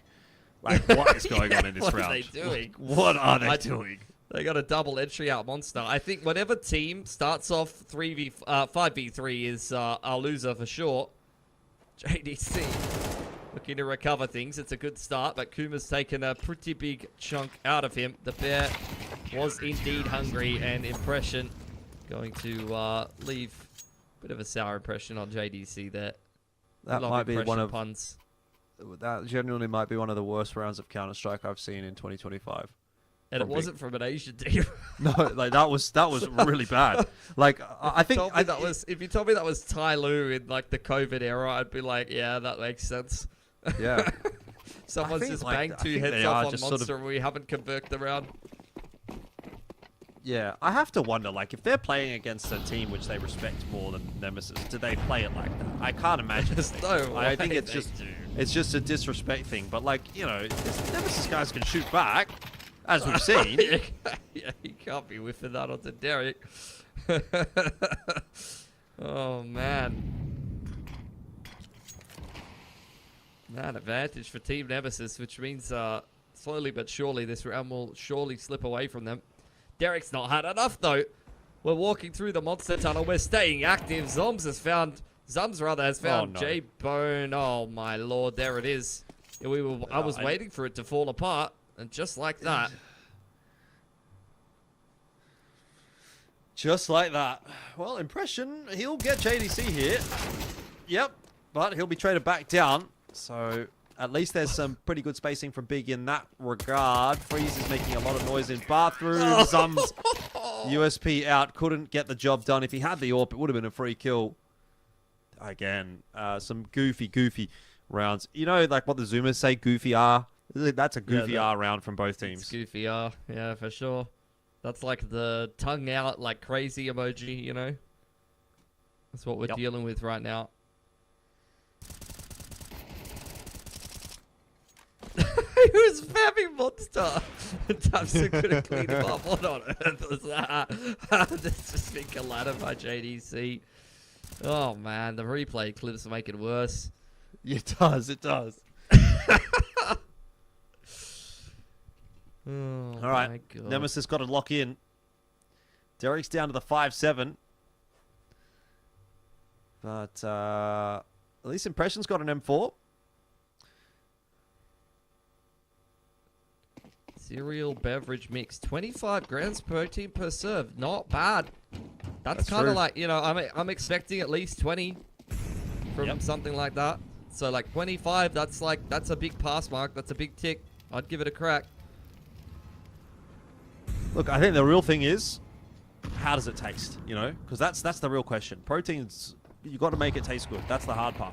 I've not really found a protein that I've liked, but I am liking Zums with the MP9. Oh, I'm not so much of a fan of that from Winter. But, yeah, this is it's getting a little bit goofy at this point. What is happening here? Impression dead to J-Bone. Man, Nemesis have thrown caution to the wind. I feel like they brought Big down to their level, though.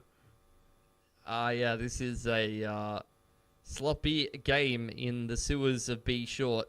That's for sure. Everyone's getting in the mud. And unfortunately, Team Nemesis have been left looking a little worse for wear afterwards. Not necessarily clean from Big, but good enough to get themselves into an anti-eco, and maybe they can try to scrub this half up as they go, I suppose.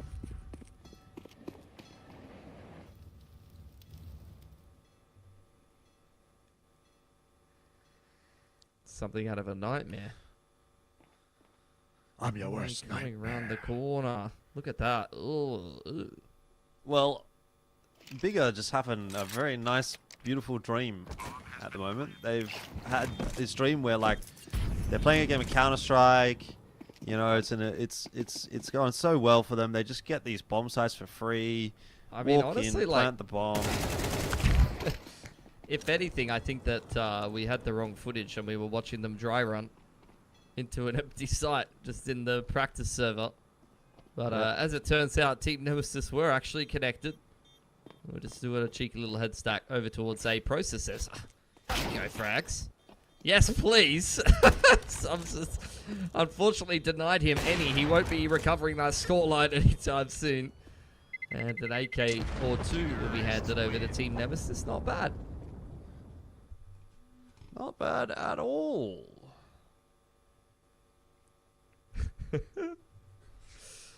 Oh, man. Alright, let's see what else they've got on the CT side.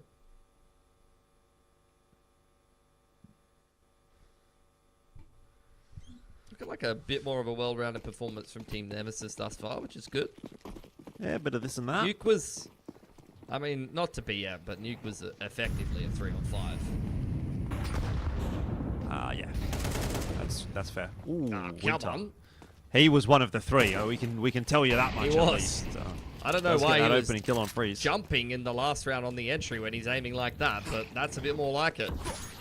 JDC's about to die to the guy along, or maybe not. He's going to push his way forward and get himself a kill. J-Bone has the coverage on long, and JDC's just terminating everybody in the bathrooms. He is the janitor.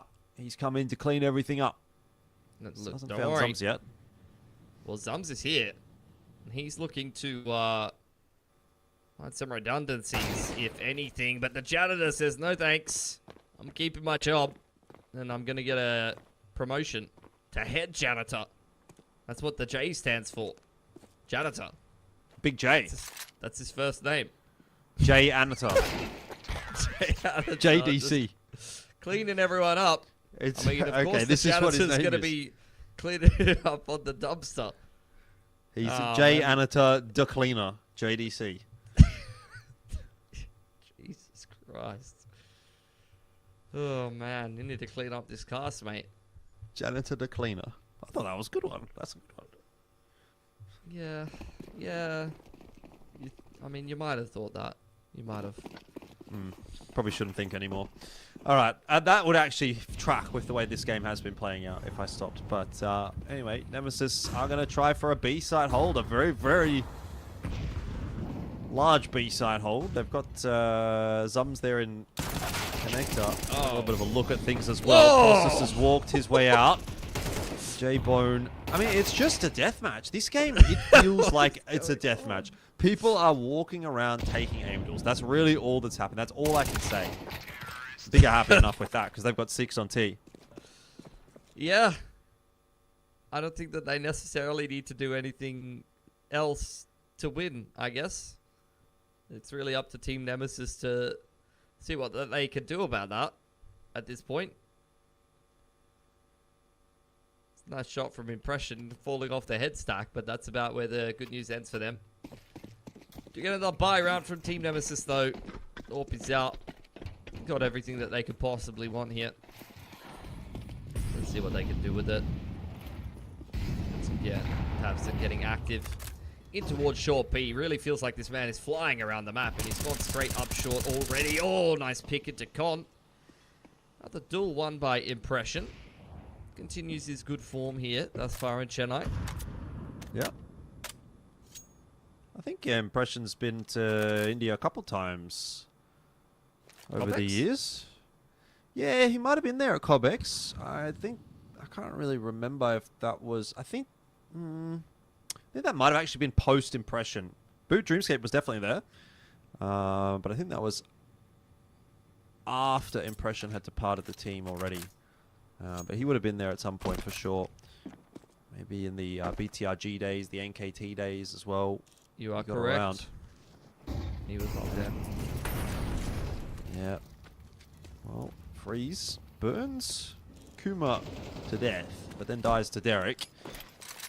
Big, sort of just scurrying around looking for aim duels any which way they can possibly. I feel like they're just practicing their B takes over and over and over again with different situations and handicaps added to the discussion. This time it's a 2v4 that they need to negotiate. They've got to recollect the bomb first and foremost. Don't really have the option to go back to A now, so they're just going to have to fight their way forward. Process walks right into the pre-fire of Derek, who has certainly turned it on in comparison to the last map. 11 and 6 now. For sure. I mean, you could tell he was locked in from the pistol. Now, Impression giving Tabson a freebie. Very nice of him, you know, to help some lesser-known players get a frag or two. Nice guy. Good on him.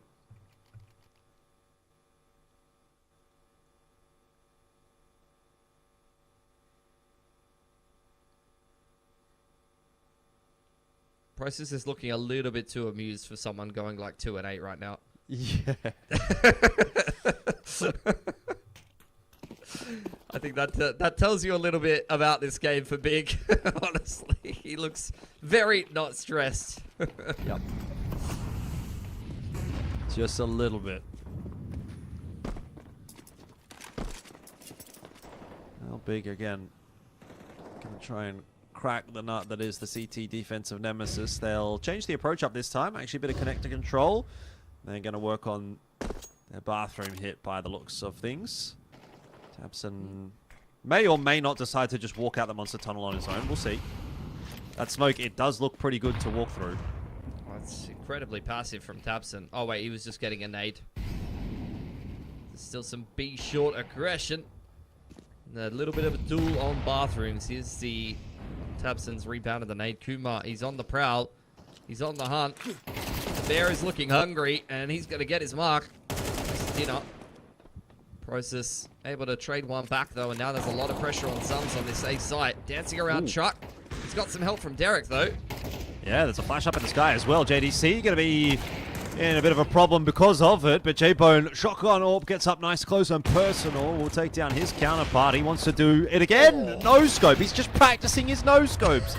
And that's gotten a little bit too much the better of him, but Impression has no idea where Process has gone. Has he spotted him? Yes, no, maybe? Yes, he has. And now he's given away that he knows, and everybody knows.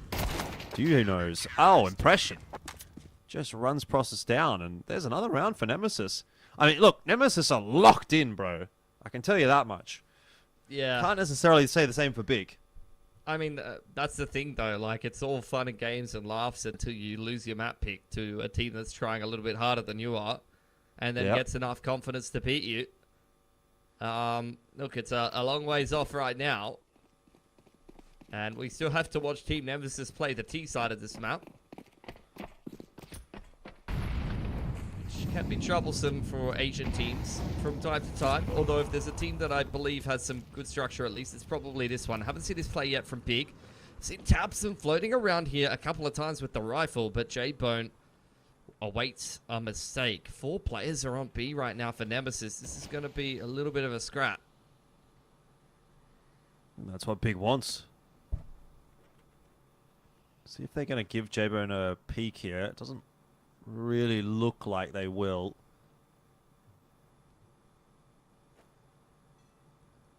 Process will be boosted up and gets the head off of Impression, who just re-peeks right into the pre-fire. That is unfortunate for Nemesis. It might be a 7th round in the making here for Big.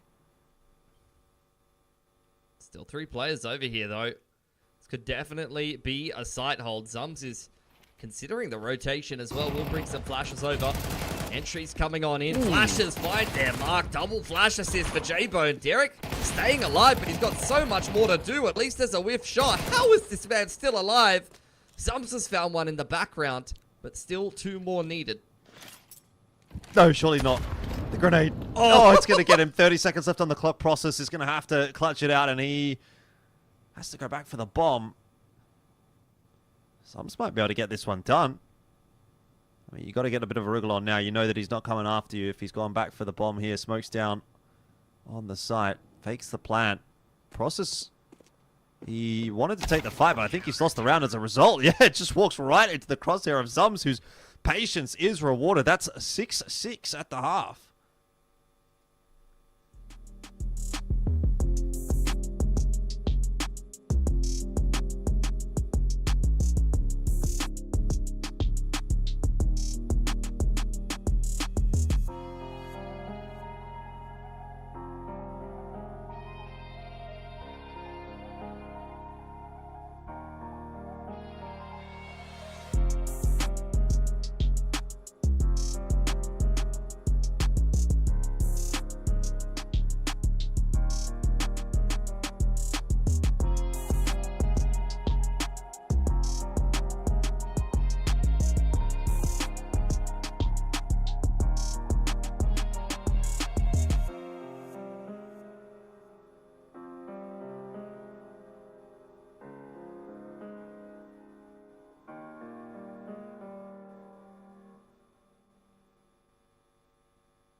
Welcome back on into Chennai. It's Big versus Nemesis as we head back into the second half, and things are really heating up now. 6-6 the scoreline.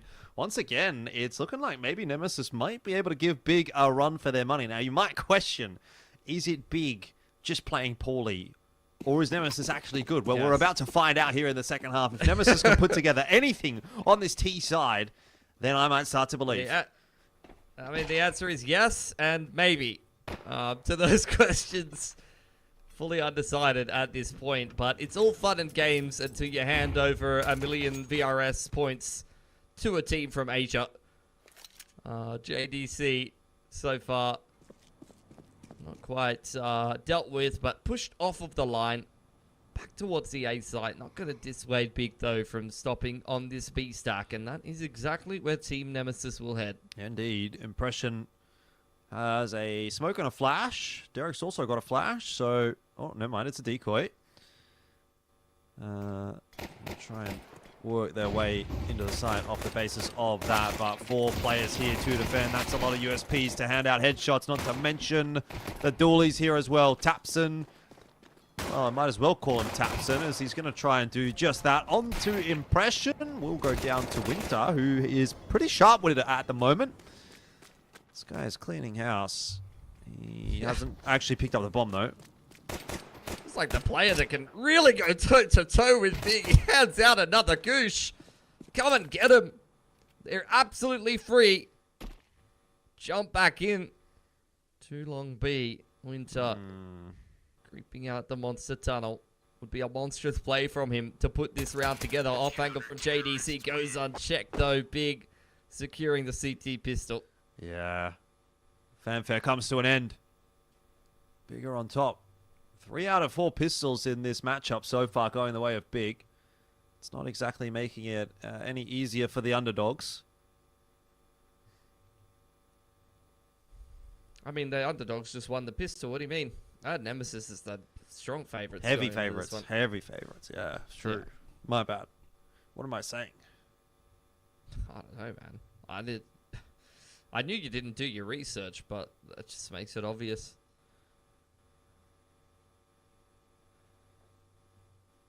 Tech pause. Another tech pause. Why is it always after the pistol? I don't know.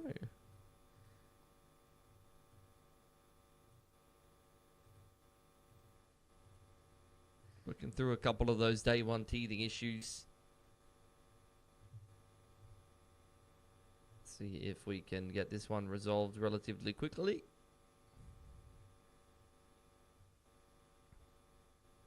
I reckon Nemesis is going to force Jordan.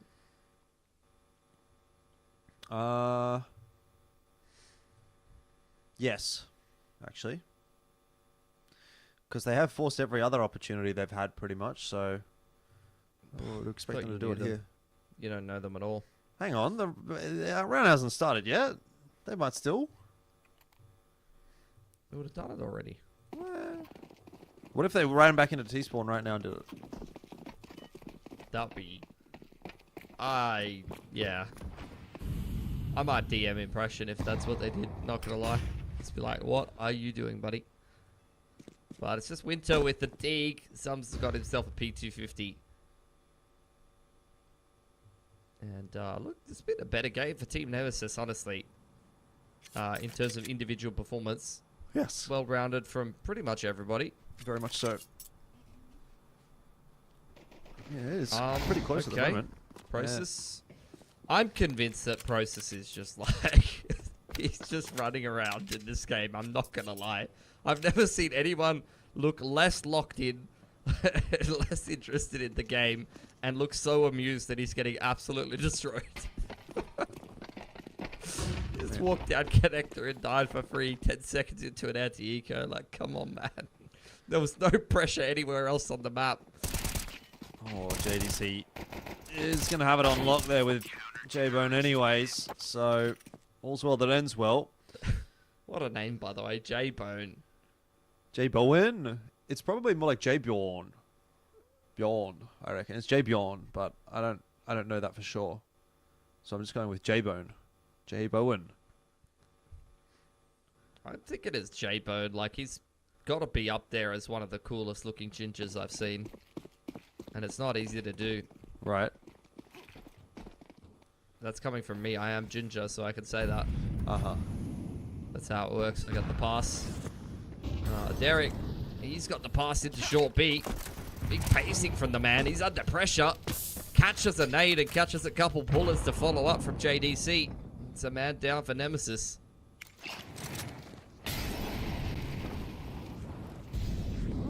Kuma looking to try to work the connector control here.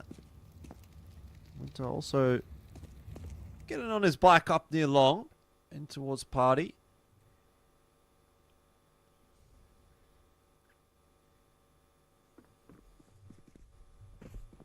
It's a bit more of a stack towards this A side of the map. Freeze may go unchecked at the ticket booth. Maybe he is the ticket inspector.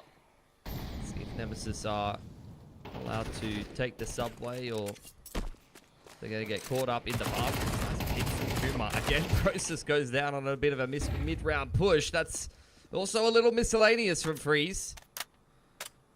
Yeah, Freeze taps Winter. He's going to have to lock in here.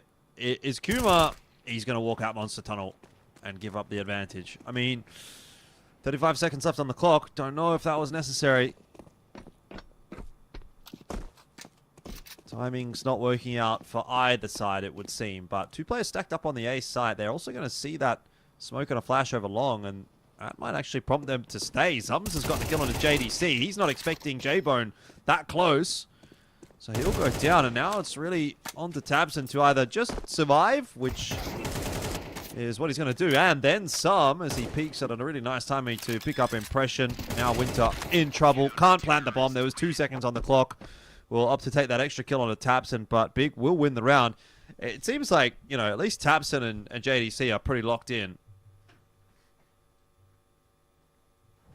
It's model professionals. That's kind of what you would expect from some of the more experienced talent in Big. I mean, JDC's been around the block quite a bit at this point as well. Coming up on... Was he one of those Mouse NXT boys? I think he was. Then he went on Mouse for a bit. Yeah. Then over there onto Big as well. So he's been around a couple of different teams, and oh my god.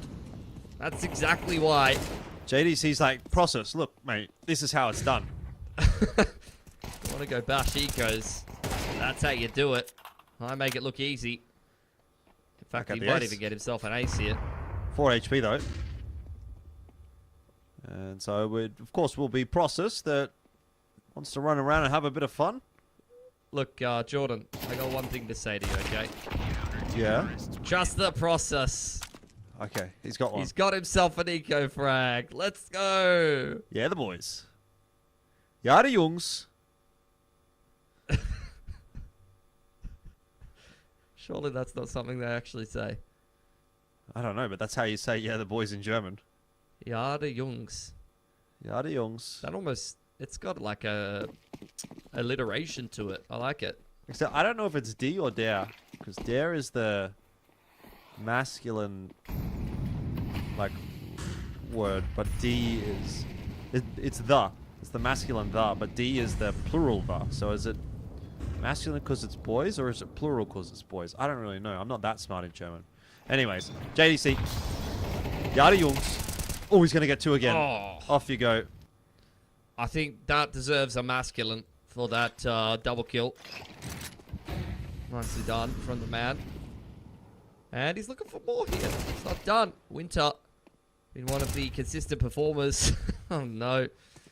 It's been very hard done by there. Just down to Derek and Zums to take this round back over. They will be given the B site pretty much for free, but Big slowly closing in around them.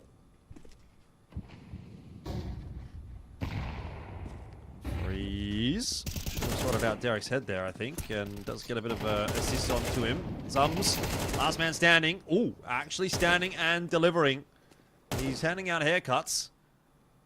Big have decided they don't want any more of those. JDC backing it up, letting Freeze just do that jiggle peek to see if he spots anything out. They know that he's going to have to plant the bomb at some point here, and that'll be when they look to try and strike. He's also going to try and isolate a duel first, and it's not going to go his way. 11 on the board now for Big. Some good shooting nonetheless, though, from Zums, showing continual promise against a pretty decent quality opponent. It's D, by the way. D Jungs, because it's plural. That's what I said, decent. Decent. That's right. Tactical pause for Nemesis. See what they come up with here. Not even sure how much cash they've got really coming into this next round, but they are definitely running out of rope in this game. Have had flashes of you know, a couple of nice moments. But regardless, after a 6-6 half, I mean, the same thing as the last map, right? Like, you had a close first half, and then, woof, the big just ran away with it.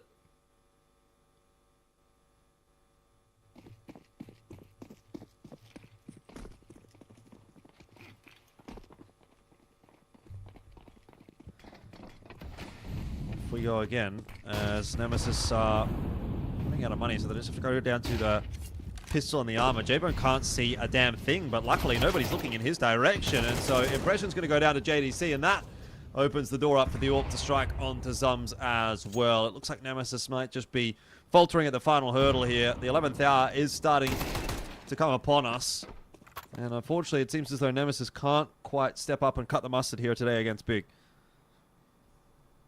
Process. Checks the corner nicely. Kuma down. Derek checking out the pipes. That's where they left the bomb. So it could be a few plumbing issues, which is probably why Overpass is looking the way that it's been looking. By Wars to Hazard, I guess. Another anti-eco kill for Process. And it's series point for Big. I mean, I knew we would come around to this point at some point today. But, yeah, I think some pretty runaway second halves here for Boom. Boom. Big. There you go. I've had a Freudian slip. Can I get 3 big booms for Big? 5 big booms. Boom. Boom. Boom. Boom. Boom. Boom. Boom. There you go. All right. Sounds just like the little kid in the TikTok. That's not what I'm talking about. Double chunk cookie and all that. Derek, though. Ooh, he has a chance to go pretty huge here. Nice opener. Are you ready for the double head stack, though? Oh, what a run boost to keep themselves alive. Yeah, Derek, happy to just hold on to that short water control. JDC, he's 24 and 13. This guy just has to keep stepping up, apparently. He might have to do it again here on long. He's got his timing right so far by not peeking. Zums is watching the corner. Oh, doesn't connect the shot, I should say. Doesn't miss the shot. Winter doesn't miss many shots. It's been on point most of today. Aggression from J-Bone, punished as well. Tabs in a Process. 2-1-5. Okay, this is where all of Process's powering up has been working towards. Nice opener onto Impression, and Nemesis are giving him the respect that he's starting to earn. Oh, he's scared. He ducks back behind that smoke. Oh, they're going to save. This isn't what he was powering up for. But if they do save... No way they're going to save here. Or surely not now. Process wants to save. No, more, he's going for the long wrap. More interested. He's going for the big wrap. For the long wrap. This is great. No, this is too big of a wrap. He's not going for it. He's trying to take all the guns away, I think, and break the money of Nemesis going into the next round. They're playing for exits. M4A1S Hot Tabson is the name of the skin Tabson's got there. I can't believe that Winter is ready for this. Like, he's isn't that seen ridiculous? He's analyzed 18 rounds of processes. Oh no! Wait, no, this is not. He hasn't even got his hand on his mouse. Oh man! That was he makes it so expensive though. If he was on the left there, man. I know, but like, he's made that so expensive for them. I mean, that's a great way to play exits. If you think about it, you're trading your one gun for 2 players to have to dive back onto the bomb in panic. And you see that reflected in Nemesis's buy going into this round. 3 Khalils come out. Very aggressive start to this round as well for Big. They push their way forward to Fountain and try to take that fight straight to Nemesis. J-Bone pushed away by the molly is going to leave JDC high and dry. So one of the key players for Big out of the picture early on in the piece. J-Bone also finding it tough to find any real avenue into this round.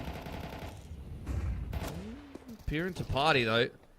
Don't think he'll be given an opportunity over there. Aggression on long from Process. Freezes found one in the meantime. Opening things up from Connector. tackle from Prosis. Catches the player supporting with the utility. Winter so low on HP though, not feeling bold enough to go for the peak.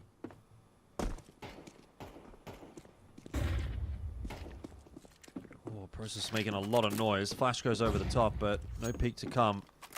I mean, look at this map. Freeze frame the map right now and tell me what is going on in this round.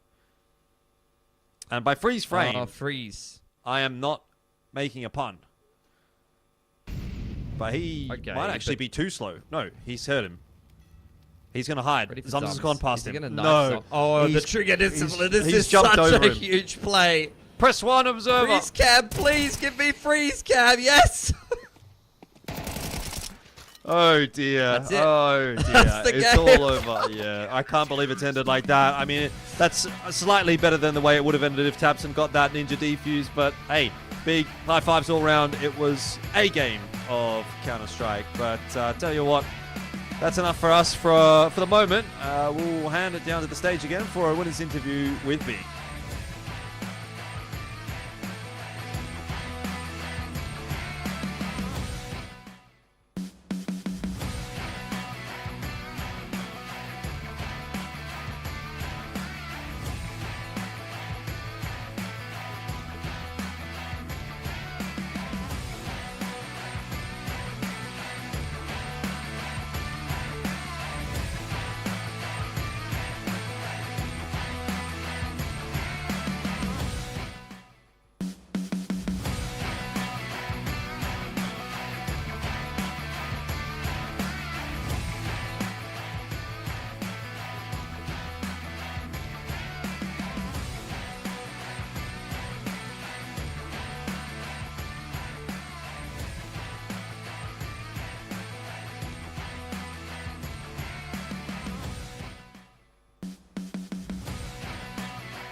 All right, we have a clear winner in series number 2, Team Big. I'm going to quickly request the captain to step down for a quick chat.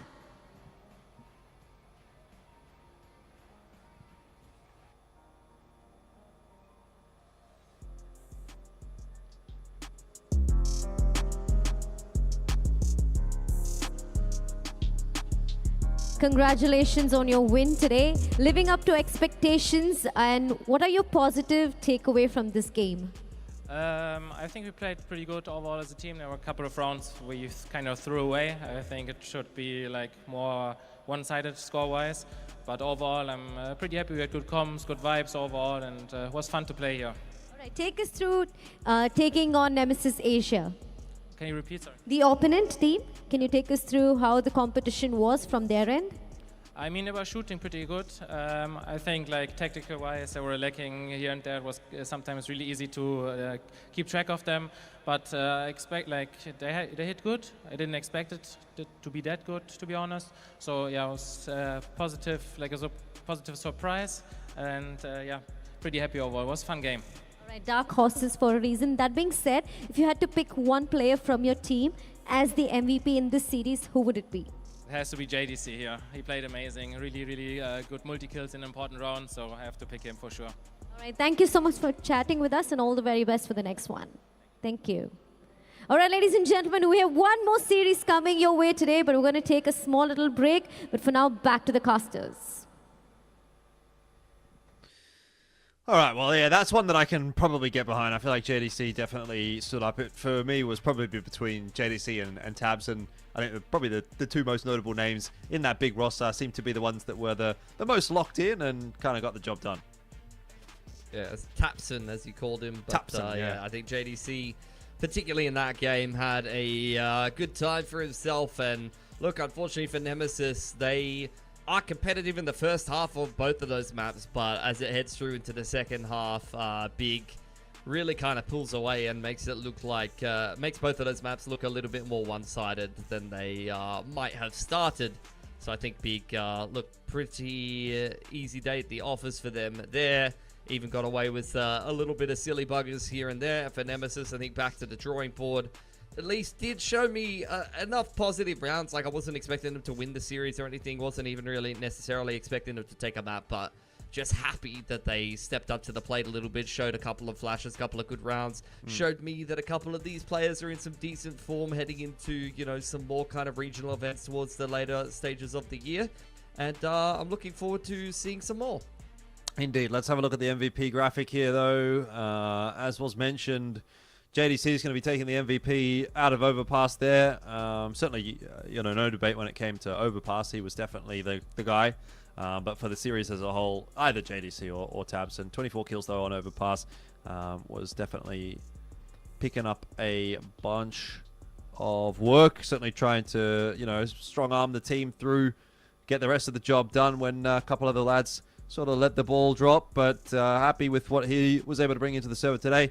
I think, again, you know, it's kind of hard to get a real read on where Big is at as a team after watching that game, just because, you know, they're still, I feel like, not 100% locked in that matchup. If they played against Mousquetaires, maybe a little bit of a different story.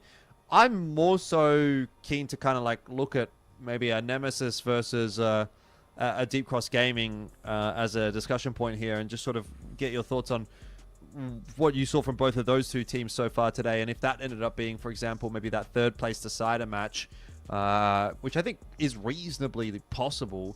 Which way you think that one would go? Were you more impressed by Deep Cross or Nemesis so far today? I think definitely Nemesis. I don't know if you'd agree, but I think I saw a little bit more from them than we saw from Deep Cross, and I think they played probably a better opponent than Deep Cross had to play today, even though Deep Cross definitely could have won that game of Inferno. Yeah, no, I mean, to me, like, I think it's a bit, draw a bit of a line in the sand. Like, I think there was definitely a few positives for Deep Cross and also a few positives for Nemesis, and then there was also a few negatives on both sides as well. Like, I think neither team necessarily had maybe the 5 players across the board step up at any one given time, but there was always sort of like 1 or 2 guys that were having a pretty good time. I'd say like Clyde and Daymake seemed to be pretty solid for Deep Cross, and then for Nemesis you kind of had Winter that seemed like a pretty consistent force across the board. Sums was decent, Impression was decent, and then obviously you know, Derek was kind of there on one map, not there on the other.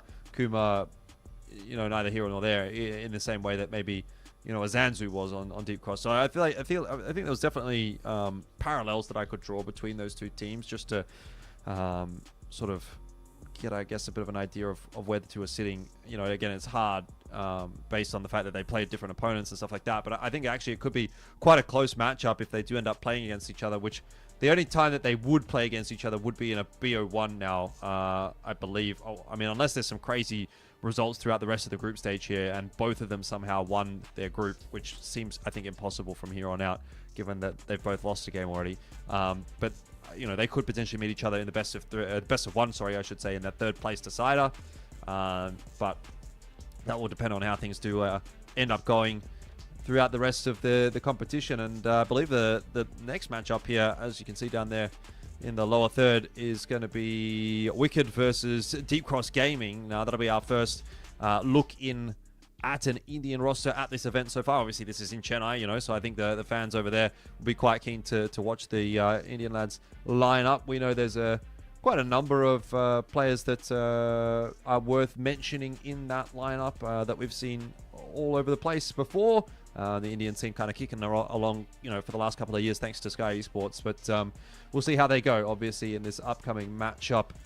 And before then, we'll take a break. And it won't actually be us that will be seeing it in the next matchup. We'll be taken over by Tony and Flams. We hope you enjoy hanging out with them for the rest of the evening. And we'll catch you back again tomorrow. Until then, have a good night. Fuel your everyday with the new Boost Protein.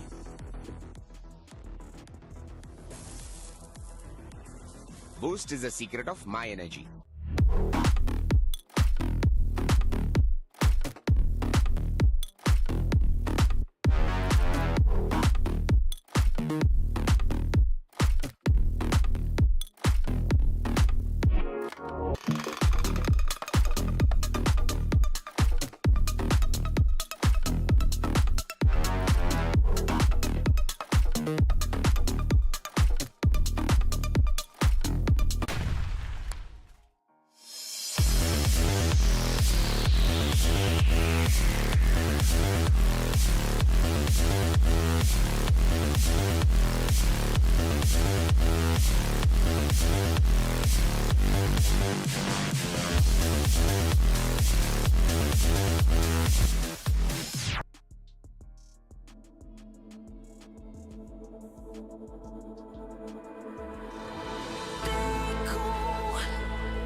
तुझको जो मैं हो जाऊं पागल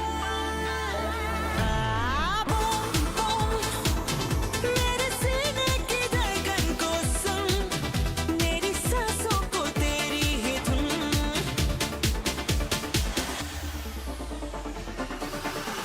Dreaming about me. Love is to get lost in the look. Unlimit Love B6 Pack 2 starts at 21.9 lakh. Mahindra Electric Origin SUVs.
ராத்திரியில் பறக்குது ஜெட்டாட்டம் தீப்பெட்டிக்கும் tyre எல்லாம் கெத்தாட்டம் சுத்தி வந்து ஜெயிக்கிற வெறியாட்டம் டாப் கியர் சரிக்கட்டும் சீரி வர காரில் இன்னாட்டம் It was finally time for the night race on the streets of Chennai. Champion பறக்கட்டும் ஒரு ஆட்டம் பாட்டம் கூட்டம் அது நோட்டம் போடட்டும் விளையாட்டில் வெல்லும் பட்டம் மனசுக்குள் ஊடட்டும் கலங்காத தோல்வி கண்ணால் For the Indian Formula 4 Championship, where Bo3 Divinandan had a great start. ட்ராக்ல த ஃபயரா பாயட்டும் ஹார்ட்ல த பவரா மாறட்டும் டார்க்ல த புகழா ஏறட்டும் டாப் தான் வெல்லும் இரும்புல த செஞ்ச தேரெல்லாம் அணிவகுத்து போகும் ஒரு நேரம் கனவுகளில் வெற்றி என்னாலும் உழைக்கிறப்போ அல்லும் ராத்திரியில் பறக்குது ஜெட்டாட்டம் தீப்பெட்டிக்கும் டயர் எல்லாம் கெத்தாட்டம் சுத்தி வந்து ஜெயிக்கிற வெறியாட்டம் டாப் கியர் சரிக்கட்டும் சீரி வர காரில் இன்னாட்டம் தேடி வரும் பெருமையில் கிங்காட்டம் ஊருக்குள்ள நடக்கிற நம்மாட்டம் சாம்பியன் பறக்கட்டும்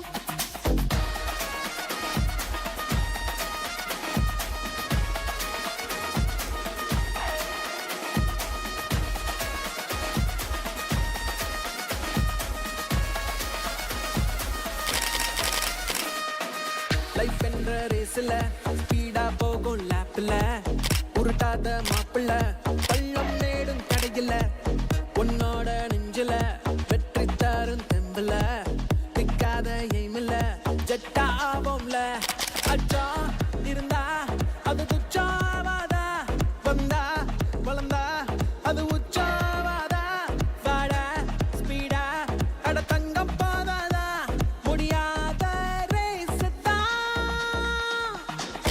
ட்ராக்ல த ஃபயரா பாயட்டும் ஹார்ட்ல த பவரா மாறட்டும் டார்க்ல த புகழா ஏறட்டும் டாப் தான் வெல்லும் இரும்புல த செஞ்ச தேரெல்லாம் அணிவகுத்து போகும் ஒரு நேரம் கனவுகளில் வெற்றி என்னாலும் உழைக்கிறப்போ அல்லும் ராத்திரியில் பறக்குது ஜெட்டாட்டம் தீப்பெட்டிக்கும் டயர் எல்லாம் கெத்தாட்டம் சுத்தி வந்து ஜெயிக்கிற வெறியாட்டம் டாப் கியர் சரிக்கட்டும் சீரி வரும் காரில் இன்னாட்டம் தேடி வரும் பெருமையில் கிங்காட்டம் ஊருக்குள்ள நடக்கிற நம்மாட்டம் champion பறக்கட்டும்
pussy by association, pussy by association, pussy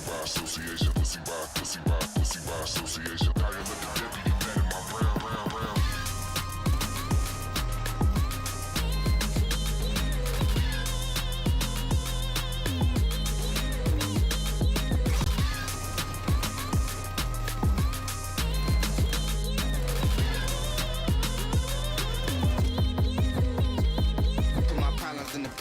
Put my problems paper, dial up the deputy mad at my brown problems in the paper. Put my problems paper, dial up the deputy mad at my brown problems in the paper. Put my problems paper, dial up the deputy mad at my brown problems in the paper. Put my problems paper, dial up the deputy mad at my brown problems in the paper. Put my problems paper, dial up the deputy mad at my brown problems in the paper. Put my problems paper, dial up the deputy mad at my brown problems in the paper. Put my problems paper, dial up the deputy mad at my brown problems in the paper. Put my problems paper, dial up the deputy mad at my brown.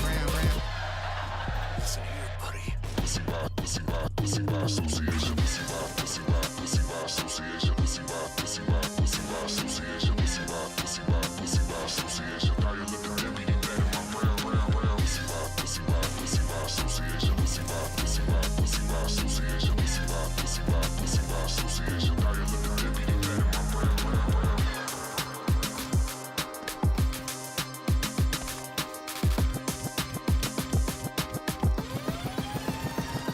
Put my problems in the paper, put my problems paper, dial up the deputy mad at my brown problems in the paper. Put my problems paper, dial up the deputy mad at my brown problems in the paper. Put my problems paper, dial up the deputy mad at my brown problems in the paper. Put my problems paper, dial up the deputy mad at my brown.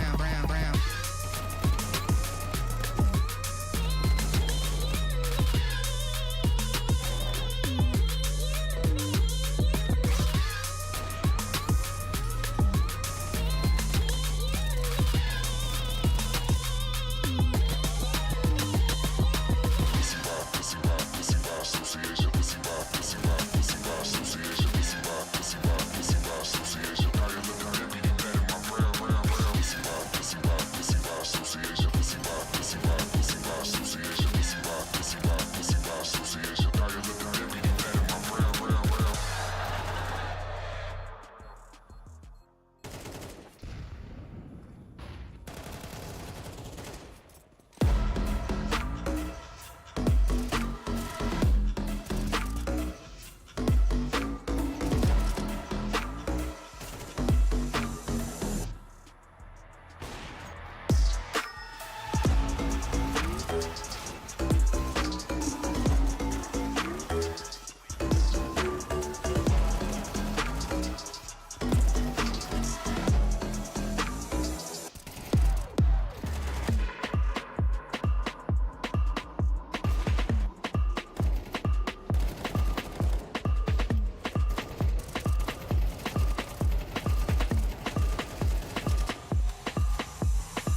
problems paper, dial up the deputy mad at my brown problems in the paper, put my problems paper, dial up the deputy mad at my brown problems in the paper, put my problems paper, dial up the deputy mad at my brown problems in the paper, put my problems paper, dial up the deputy mad at my brown problems in the paper, put my problems paper, dial up the deputy mad at my brown problems in the paper, put my problems paper, dial up the deputy mad at my brown problems in the paper, put my problems paper, dial up the deputy mad at my brown problems in the paper, put my problems paper, dial up the deputy mad at my brown. Listen here, buddy. Pussy by association. Pussy by association. Pussy by association. Pussy by association. Dial up the deputy mad at my brown. Pussy by association. Pussy by association. Pussy by association. Dial up the deputy mad at my brown.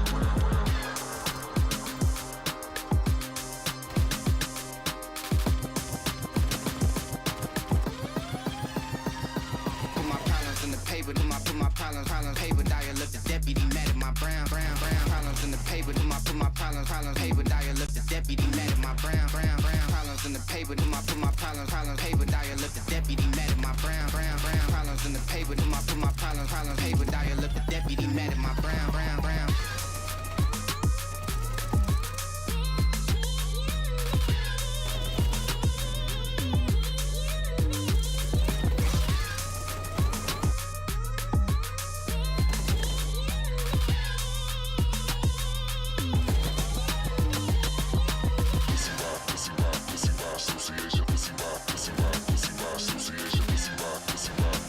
Association,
your everyday with the new Boost Protein.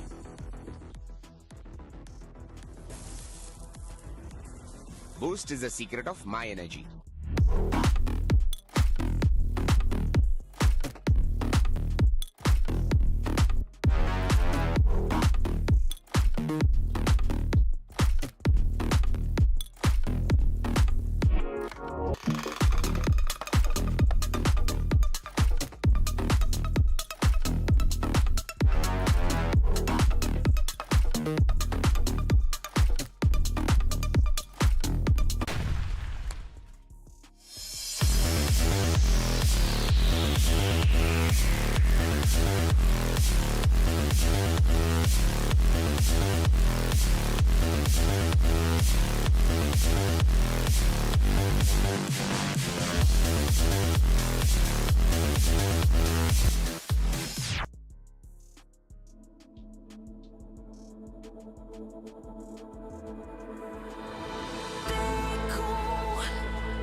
Dreaming about me. Love is to get lost in the look. Unlimited Love B6 Pack 2 starts at 21.9 lakh. Mahindra Electric Origin SUVs.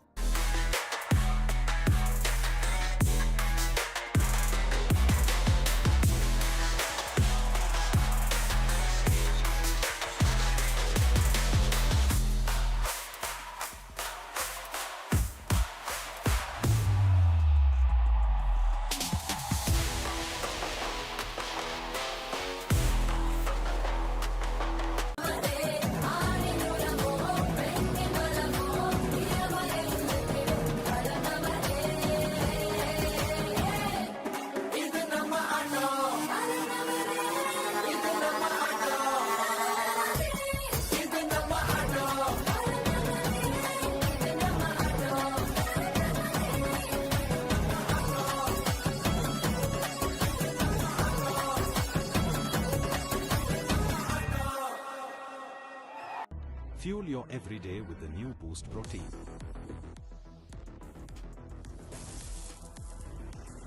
Boost is the secret of my energy.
Dreaming about me. Love is to get lost in the look. Unlimited Love B6 Pack 2 starts at 21.9 lakh. Mahindra Electric Origin SUVs.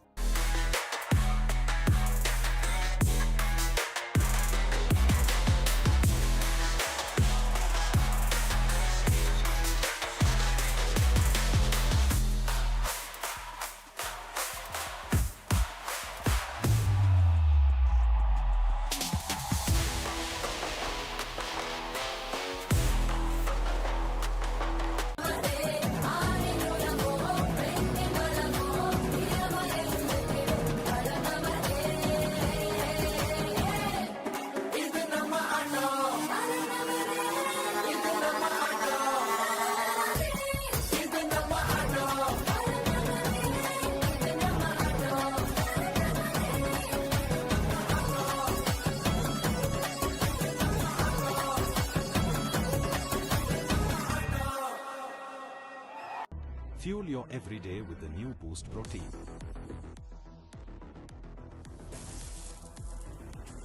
Boost is the secret of my energy.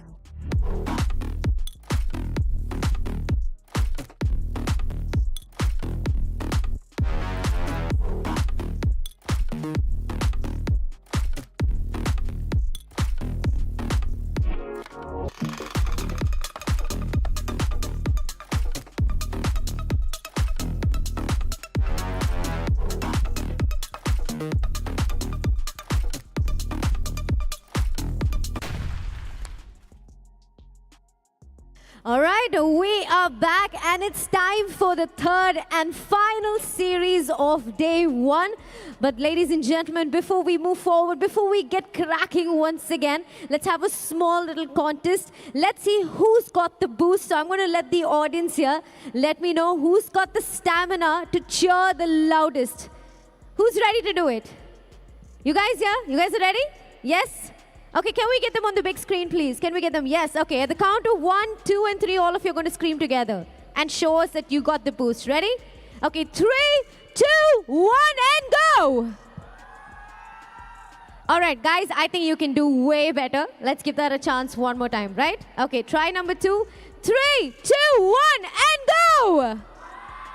Brilliant. Thank you so much. You sure got the boost. With that, ladies and gentlemen, we move on to the final series of the day. We have 2 teams that are winners in their own right.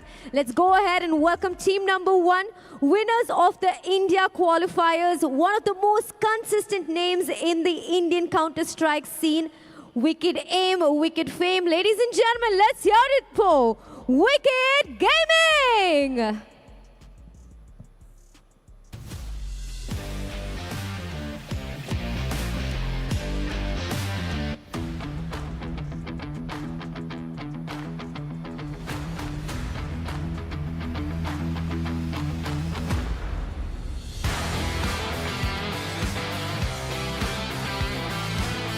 The team that won the India qualifiers, taking on another winning team this evening.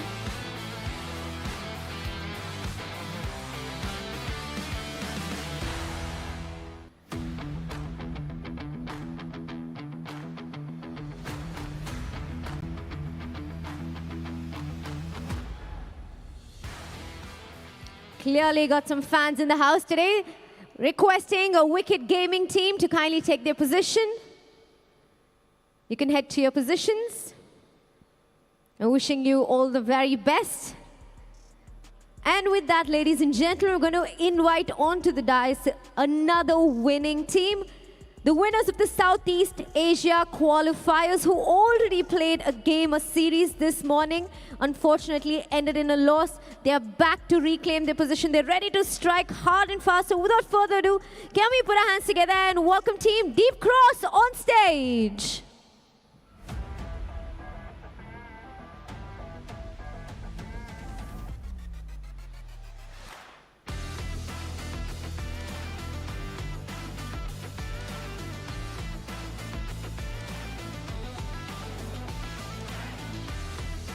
Deep Cross Gaming coming back after a loss this morning, here to play a must-win game.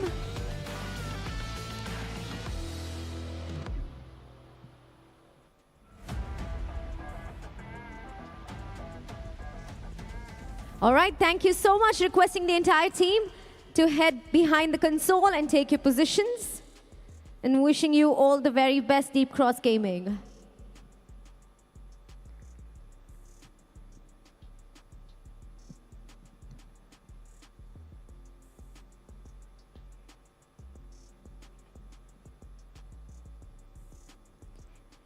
And with that, I'd like to request the captains of both teams to kindly step down and chat a little with us. Can I request the captains to kindly step down, please? The captain of Wicked Gaming and the captain of Deep Cross Gaming. Can I request the captains? I know you guys have your game faces on, or we'll get cracking just in a minute.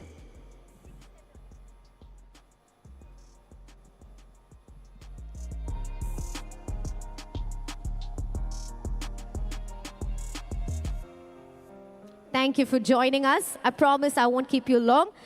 Wicked Gaming already topped the charts here in India, looking to take on the winners of Southeast Asia. How excited are you for this? It will be a good matchup. Very excited. All right, so you have a benefit of already watching their series this morning. Any takeaways from that game for you? Yes, we will show in game. I cannot say. Holding all your cards close to your heart. All right, you're coming back after a loss, a must-win game. How's the mood in the team right now? Well, still, of course, the mentality is still there, so we must take this win. All right, did you have any positive takeaways from your game this morning? Of course, we learned from our mistakes.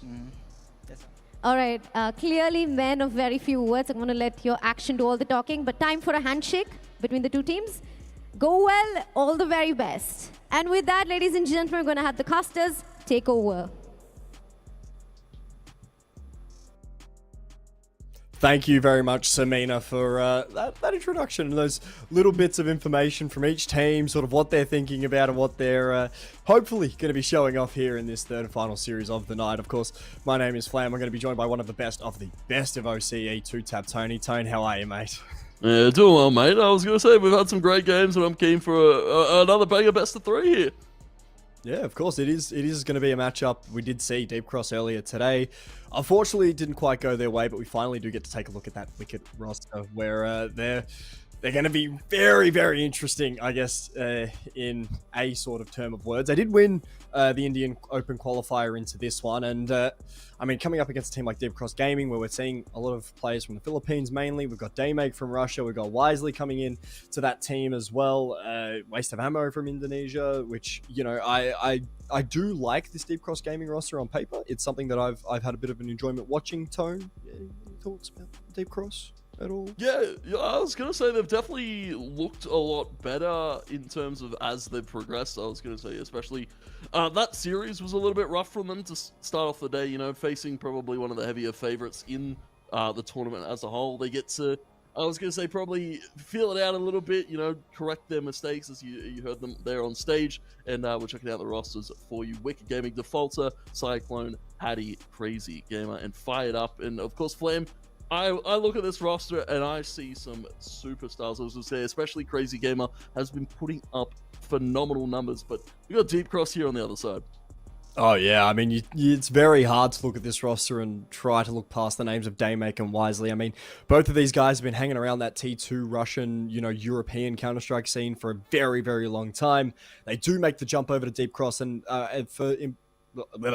hold up, I'm getting too excited for this one time. I got to settle down a little bit. But, you know, we are seeing sort of, you know, this Deep Cross team being led by, I think, a bit more experienced talent, as we'll take a look at the head-to-head there of, you know, Cyclone has been on a bit of a heater recently. 109 kills in 126 rounds. It's probably better than any statistic that can at least show off the consistency of players. He's, you know, good for one round. And I think if you've got players like that, you're starting to have a bit of fun, right? Yeah, starting to have a bit of fun, of course. Clyde, not too bad in their series against the French representatives, and I was going to say, hopefully looking to probably build on some of the mistakes that happened here as we look at the team head-to-head. And I was going to say, Wicked Gaming a little bit less experience, I was going to say, in terms of how many maps they've played recently. But the map winner loss looks very scary. Flame 7-0 at the moment to Deep Cross 6-3. Of course, the round win loss isn't too bad for Deep Cross considering how many more games they've played. CT side definitely looks a little bit more favored towards Deep Cross, and definitely in their game that they just played previously against the French representatives. Their CT side wasn't too bad. Of course, there's a few things that could be worked on, but of course, we want to check out the veto and see where we'll end up here. Yes, the all-important veto as, yeah, it'll be something that we do take a bit of a look at. What's concerning for me, Tone, a little bit is that 35 to 61% round win share between your CT side and your T side, respectively. Yeah. In my mind, right, the maps that we do have for this veto, a lot of them are CT-sided, and if you're losing majority of your rounds or you're winning a third of them every single time, you know, the moment that you flip over towards that T side, especially if you start on CT, can get fairly rough to say the least, right? Like, it does show that there's a team in the form of Wicked Gaming that hasn't really got their protocol set up, that doesn't really have everything sort of ready to go, if that makes sense for your CT side, because they're the rounds that you do want to be winning, right? You want to leave it to your T side to try and finish these rounds off. You don't want to be leaving everything to that CT side to carry everything through.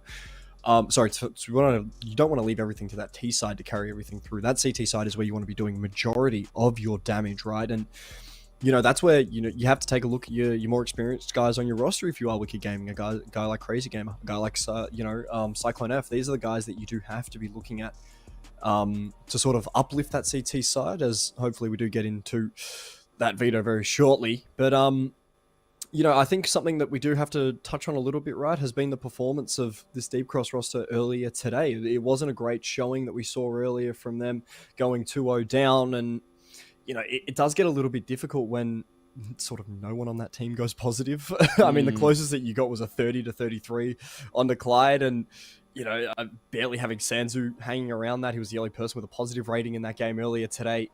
It really does sort of show a little bit of the weakness of this Deep Cross roster. Bear in mind, they do have some names, but they definitely aren't looking like their best at the moment. Yeah, definitely maybe some early jitters, get out the nerves here. Waste of ammo, of course, being highlighted as we look at, a few of the statistics here. 66% win rate here on Mirage for the side of Deep Cross. They really like to play Mirage, and I was going to say we got to see it, get taken away in terms of that last veto, right? Mousquetaires were a team that identifies the strong points of some of these teams like Deep Cross, so they immediately took that Mirage away. So we'll see, of course, where we opt to play for this one. It is going to be Train and Nuke taken out of the pool by Deep Cross, and then vice versa for Wicked. So Mirage, we spoke about it, Flame, we get to see it today. Yeah, I mean, Wicked Gaming picking up that CT side early. This veto is very, very heavily leaned towards that CT side performance, which, we highlighted a little bit earlier for Wicked Gaming hasn't been their strong suit. You get a map like Mirage, that CT side has to be guaranteed to at least pick up 8-9 rounds. You get a map like Ancient, you need to be sort of picking up anywhere between that 8 to 10. If you're looking at a map like Dust 2 especially, right? The amount of 6-6 halves that we've seen that have just been blown out the moment that these sides have swapped sides. These are the maps where that CT side and that CT side win rate, my apologies, needs to sort of be at that higher level, needs to be at that sort of tier where, you're consistently winning 50% of those rounds or consistently winning 55% of those rounds. And for Wicked Gaming, it does show a little bit of a worry that they haven't picked a map that's a little bit more aggressive and a little bit more handed to that T side, like an Inferno, like an Overpass, like a Train. And instead, we've settled for a Mirage, and Ancient, and Dust 2, which very heavily CT sided. But, we have seen Deep Cross on that Mirage earlier today. It is their map pick. They're free to do whatever they'd want to do. But that Ancient map pick, especially, is a little bit of a shock to me. I won't lie to him. Yeah, I was going to say very interesting one coming through from Wicked. I was going to say statistically as well, we haven't seen them play all too much Ancient. Yeah, so I was going to say maybe a little bit of a sleight of hand one coming through here for the vetoes. But yeah, interesting to see Inferno and Overpass being taken away so late in the picture. Normally we kind of see Inferno or Overpass kind of left as that decider, but I was going to say we won't be seeing it this time around. Train, a very interesting first ban there. I was going to say, as you said, those CT sides are very prominent for both sides. I would have thought Train would have slipped through, but interesting prioritization there for both these teams. Yeah, I think we're seeing a little bit more of a pug style between both of the teams in the vetoes at the moment. We're seeing, Mirage, Ancient, Dust 2, very puggy maps, very, these maps where an individual can go and make a play. An individual can go get 3 kills and just switch around onto its head. If you've got a map like Train or a map like Nuke where someone does get 3, those rounds are still hanging in the balance in those 2v5 or those 2v4 situations where everything can become a little bit more up and down and topsy-turvy and so on and so forth. But look, I reckon we're in for a heater right now, Tone. Have you got anyone that you'd like to highlight at the moment, Tone? Is there a player that's caught your eye, has caught, that little glimmer that we see from Tone every now and then? I was definitely impressed with Sanzu out of that last series. I was going to say, especially with the fact that Mousquetaires, which is really giving it to him. I was going to say Sixer had an absolute heater, 1.52 rating overall in the series, just absolutely bringing it to the likes of Deep Cross. But Sanzu definitely held their own. I was going to say very much impressed in some of the plays that they were making. So I'm looking towards Sanzu to be kind of the uplifter here for Deep Cross going into this series. Oh, most definitely. Is there someone on that Wicked side that you're having a bit of a lick your lips at? I'm definitely eyeing up my good friend Crazy Gamer, I was going to say, statistically, it's looked very sound overall for the side of Wicked. I was going to say as well. You know, he's had statistically good performances throughout his entire career. I was going to say going back to True Rippers and you know, a few other teams that he's played on in the India region. I was going to say very strong player individually and definitely one that can show up here in the series. Bit of a tidbit for you, Tone. We had an Australian, Ruffleco, go over to India to play some events when they had that Indian A-team LAN, and he came back and I said to him, Ruffleco, is there anyone that you're sort of excited about for the future of Indian Counter-Strike? And he said to me, there's 2 names, right? It's 2 names. Now let me see if I can remember this correctly. I'm going to go back to the DM so I can find pull up the notes. I'm pulling up the notes. I'm pulling up the receipts. But he said, kind of excited for Crazy Gamer, kind of excited for Fired Up and their futures.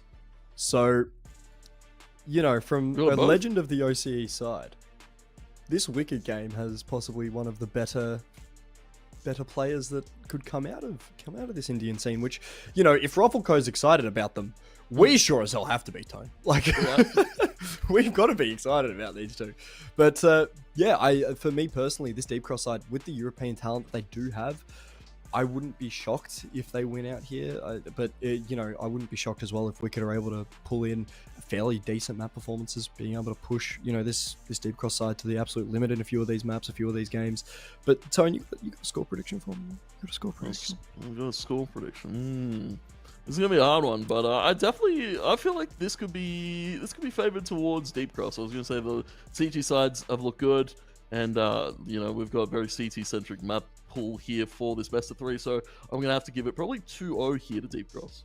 Yeah, I unfortunately kind of have to agree with you. I know we're probably not going to be the most liked people in that arena, just to be honest with you, Tone, right now. But can you hear the booze now? Can you hear the booze now? Oh, mate, it's like row F in there. Holy. But no, I think that yeah, it'll just be interesting to see what this Wicked side can come up with. That's sort of where I'm sitting. It's not that I don't believe in them fully. It's more that of a, you know, I'm excited to see what they can produce. I'm not expecting all too much, but I'm definitely, you know, I'm not really sort of backing them fully, but I'm also kind of excited to see, you know, what the ice cream man's got in store in the van, if that makes sense, for lack of a better saying. But yeah, I mean, we are having a few delays coming in at the moment. There's a player struggling to join the server. So, you know, we're going to just sit here and chat, Tone. How have you found the game so far today? How have you enjoyed casting a LAN, even though we're at home? It feels strange. I was going to say, at the coffee of our home, but we get the roar of the crowd. I was going to say some beautiful stage hosting there from our lovely host. And I was going to say, it seems like the crowd's pretty fired up. I was going to say, got a good feel for the energy. Some of the games have been absolutely crazy to see. I was going to say that Mousquetaires game was very, very fun to watch. The Nemesis game that we just saw as well was very close. I was going to say props to Nemesis really bringing it to Big there in, you know, I was going to say a very hard competition. Big's, you know, one of the top 40 teams in the world at the moment. So, you know, bringing it to Big's definitely good signs of life here for a team like Nemesis in this tournament. Oh, most definitely. And I was going to say, what a fairy tale if Nemesis are able to win out. Right? Last week, I don't know if you know, they just had their UK team playing over in Epic LAN. They did quite well in Epic LAN. From memory, they were, you know, from memory, I think they won it. I'm going to have to go back and check that with Kuba. But from memory, Nemesis won Epic LAN over in the UK. And now Nemesis Asia's come over here, and if they can win it, I mean, that'll be a fairy tale ending for some of those boys over at Nemesis. And I will say, they do have some immaculate looking jerseys. Those jerseys, the Nemesis jerseys, they look clean as hell. Absolutely. Oof. You don't get too many jerseys that look good, but Nemesis the ones look good. They look very good. I'll have to give them that. But yeah, I mean, for a team like Nemesis as well, just to point out how many times some of these Asian teams and some of these, you know, sort of far away region teams like Asia, OCE, NA, how many times those sort of lower teams on the power rankings are able to take on EU talent and EU teams? Well, they're a smaller region than OCE. They're not looking great at the moment. They aren't looking too hot. Like, they've looked better. They've actually just banned a whole heap of EU teams from going over for their events. I don't know if you saw that earlier, Tone, but you know, it's just another reason why OCE is way better. But I'm gonna make someone angry on Reddit. But yeah, we're hopefully about to head into this game and save me from my impending doom on Reddit, as our third series, our last series of the night, is about to begin very, very shortly. Wicked taking on Deep Cross, and I mean, I'm very, very excited for this one, Time. Yeah, very excited. You can see all the players getting the hands moving, getting the comms flowing.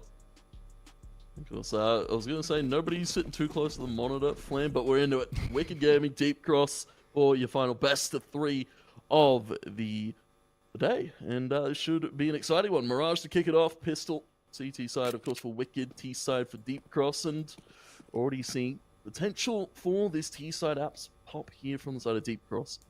I mean, a delayed B hit. You've got Cyclone F with those dualies sitting up over towards the flower pots for Deep Cross Gaming. This hit needs to take out 2. Sanzu wants to get involved, but Cyclone can only find the 1. Clyde, waste of ammo, getting themselves involved early on into that kill feed. Will find themselves 1 apiece. Bomb does go down, a 3v4 situation. The retake has to get working at some point, you'd imagine. Fired up, looks to try and fire everything up. Smoke's going down. Actually, sorry, that's a decoy. Even I got baited out by that.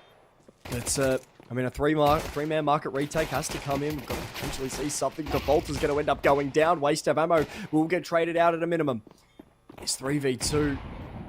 At what point do we see a save? And that's the point there. Crazy Gamer fired up. Decide it's not really worth it. As Sanzu does go hunting. Finds 1. Will it be a second? Oh. Yes, it will. And Deep Cross Gaming not only take the pistol, but they take all the armor that was invested. Immaculate to open up this game for Deep Cross. You might have hurt his hand there a little bit too. Maybe of a fist bump. Yeah, it might have to be a little bit careful. Yeah, shake it off, bud.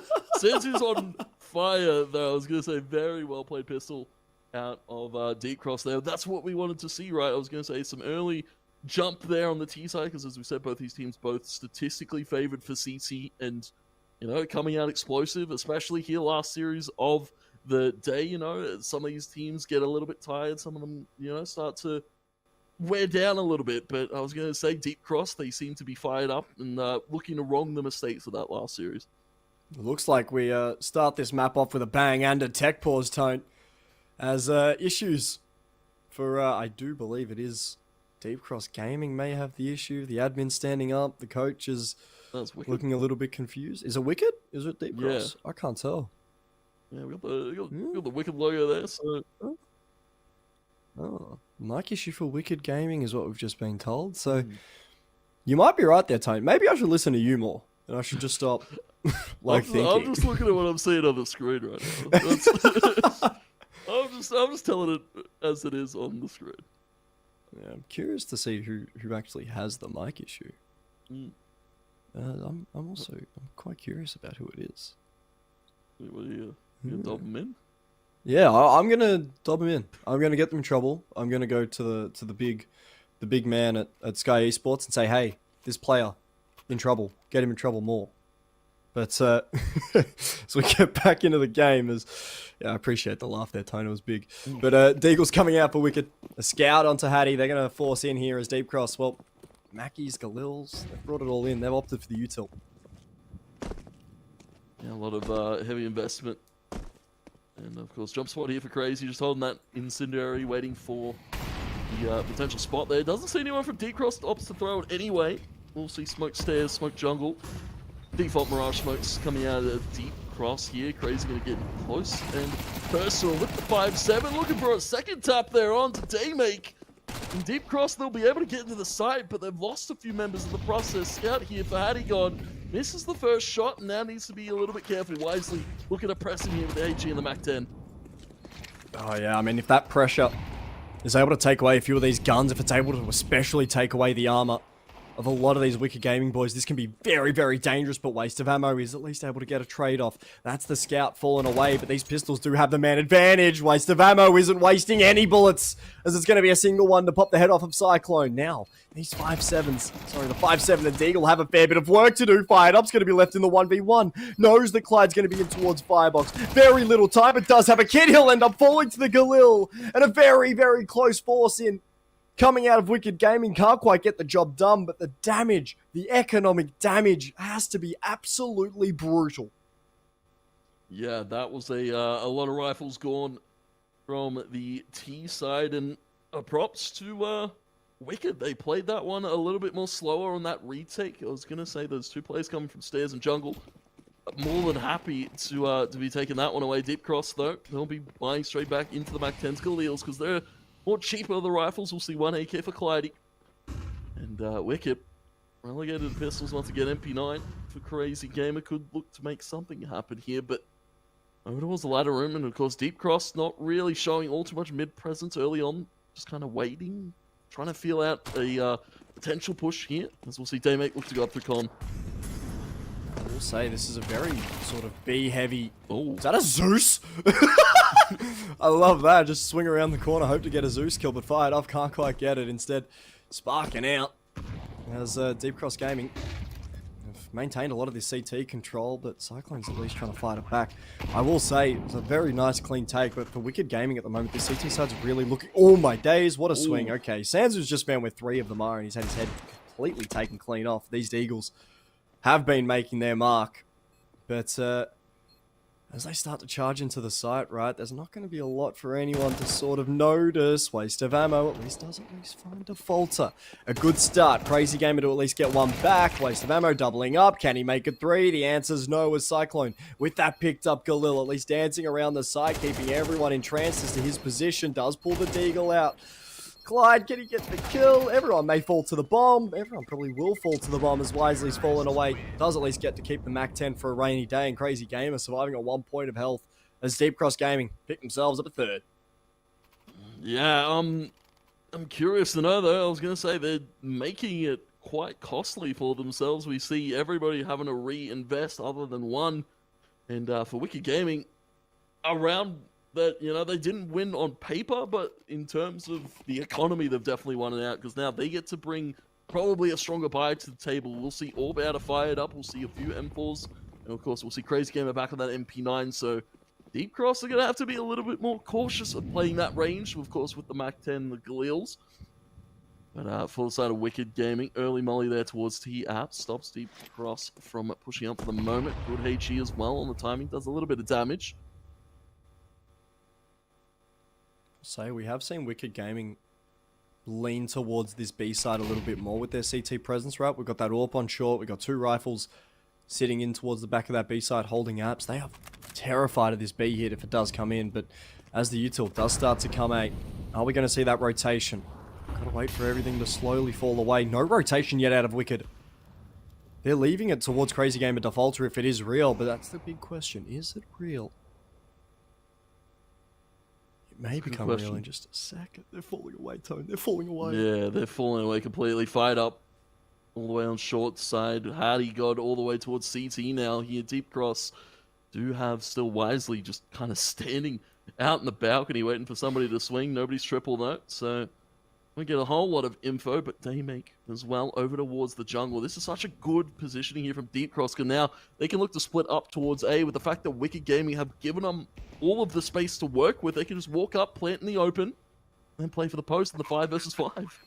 Yeah, I mean, it almost seems like a fairly strange round, but fired up with that AWP is going to be the first to take contact here. He's going to have to best out Sansu if he can at all, and that's the AWP taking on the fight originally. Sansu will win it. But now the CT take starts to come in. It starts to fire up at the death of their AWPers. We'll see Clyde end up falling to defaulter. Wisely finds 2. Could it be 3? The answer's no. Had he gone? Stops him dead in his tracks as those rifles continue to get picked up. But Daymake on the wraparound finds the first for Had he gone. An impossible situation. All angles are being fought over viciously by Deep Cross Gaming. They're eventually going to take Had he gone down. That's rifles picked up and Deep Cross get 4. Yeah, that is a little bit more better of a round in terms of the economy, right? Keeping a few more members alive for Deep Cross, and that's so interesting. Like, Wicked, they had 3 in CT. They were ready to retake. They just kind of let them walk on plant and then play for it. And Deep Cross just had all the angles covered. AWP for Daymake. And rifles now for everybody on Deep Cross. We'll see Wicked Gaming. They will opt to bring 1 M4 to the table. Crazy Gamer. Rock on that one. rest them with a few deagles, and MP9 close range here for Default. It could be good. Daymaker already fighting fired up. Zansu as well as found Default, so they need to be careful. Crazy Gamers looking to pounce, but they've got it covered. Flighty's there to back his fellow man, and Deep Cross for 3 early picks already. Yeah, I mean, those 3 early picks, you take a look at some of the best theorists of Counter-Strike, especially the rubber band theory that we just saw out of Wicked Gaming. If you get punished getting aggressive in one area of the map, you know, you've got to be able to reband like a rubber band, but for Wicked Gaming, they've gone aggressive pretty much all over the map. We saw a heavy apps presence, we saw a heavy mid presence, we saw a double up in towards the A main take. Now Wicked Gaming, they're completely out of position. We've just seen them double up. And for Deep Cross Gaming, right, this round should be as good as theirs, you'd imagine, unless these Deagles can have some sort of impact. As Deagle starts to ring out in through con, that nade will go in, won't quite find a lot of damage as Deep Cross Gaming. That plant should at least be secured at some point, you'd imagine, as Clyde at least looks to try and make it as so. If Wicked, they're able to find where that M4 is and be able to recover it, you'd imagine it would be a save, especially keeping that Kevlar around, but these Deagles, it just feels as if they're slowly falling away. There's not a lot that they can do, right? For Deep Cross Gaming, they've just had themselves such good presence being able to hold off that aggression, being able to hold off those pushes, and they're going to get 5 because of it.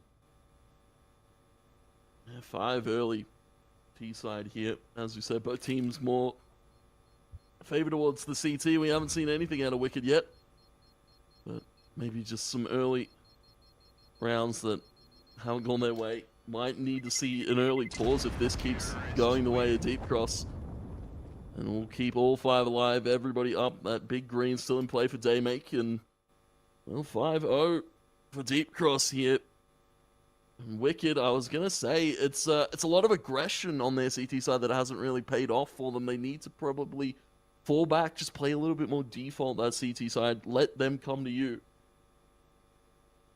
Yeah, I mean, that aggression that we need to be seeing sort of out of Wicked Gaming has to be reserved for their CT side. Sorry, for their T side. My apologies, right? We can't be seeing it sort of consistently over here on the CT side. That's how, you know, a lot of these teams will end up getting, you know, clean swept on that CT side, or, you know, be put into very, very precarious positions.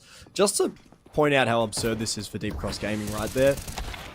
They've won themselves pistol round, being able to get themselves that second round, keeping 1 gun in. They haven't really been able to take care of this economy, and they're 5-0 up at the moment, as we will see at least a 1-for-1 trade in through short. Daymake with that AWP wants to let it go. Bang, as Hattie God will be mollied away, but fired up with the AWP.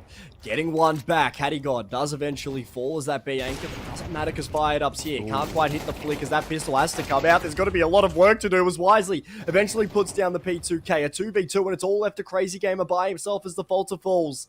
And the Crazy Gamer, is he actually crazy, or is he just reasonably in line with his emotions? As Wisely will put him in his emotions at the moment, being unable to at least find a kill there.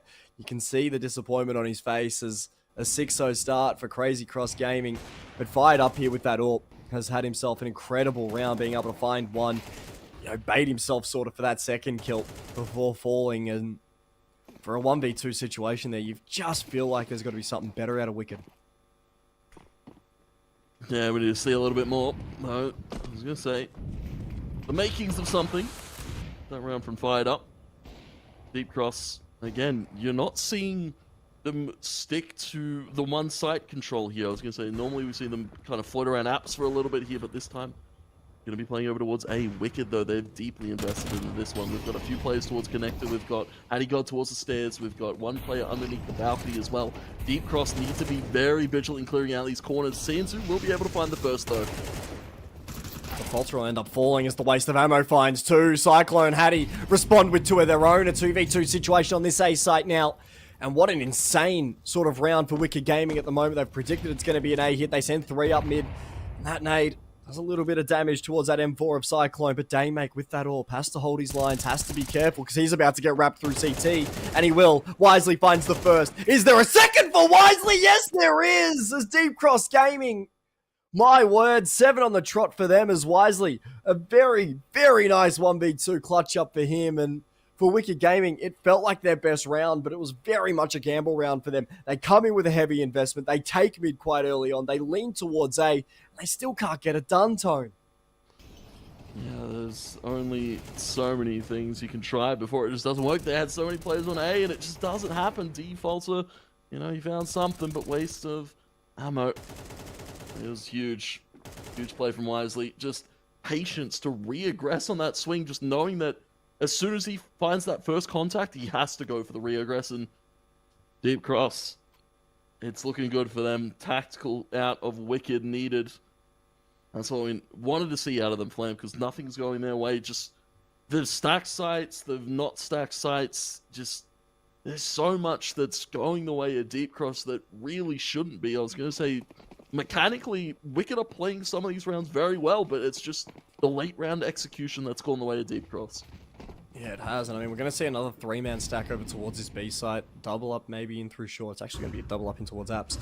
My apologies, but because they've sent so much aggression through that short area of the map, we're seeing this A main presence up close and personal, right? Crazy Gaming with that MP9. He's hoping to try and find something, try to hopefully find something to reset. As U2 will come out, they know Crazy Gamer's there from the way that smoke was landing in. We'll blow that smoke open as Clyde had the bomb on his back. As Sands at least able to get the trade back at a minimum. We'll see a reswing coming out here from that A main spot. The rotations have been quick. Daymaker's found a slip through the net as Hadigod eventually does get a trade over towards waste of ammo, but this Deagle in the back of the ticket needs to at least get something. It needs a kill. It just isn't able to find it. Instead, that A site yet again is falling. Fired up will end up going down to Daymake. And for Hadigod, I mean, it's just a undesirable situation for this fella. It's not something that you want to be seeing. It's not something that you want to sort of be witnessing as Daymake will find him through the wall, bang off the pixel angle. Deep Cross Gaming pick up 8, and they are atoning for their sins that they had earlier to start the day. Yeah, shaking off the last game jitters and looking well informed. I was gonna say, you know, it's hard as a team. You know, you have to play 2 games today if you Deep Cross, and after losing that first one, I was going to say it was a little bit closer in the second map. The first one was a bit of a blowout. So that's, I guess, the one thing they were holding on for going into this one. And I was going to say they've definitely come to play here on Mirage Wicked. Double alt set up now here coming in on their CT side. And a little bit more spread about the map. I was going to say we've got a little bit more of a floater style of play. Hadiggod's going to be playing AWP towards short this time around. You're going to be seeing, once again, Deep Cross taking up that mid control. Really nothing kind of, I was going to say, being answered by Wicked for the moment. Just getting smoked off, having to reposition. Deep Cross can look to split B here if they want. They can, and I mean, for Wicked Gaming, they have looked very, very scared of this B site consistently throughout this entire game. Maybe this is for good reason. We already see 4 bodies over towards B.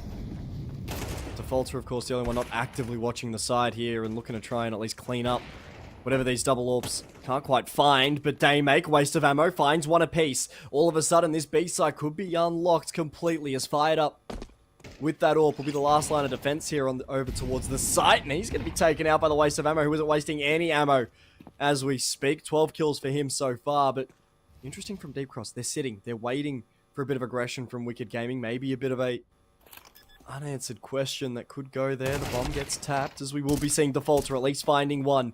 That's going to be the apps wrap. It's looking a little bit scary right now as Daymake. Can the IGL of this team do something? That's going to be the first. Left all to Crazy Gamer and Daymake. How about that, son? Take a bow.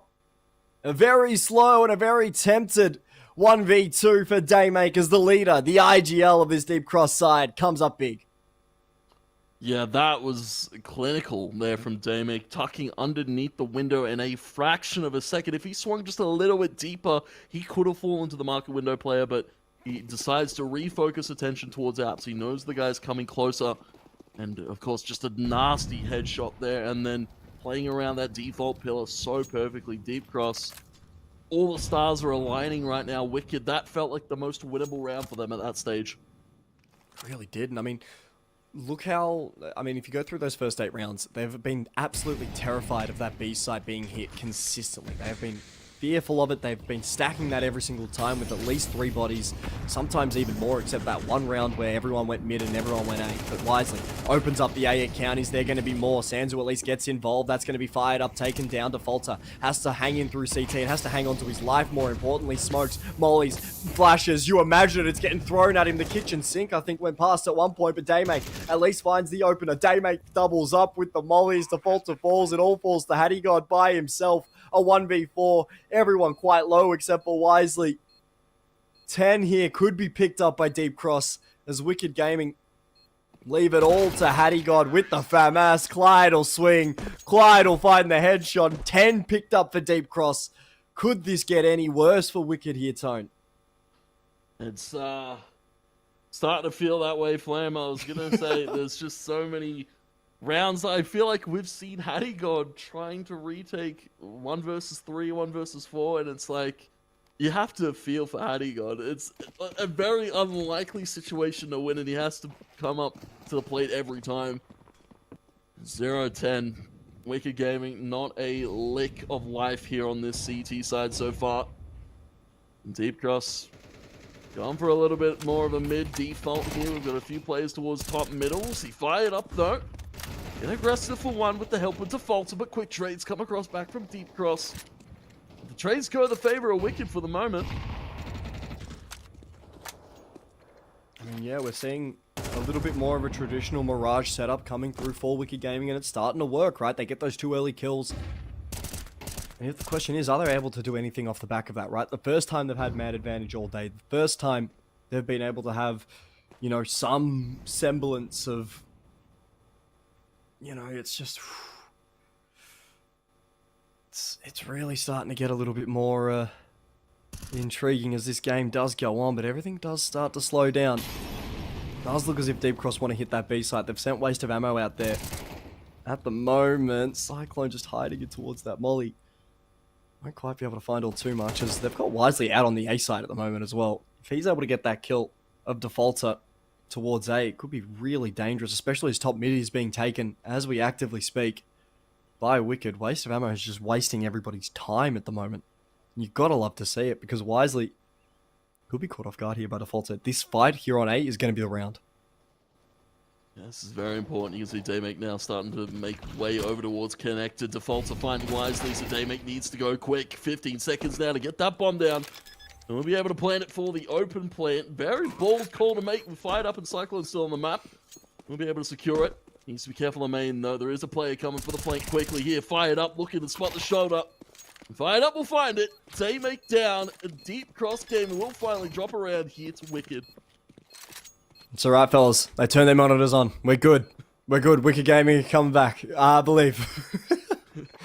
But, I mean, overall, a very well-worked round for them. They've had themselves a very interesting time. Very interesting showing. So far, they've done some things well. They've also done some things horribly wrong, and I will say that getting them back into a traditional CT default of Mirage is something they have done well. Being able to make that adjustment and make that change of going, hey, we're going to send 3 mid, we're going to fight for that mid control, and once we get it, then we're going to start isolating some of these sites and being able to stack some of these sites. The patience of Defaulter, by the way, to just sit on that A site for almost, 2 minutes before activating anything at all. That patience has to be studied at some point. That is insane patience from him. But another mid take coming out of Deep Cross at the moment. They're looking to split this A side. For a split here.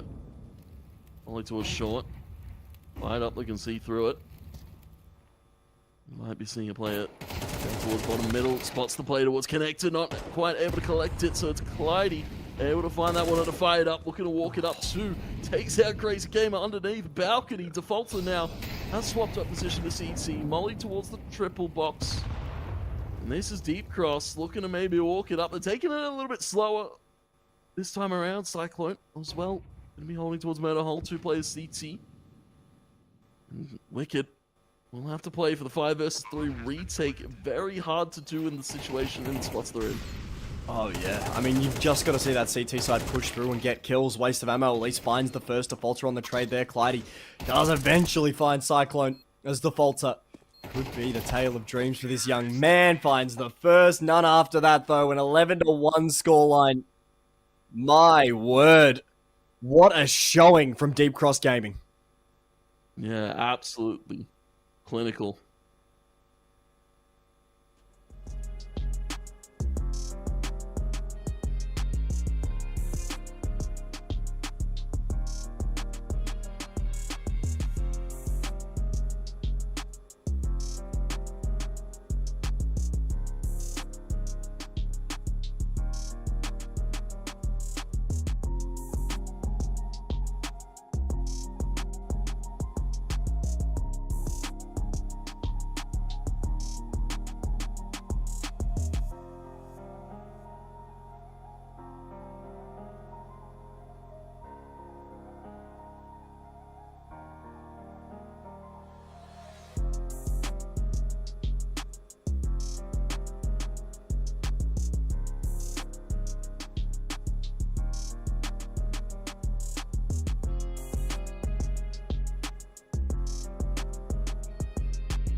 And we are back, ladies and gentlemen. Of course, that halftime break we did just have after an 11-1 scoreline. And my word, what a performance we've had out of Deep Cross here to at least start things up. They're going to be moving to their CT side now as Wicked Gaming. Just hoping for anything. An itch, a scratch, something to just bring this game back in tone. Yeah, absolutely. A pistol miracle into a deep run against Deep Cross right now. And we'll see. Interesting little strat going on here for Deep Cross. Going to go for the double boost up into apartments here to get aggressive there. Try and hold Wicked off, but for the moment, Wicked, they're playing a little bit further back, kind of scouting out for info before they look to make their move be known towards a site. But Deep Cross, I was going to say as well, they make thinking about the rotation already. Wicked posted up in apartments here. This is going to be a deadly blow. Clyde just going to go for the jump spot. Smoke flies out, waste of ammo. And Clyde on the crossfire here. It's already quick trades from Clyde. Yeah, we'll just see everything start to fire up. As fired up, we'll at least get the first a 3v3 situation. Of course, Wicked Gaming quite tagged up heavily as Daymake finds one. It will be a trade at least coming through that mid lurk of Crazy Gamer. Wisely, what a shot to find Hattie God. And it all falls yet again to Crazy Gamer.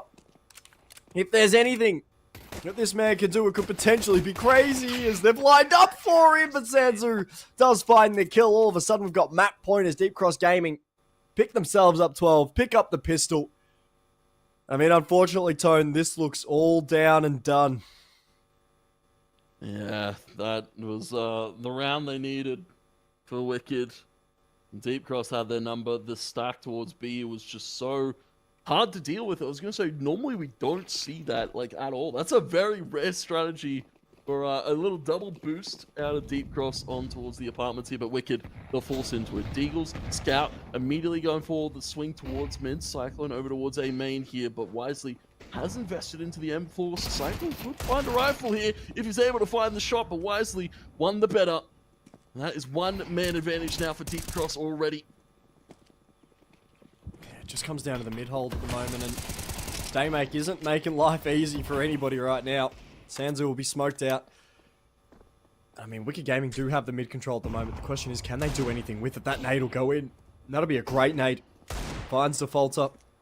It's fired up already, quite heavily tagged, and Wicked Gaming just called for the cancel as Crazy Gamer does at least take down the IGL. A small win. If there's anything that Wicked could potentially want at the moment, the double up in through short could eventually see the end of Crazy Gamer in this one, as waste of ammo will find him taken away. And it's either going to be an A main hit or a B hit. As Wisely with that M4 does have the long range advantage against that A main presence as Wicked Gaming. They're just going to slowly start to creep in a little bit. Clyde will find the info in through stairs if he does swing it, as Wisely just waiting for anything, waiting for a little piece of contact before he can swing out and make his presence known. But for Wicked Gaming, 25 seconds left on this clock. Clyde will at least be spotted out by the scout Wisely. His presence now known. 20 seconds tick down as Wicked Gaming have a fair bit of work to do in that time as Clyde Wisely find themselves kills, and it is going to be a 13-1 scoreline now. As Deep Cross Gaming, absolutely dominant. That is the only way you can describe it. Yeah, absolutely huge performance out of Deep Cross. Dominance, the only way to put it. Flam on the T side of Mirage into CET to close, and well, for Wicked, I feel like we didn't get to see really anything from them in that one. I was going to say we didn't get to delve too deep into the strat pool because, you know, they only had a few rounds there on that T side, so props to Deep Cross. That looked very, very dominant, and I was going to say going into our next one, it might be a little bit more scary here for Wicked. Yeah, I mean, it's Wicked's. It wasn't Wicked's map pick. You know, there's not a lot you can sort of criticize them for, I guess. But you know, this is Mirage. This is a pug style map. This is a map where, you know, sort of every team is kind of expected to know it at some point. And you know, the amount of time it took us for Wicked to be able to get themselves to play a regular CT default a little bit too long in my eyes. They kept going for these little gimmicky sort of plays where we were seeing 3B stacks, where we were seeing, you know, that 2A, 3 mid sort of stack that just wasn't working out. And a lot of these decisions that was being made out of this Wicked Gaming side weren't working out, right? And we only saw the one tech pause. We only saw the one pause to just slow everything down. Wasn't necessarily doing all too much, but Tone, I think after that we're going to have ourselves a little bit of a quick break. Map number 2 coming up. It is going to be Ancient as Deep Cross Gaming do take the lead 1-0 in the series. Fuel your everyday with the new Boost Protein.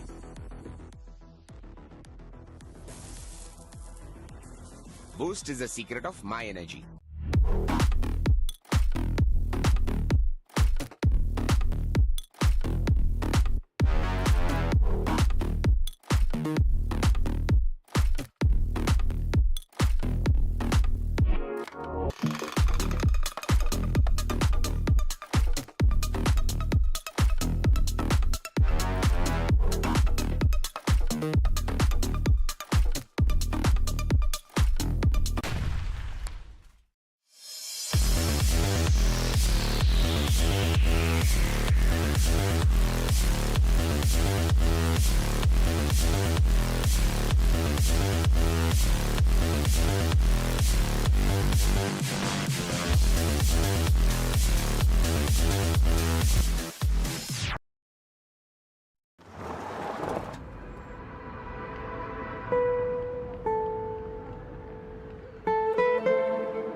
तुझको जो मैं हो जाऊं पागल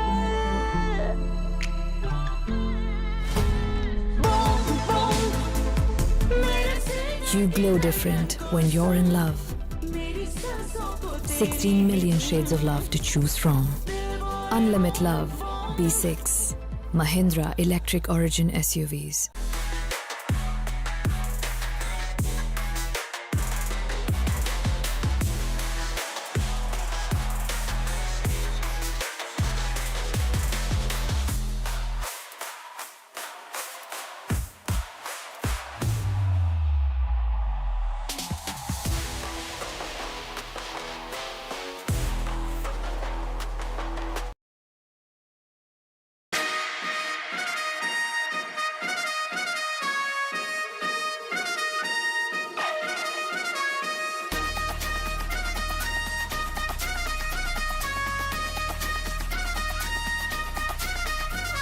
ராத்திரியில் பறக்குது ஜெட்டாட்டம் தீப்பெட்டிக்கும் tyre எல்லாம் கெத்தாட்டம் சுத்தி வந்து ஜெயிக்கிற வெறியாட்டம் டாப் கியர் சரிக்கட்டும் சீரி வர காரில் இந்தாட்டம் It was finally time for the night race on the streets of Chennai.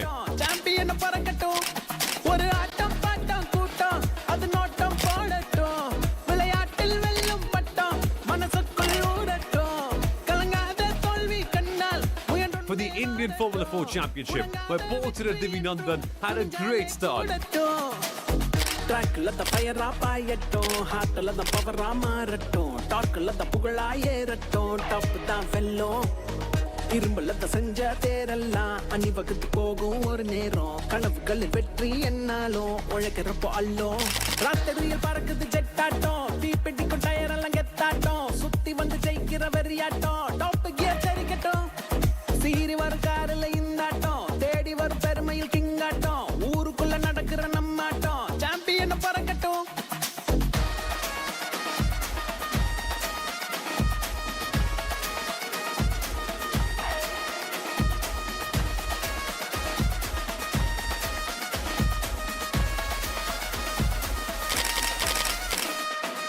Life என்ற ரேஸ்ல ஸ்பீடா போகும் லேப்ல உருட்டாத மாப்பிள்ள பள்ளம் நேடும் கடையில உன்னோட நெஞ்சில வெற்றி தரும் தெம்புல நிக்காத எய்மில்ல ஜெட்டா ஆவோம்ல அச்சா இருந்தா அது துச்சாவாதா வந்தா வளர்ந்தா அது உச்சாவாதா வாட ஸ்பீடா அட தங்கம் போதாதா முடியாத race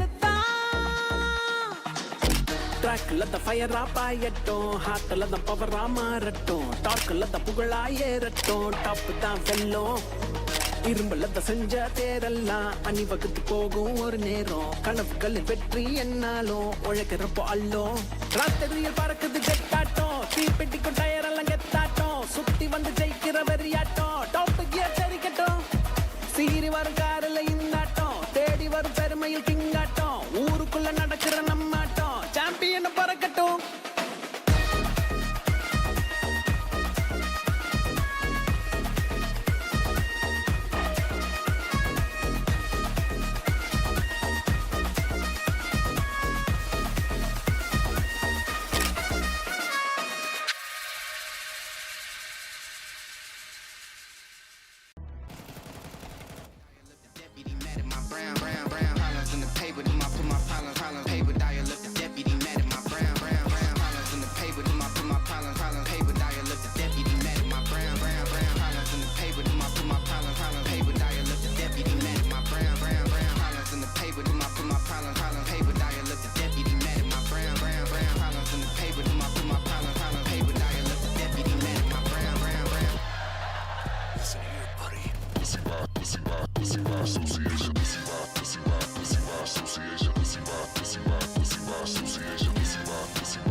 Welcome back, everybody, and what a game we just had. A 13-1 scoreline as Deep Cross Gaming absolutely dumpstered Wicked. As we'll head over towards our second map of the night. It will be Ancient. Tone, any thoughts?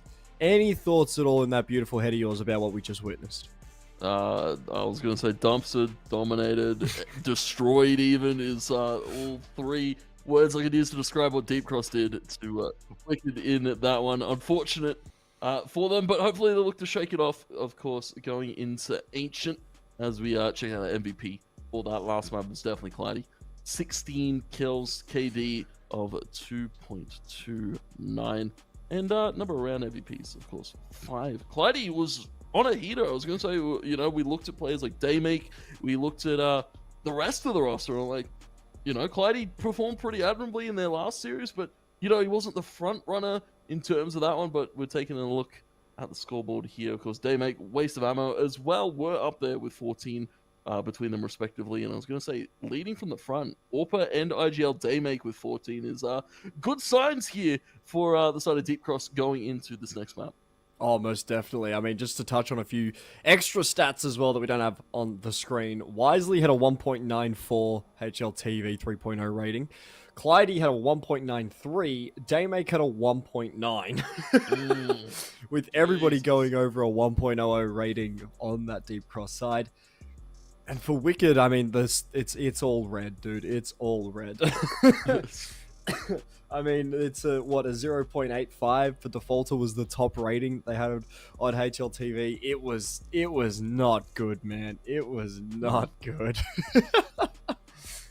It was it's the game, unfortunately. It's the game, yeah. Unfortunate to see, but I was going to say that one round, like, looking at the ratings comparisons, of course, the one round that comes to mind is Defaulter sitting underneath balcony for so long.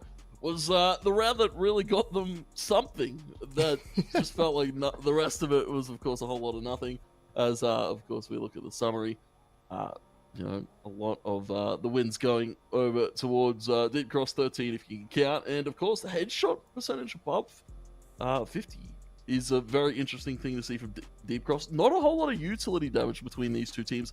I was going to say there's probably one good HE here or there, one good Molly here or there, but not a lot of the damage was being dealt utility-wise. It was just straight-up aim tools that were being won by Deep Cross.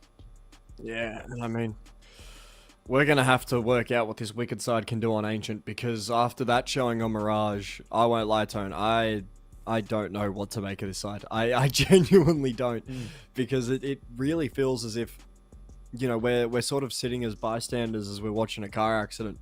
You know, you don't want to look away, but it's so brutal to sort of witness. But for Deep Cross Gaming, you know, their opportunity to double this one up is out the absolute wazoo right now, as they will be starting on the CT side here on Ancient. As well, for Deep Cross, what a way for them to come back into this event, right? Like, they had that really rough 0-2 early on today, and they've had themselves a dominant Mirage. Now Ancient, what can we see? What is going to happen as we see a Molotov on Defaulter? We're going to be seeing Molotov. We're going to be seeing Wicked walk it up over towards A, and Deep Cross, they've read into the play, but probably read a little bit too deep into it, all the way down towards bottom middle. Fired up now, looking for the fights towards Donut. We'll be able to find Sansu. Wicked Gaming will be able to secure themselves the plant. Deep Cross now, how do they opt to approach this retake? We've got a few players now trying to push in towards Temple. Cyclone holding on the off angle. It's a beautiful double from Cyclone. Cloudy now trying to pick up the pieces of the scattered round. Wicked Gaming still fighting the fight. Cyclone will finally fall. Cloudy Daymake now to try and walk it up here against 4 of Wicked, and they're not letting them in. They're shutting the door behind them. Daymake will be able to trade one out on the Hattie God, but that's really all they're going to find. Defaulter rips his head clean off the scalpel, and it will be Wicked Gaming with a pistol. My word, what a round. I mean, yes, they do rush A while we do see the mid presence coming out of Deep Cross at the moment. Just a complete misplay over on the pistol, but for Wicked, being able to hold that post-plant situation, right? Being able to hold everything down, being able to take control, maintain control after the plant. That's something that we didn't necessarily see at all on Mirage. Something that we definitely didn't. Well, we didn't get to see any of it because they weren't able to get a plant on Mirage. But for Wicked Gaming right now, They're playing with a little bit of cohesion. Yes, those pistol rounds are a little bit more of a gamble, but for this shelf take coming through, it should just be an easy cleanup with the SMGs. As 2 with the Mackie, 2 with the Galil, leaves Wisely by himself over towards that B site. That bomb's going A. And that possibly could be all she wrote. As had he got, does he go down? Yes, he does, unfortunately. We will see that Mac 10 recovered as Wisely has a bit of a mountain to climb ahead of him. He doesn't even climb it at all. Yeah, not going to be getting up there, that one. And you can see a little bit of hype out of Crazy Gamer now. We can start to see what we wanted to see on Mirage out of Wicked. It's a little bit more life to them. Deep Cross, you know, nothing too much to worry about. You know, you lose the pistol, you're more than assuredly going to lose the second. I was going to say just the rifle advantage that Wicked get from winning the pistol. But we'll go into this one. Round number 3, and a very important one for Deep Cross, because rifles are coming through here for them. And I was going to say, interestingly, looking at this map statistically, Flem, you know, CT-sided very much for both of these teams. But I was going to say, historically, we haven't seen Deep Cross play this map at all. Yes, we haven't. But for Wisely and for Daymake, they used to play this map a whole lot. So it'll be interesting to see sort of how everything's adjusted, if that makes sense. So we'll see Daymake binding to Clyde, at least able to get the trade back as Defaulter now looks to try and take a little bit of this donut presence. New Molotovs going in from Deep Cross Gaming as not only do they molly themselves out of donut, but they just keep Wicked Gaming sort of guessing a little bit. That bomb, has that been dropped into donut? I can't quite see. It's definitely out of the hands of the T's, that's for sure. Fired up. Gonna be up here on the boost here. Does the side of Deep Cross sense that he's there? Of course, they don't have to really over-aggress for him. They can just kind of wait for Fired up to walk to them. We'll see, just kind of go over the top. And again, I was going to say, I have to applaud the discipline here from Deep Cross. Just nobody getting over-aggressive, just kind of playing their positions, playing the crossfires, playing to what wins them these rounds. Playing the time as well. That's sort of something that we often see in this European sort of style of Counter-Strike that Deep Cross Gaming are playing, which, you know, is very disciplined Counter-Strike. We're not seeing someone go, oh, it's a 4v2 swing. Swing or be swung. Like, we're not seeing that, right? Like, we're seeing very disciplined Counter-Strike. We're seeing Counter-Strike that does win rounds. We're seeing Counter-Strike that does win games. And for Deep Cross Gaming at the moment, if they're able to just maintain everything, don't, as I say, we're playing disciplined, go swing. The two of you. Sanzu and Clyde, don't swing. Don't swing. Oh, Jesus Christ, man. I didn't heed your warning, Flame, but it's alright. Round goes their way. And now looking towards the future here, because, you know, that round for Wicked, it's a write-off. You know, they won the first two. You know, get the bomb down, get some bonus cash. But of course, the money's not the best. I was going to say, I would have expected to see rifles out of them, but Tech 9s, Mac 10, the little AK, Deep Cross. This is where they could really bounce back in a big way. Early molly towards Jag, early spray from Defaulter, trying to push a player off of their position. Deep Cross, you can see how calmly they're sitting. Sanzu just kind of holding that smoke, waiting for a contact. Wicked, they're throwing a lot of util. They're throwing a lot of presence towards this side, but Sanzu will be able to collect them both in cave. Oh, it felt like it was the right play too, right? Being able to throw that molly in towards cave entrance, forcing him in towards cave. But Sanzu just finds two on the spray down, on the spray transfer. It just works a treat. And all of a sudden, you know, you're seeing a 3v5 and you're seeing that Wicked Gaming have to take a bit of a backseat here or have to get aggressive and have to re-aggress into this presence. As Defaulter, does he expect Sanzu? Does he expect him? No, he doesn't. Sanzu gets himself a third. That's an AK to be picked up. Maybe 4, but fired up puts him down finally. But a 4v2 now. 45 seconds to play. As Deep Cross Gaming have a firm grip on that B side, and I do not think they're letting go anytime soon, Tony. Absolutely not, but Fired Up has something to say about that. Daymake now in an off angle will be cleared as well by Fired Up. Starting to come alive here in this round in the late stages. 30 seconds to get that bomb down in 2 versus 2. As we'll see, both players from Deep Cross not anywhere near this site for the moment. Got one towards mid, one still scouting over towards A. And the bomb plant secured. Now they need to make their move. MP9 in the hands of Clyde, so he'll go first. He's going to toss Util over towards the teammates. Wisely, flash smoke is good. And Cloudy will be going over towards the long side of things. Smoke set up there. Swing comes in. Wisely will lose out to Crazy Gamer. Traded back by Cloudy down to the 1 versus 1. And the smoke gives good cover now for the tap here from Cloudy. And it will be on towards the bomb, but Fired Up will be able to find that final shot. And that will be another round here for the T side. Yeah, another round indeed. And for Wicked, this is a completely different team than what we saw against Mirage. Holy, this is a different roster all up. I mean, the patience to be able to lose that first initial fight over towards B, slow everything down, and then re-aggress it nice and calm, nice and slowly, even though you do lose that opening fight in that 3v5 situation. For Wicked Gaming, that is a great sort of round for their mental. It's a great round. You're thinking it's a great round to sort of have a bit of positivity. As Clyde, well, that's definitely something to be positive about. Completely rips Crazy Gamer's head off. It's Fired Up, will end up falling as well as that B aggression doesn't quite work out. The contact with the smoke, they're just going to kiss slowly as Cyclone finds 2. Senzu. Sorry, Cloudy, my apologies. Cloudy, my apologies. We'll clean her up, and a man advantage yet again to Deep Cross Gaming, and they've got the rifle advantage as well. Pretty sure they've got the bomb down in towards mid as well as Senzu. Eventually does end up falling towards Hattie God, but Cloudy finds himself 1, make it 2, why not? Deep Cross Gaming, welcome back to the scoreboard. Yeah, just as soon as they drop 1, they fire back with 1. And a lot of heads-up CT aggression there, just fighting those ramp players before they even knew what came to them. And Deep Cross, very much liking the adaptations that are being made here. I was going to say Wicked, we're seeing a little more life out of them, but still Deep Cross answering in some of these plays, and we'll see.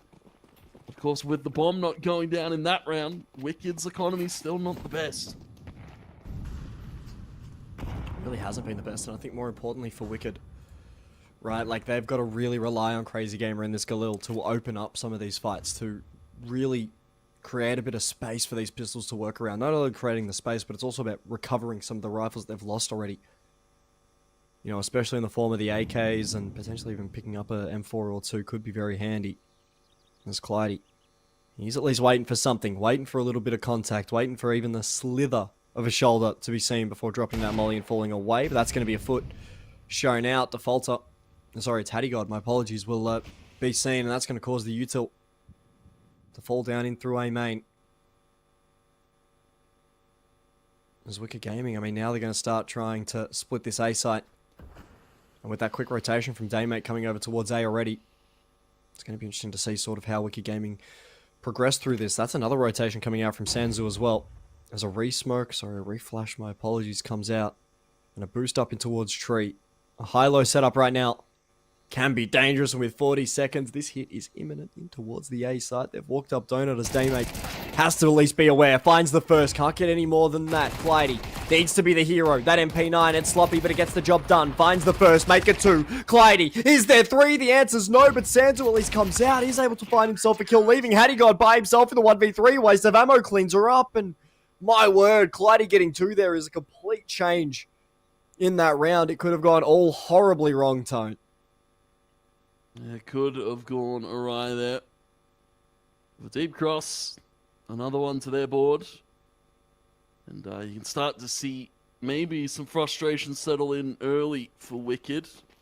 You know, they came out to a hot start, first 2 rounds of the game. And they were able to find a very important third, but Deep Cross have been answering them at every step of the play. We'll see once again. This is towards ramp. Crazy Gamer with the boost up here on the box. Did spot 1 towards long.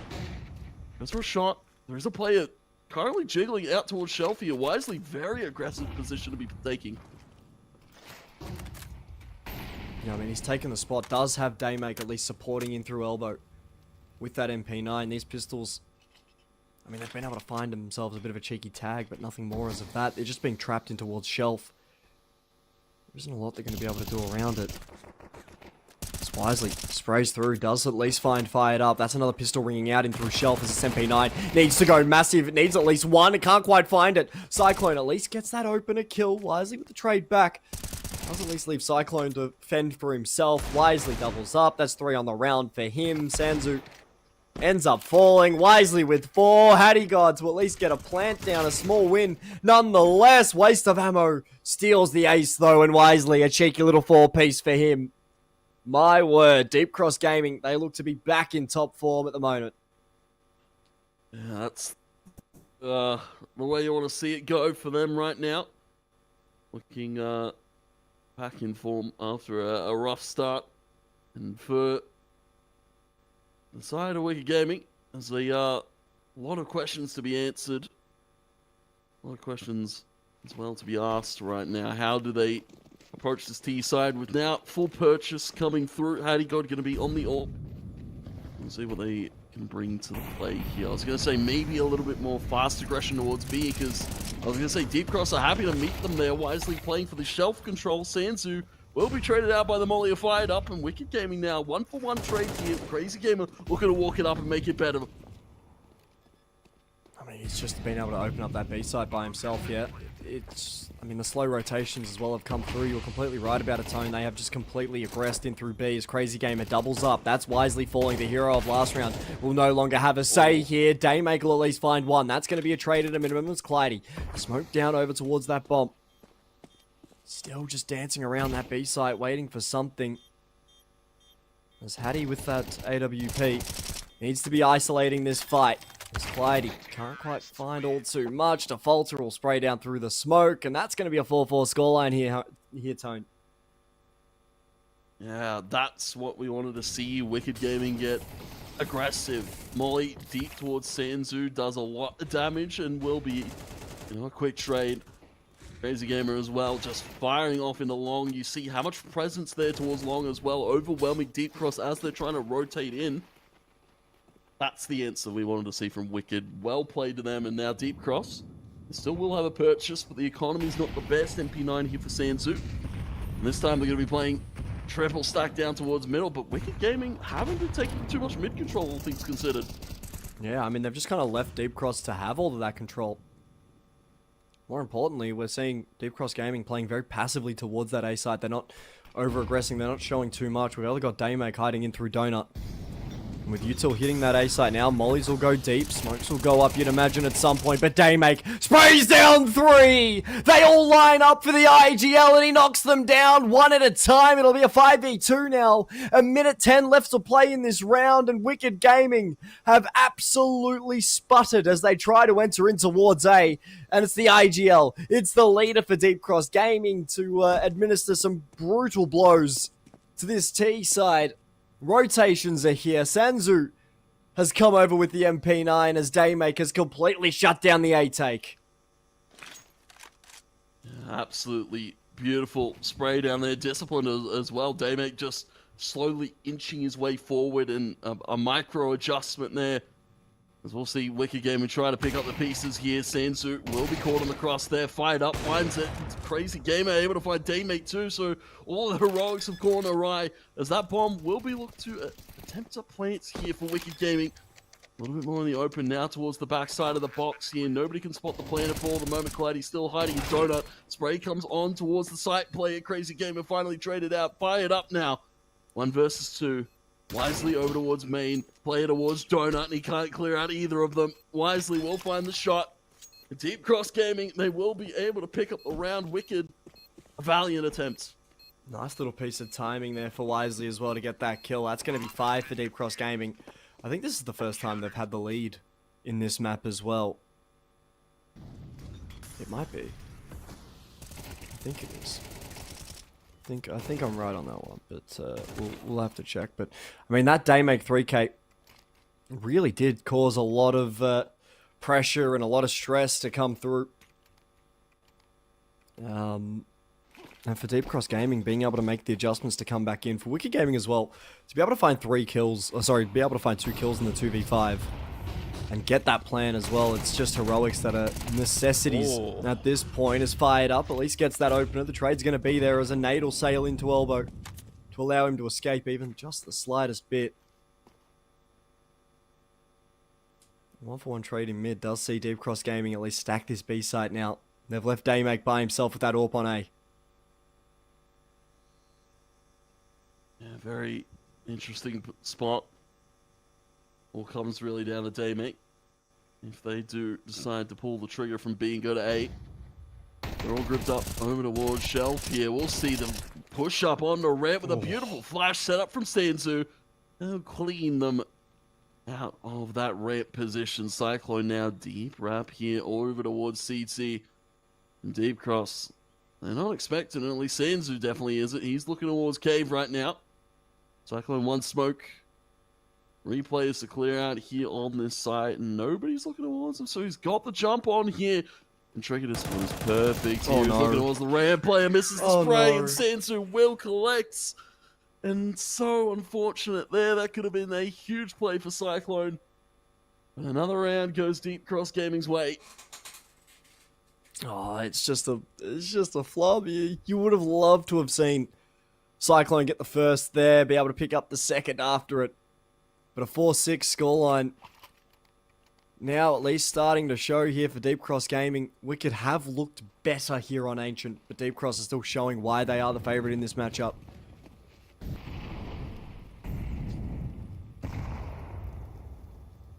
See early molly there from Deep Cross.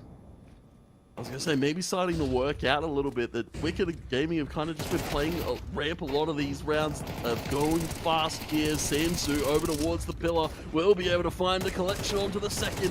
Now Hadigon trying to fight his way out in this side. Cyclone spamming away to help him out. Pistol out for Sansu, up close range there because he's run out of bullets. The bomb is dropped. Now they try to cross over towards Cave, and they will be able to take out Clyde. It's left to Daymake, 1 versus 2. Molly will fly towards pillar. They're playing the time. They're trying to bait Daymake into a swing. They're trying to bait Daymake into making a unfortunate error, but he's the IGL for a reason. He's the brains behind the operation. He will take it slow. He'll look to make his approach over towards Long. Cyclone, he's still waiting. Just an inch, a mile, he'll take it. And Daymake will look to rotate around here. He's just trying to bait the swing himself. It's a lot of mind games going on between these two right now. Mind games on mind games. Remember, Tone, this is chess, not checkers. Daymake, I think, has out-thunked himself. We'll give up the plane over towards B. And just look to try and save this AWP, because it's a fairly expensive gun. You know, I don't think there's many expenses like that. It is a big, you know, financial burden on a team to keep that AWP in rotation, especially on the CT side, you know? Yeah, it's definitely something you want to keep a hold of, though, especially with the fact that Wicked Gaming have been...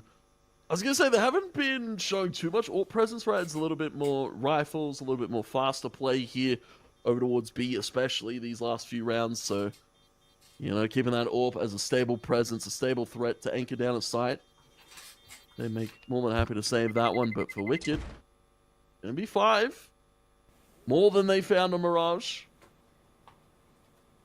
I think they did that round 2, buddy. I think they found more rounds than they did on Mirage in round 2 of this game. But yeah, 6-5 scoreline. And I think what's more impressive to me, Tone, is the fact that we've been able to see them mentally come back from that Mirage, right? Like, it does take a bit of a toll continuously losing games and, you know, losing in that fashion. I think you and I both know the toll that losing a 13-2 or a 13-1 sort of takes on you and on your mentality. But it has been good to see them at least fight back. Daymake at least gets that open, a waste of ammo, picks up 1. Daymake with 2, Sansu gets involved. Daymake with 3 on the AWP. My word, and a beautiful way to close out that first half.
And we are back to get this second half of Ancient started, ladies and gentlemen. Welcome back after that halftime break.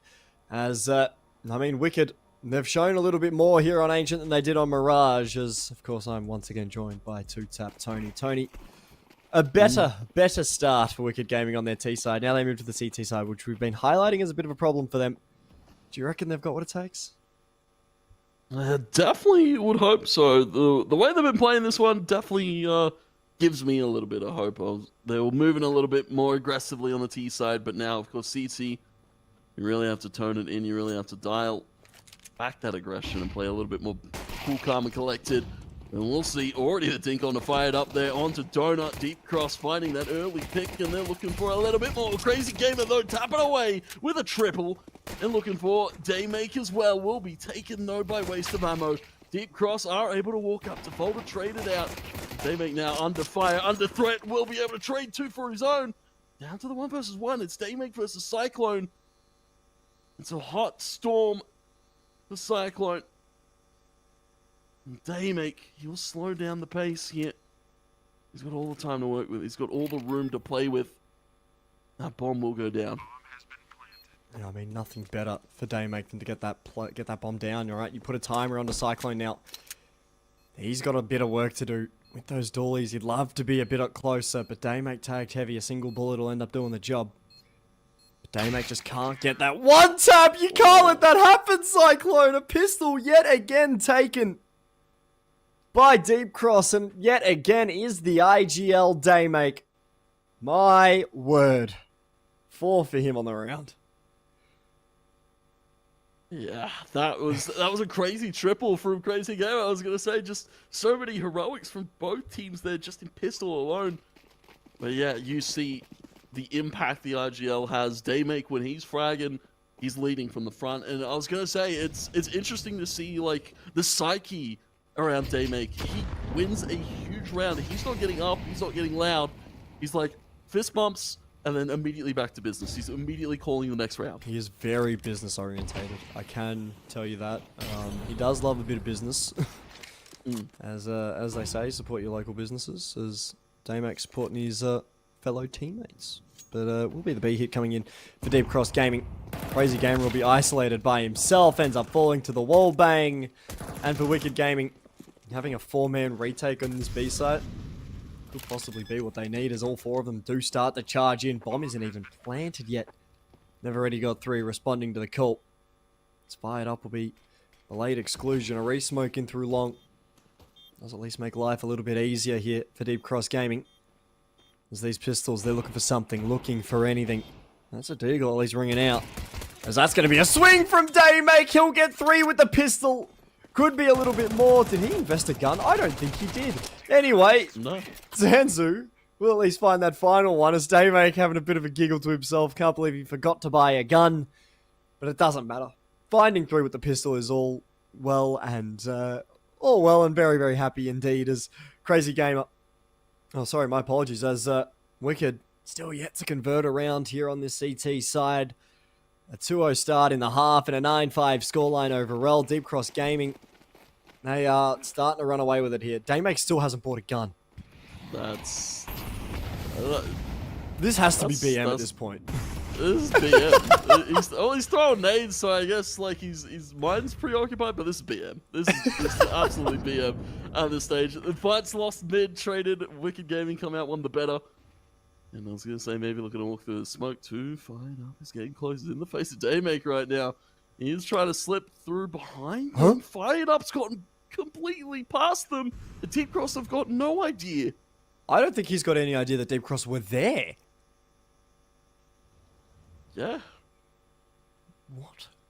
How? At least Daymake has a gun now, so...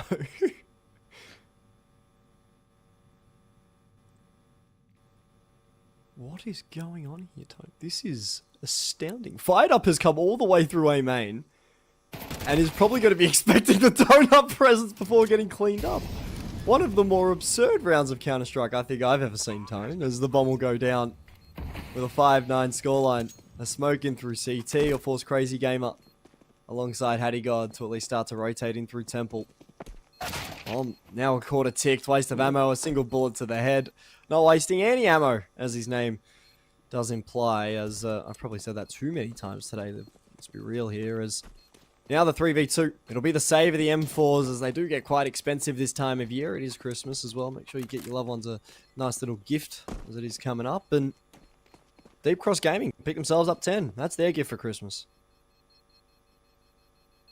Day makes gifts as an M4. Out USP that round to an M4 to save. Absolute anarchy is going on here. I was going to say, just fired up getting through and nobody spotting anyone. The fact that he got all the way around to A main, right, so then just looks like he's holding the site. It just felt like a normal round at that stage, but we're going to be seeing a quick tactical pause here. I think I'd need that. Yeah. if they saw what we fired saw. up, I need that. If they saw what we saw, they definitely need it. Because, my word, I don't think I've ever seen anything like that, Tone. Someone being able to push elbow, take a main, and then getting one-tapped as they come out of donut. Kind of crazy. A first for sure.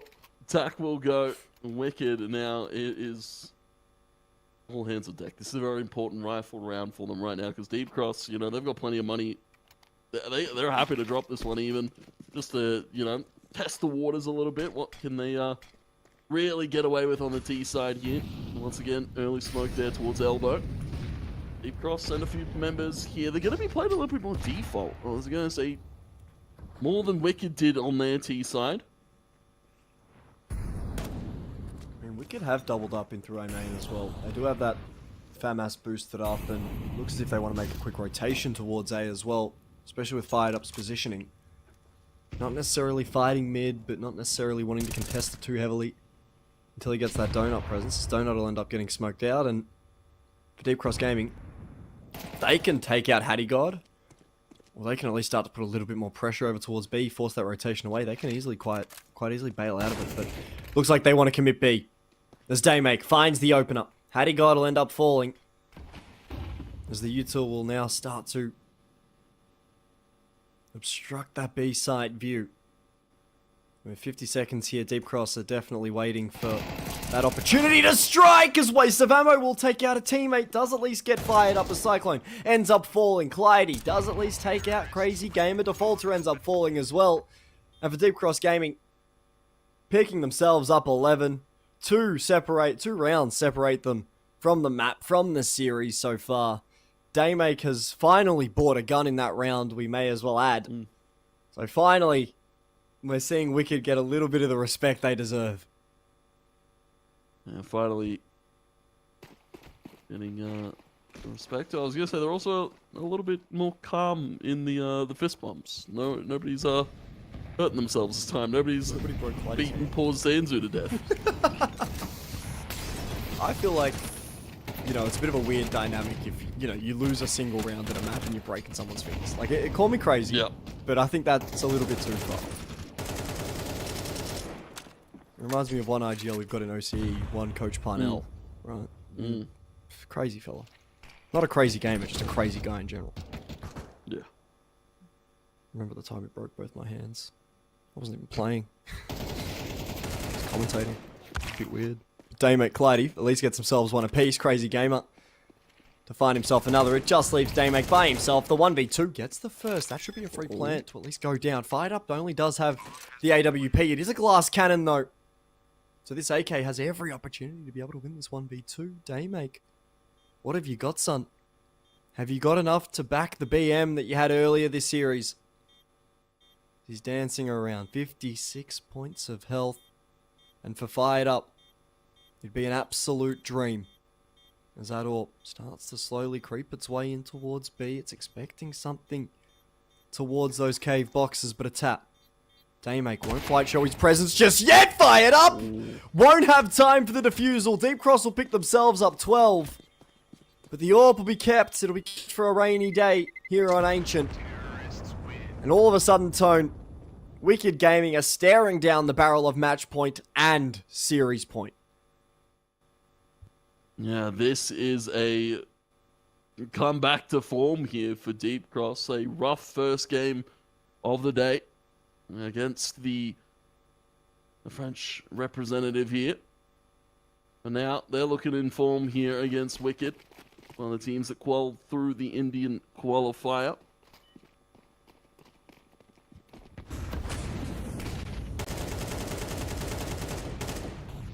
Let's wait and see what we do get cooking here, Tone. Could be a 5-star meal is fired up. Well, at least gets the first one. That's the first Michelin star down. They've only got 4 to go.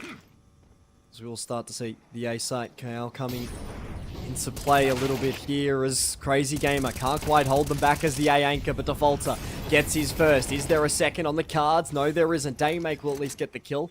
Plant will at least come soon to follow. A missed molly in towards Temple does allow Fired Up a little bit of a cheeky line, and the AWP will end up getting the kill. All of a sudden, the man advantage for Wicked Gaming. Fired Up, steps into the molly, down to 14 points of health. Will it be the double swing? It doesn't matter because Daymake takes his head clean off. It all falls to Hattie God, finding the first to keep Wicked Gaming alive. He falls! And the waste of ammo comes up big as a 13-5 scoreline sees Cross being able to 2-0. Absolutely.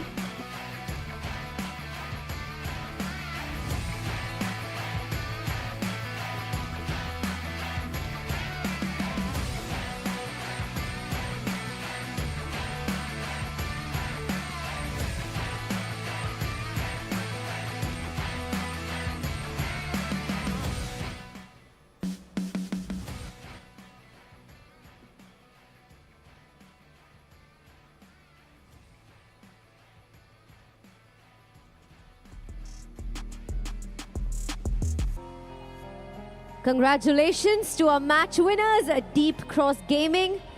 They say all's well that ends well, and that's been the story for this team. They started the day off with a loss, but have orchestrated a brilliant comeback. I'm going to quickly have a chat with the team's captain. Can I request the Deep Cross Gaming captain to kindly join me?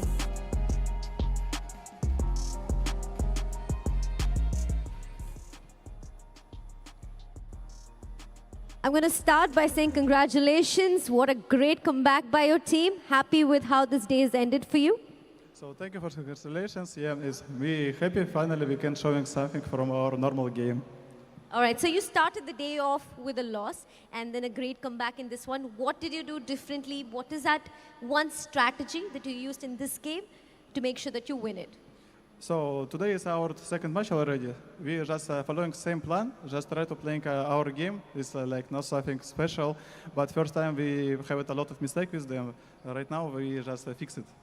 All right, that's great. So overall, how has your experience been here at the first edition of CEGC 2025? So my experience is good. Yeah, thank you. Wonderful. Thank you so much for chatting with us. I'm going to let you go celebrate with your team. Congratulations one more time, and back to the casters. Well, I mean, for Daymake there, that's... I mean, he's got a smile on his face. He's having a bit of a time and a bit of enjoyment with his team there. And what a way for it to finish off, especially as he was having himself a little bit of BM. But, you know, we won't quite get into that, will we, Tone? Instead, let's recap what we just saw in that 2-0 victory, as we just saw Deep Cross being able to best Wicked.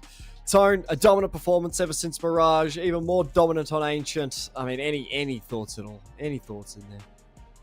I was going to say I was a little bit more impressed on Wicked there. On Ancient, I was going to say they had a little bit more life to them. Their T side looked a little bit better. But overall, again, the CT side just came back to bite them so many times in this series. And I was going to say probably is where I want to, you know, direct the critiques was a lot of over-aggression maybe in terms of not a lot of CT defaults. I was going to say one of these teams that we probably expected a little bit more default play out of them in that CT side, but unfortunate to see there for the side of Deep Cross. For Wicked. For Wicked, there you go. I mean, it is easy to confuse them. They're both, you know, 5 teams of incredibly handsome individuals. But absolutely. I mean, for Deep Cross Gaming, right, it just seemed as if it was business as usual for them. They came in, they took a few heads and a few stats here for your Tone, and I mean, look, 17 kills for Crazy Gamer just wasn't enough. 15 for Fired Up wasn't enough at all. 23 for Daymake. I mean, Ancient was his map, and he just completely ran the show here, Tone. Yeah, absolutely. I was going to say, as I said, leading from the front, and if you got your IGL firing on all cylinders, then he's going to, start to make more aggressive calls, more crazy plays that just going to catch Wicked off guard, and it definitely did in this series, and it definitely did on this map. Oh, most definitely did. And some stats for you, Tone. I know you love your stats. I'm a big numbers guy. I love numbers, even though I can't really count. Daymake having 2 1BX situation wins. He's gone 5-0 in his opening duels. He's had a KAST of 83%, only bested in the server by Clyde with 94. Wow. Those were crazy. I'm gobsmacked. I'm gobsmacked by these stats. Rather, the numbers are telling a dominant story here, and I mean, yet again, it's just been absolutely absurd what we just saw over on this Ancient, right? Like, the amount of dominance that we saw, especially in those clutch time situations, especially in those clutch sort of moments where, those rounds really do swing and those rounds really do matter. It's kind of crazy, dude. It's kind of crazy. It's filthy. It's filthy. It's filthy, Tony. It's filthy. Yeah, one thing as well I want to highlight. I was going to say the post plant scenarios for the side of Deep Cross in all of those T-side rounds there on Ancient were, they kind of lost a few early members. I was going to say it came like triple kill from Crazy Gamer, and then all of a sudden it was a triple kill back from Daymake, and it really all went disastrous. MVP, of course, well deserved by Daymake. 23 kills, a 2.09 KD there as well. Headshot percentage is pretty good. And yeah, Daymake leading from the charge, leading from the front, and a little bit of added spice in there as well. A few rounds of that USP just to get it across the line here. But yeah, post plants were absolutely clean there from the side of Deep Cross in that series overall. Yeah, I mean, it was a better performance out of Wicked, but you're right, Daymake just having his day, having his way with everything. And I think as well, being able to see, a guy like Clyde, guys like Wisely not necessarily have to have themselves massive games in terms of kills, not necessarily having to be forced to have sort of quote-unquote life games, even if it does become the regular for them, is very good to see, right? It does show of the potential for this Deep Cross roster. It does show, sort of the potential for growth in the roster and growth in the team. And I mean, an ADR of 137, just insane for Daymake, right? Like, that's a kill and a half per round is what we're seeing out of that ADR and what we've just seen. We won't need to see Dust 2 at all. So, I mean, a 2-0 victory sort of just gives everything together, and Daymake with a 1.96 rating. That's absurd. That's crazy.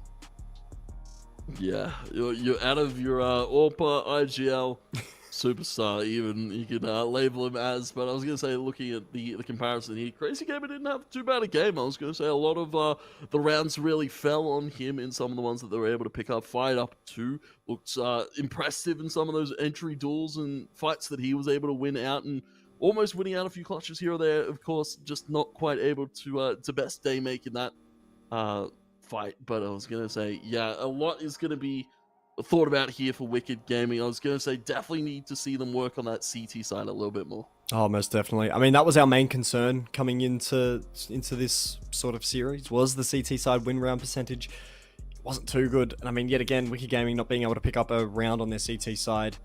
I mean, they picked up one round on their CT side the entire series. So it's obviously an area for improvement. Like, to win a single round on your CT side is kind of crazy, as we will take a look at the leaderboard where the groups are going and who is leading the charge. Of course, Big, the Mousquetaires, having themselves one win apiece, sees them sit comfortably at the top. Deep Cross Gaming, they've gone 1-1 so far, so they'll be sitting probably second in Group B. As I mean, for tomorrow, right, we get to see Arise finally play. They haven't played today, Tone. They haven't played. This will be interesting. Yeah, we'll get to see what they're capable of. I was going to say, and some of these other teams, we'll get to see them make some much needed adjustments. We'll get to see Nemesis tomorrow, really build on the success. I was going to say they didn't get to win their game against Big, but the success of putting up such impressive scorelines against a team like Big, and of course, going over, we'll see if anyone can best Mousquetaires down in that Group B, because they're looking red hot going into the tournament. We'll take a look at the top players of the day, Tone, as Our top 5. Any guesses who? Daymake in there, Clyde in there, Wisely in there, Sanzu in there, and JDC, the only non-Deep Cross Gaming member. Of course, these are calculated by kills, so it's not shocking to see Deep Cross Gaming here, as they have played 2 games today, unlike every other team. But, I mean, it just shows how good of a performance JDC had in those 2 maps to make it to this top 5, to be able to beat out someone who's played almost 4 maps today, which... kind of crazy, kind of absurd, Tone, as, I mean, I think that might be the end of our show. It might be the end of our show, Tone. It might be. Do you reckon it's the end of our show?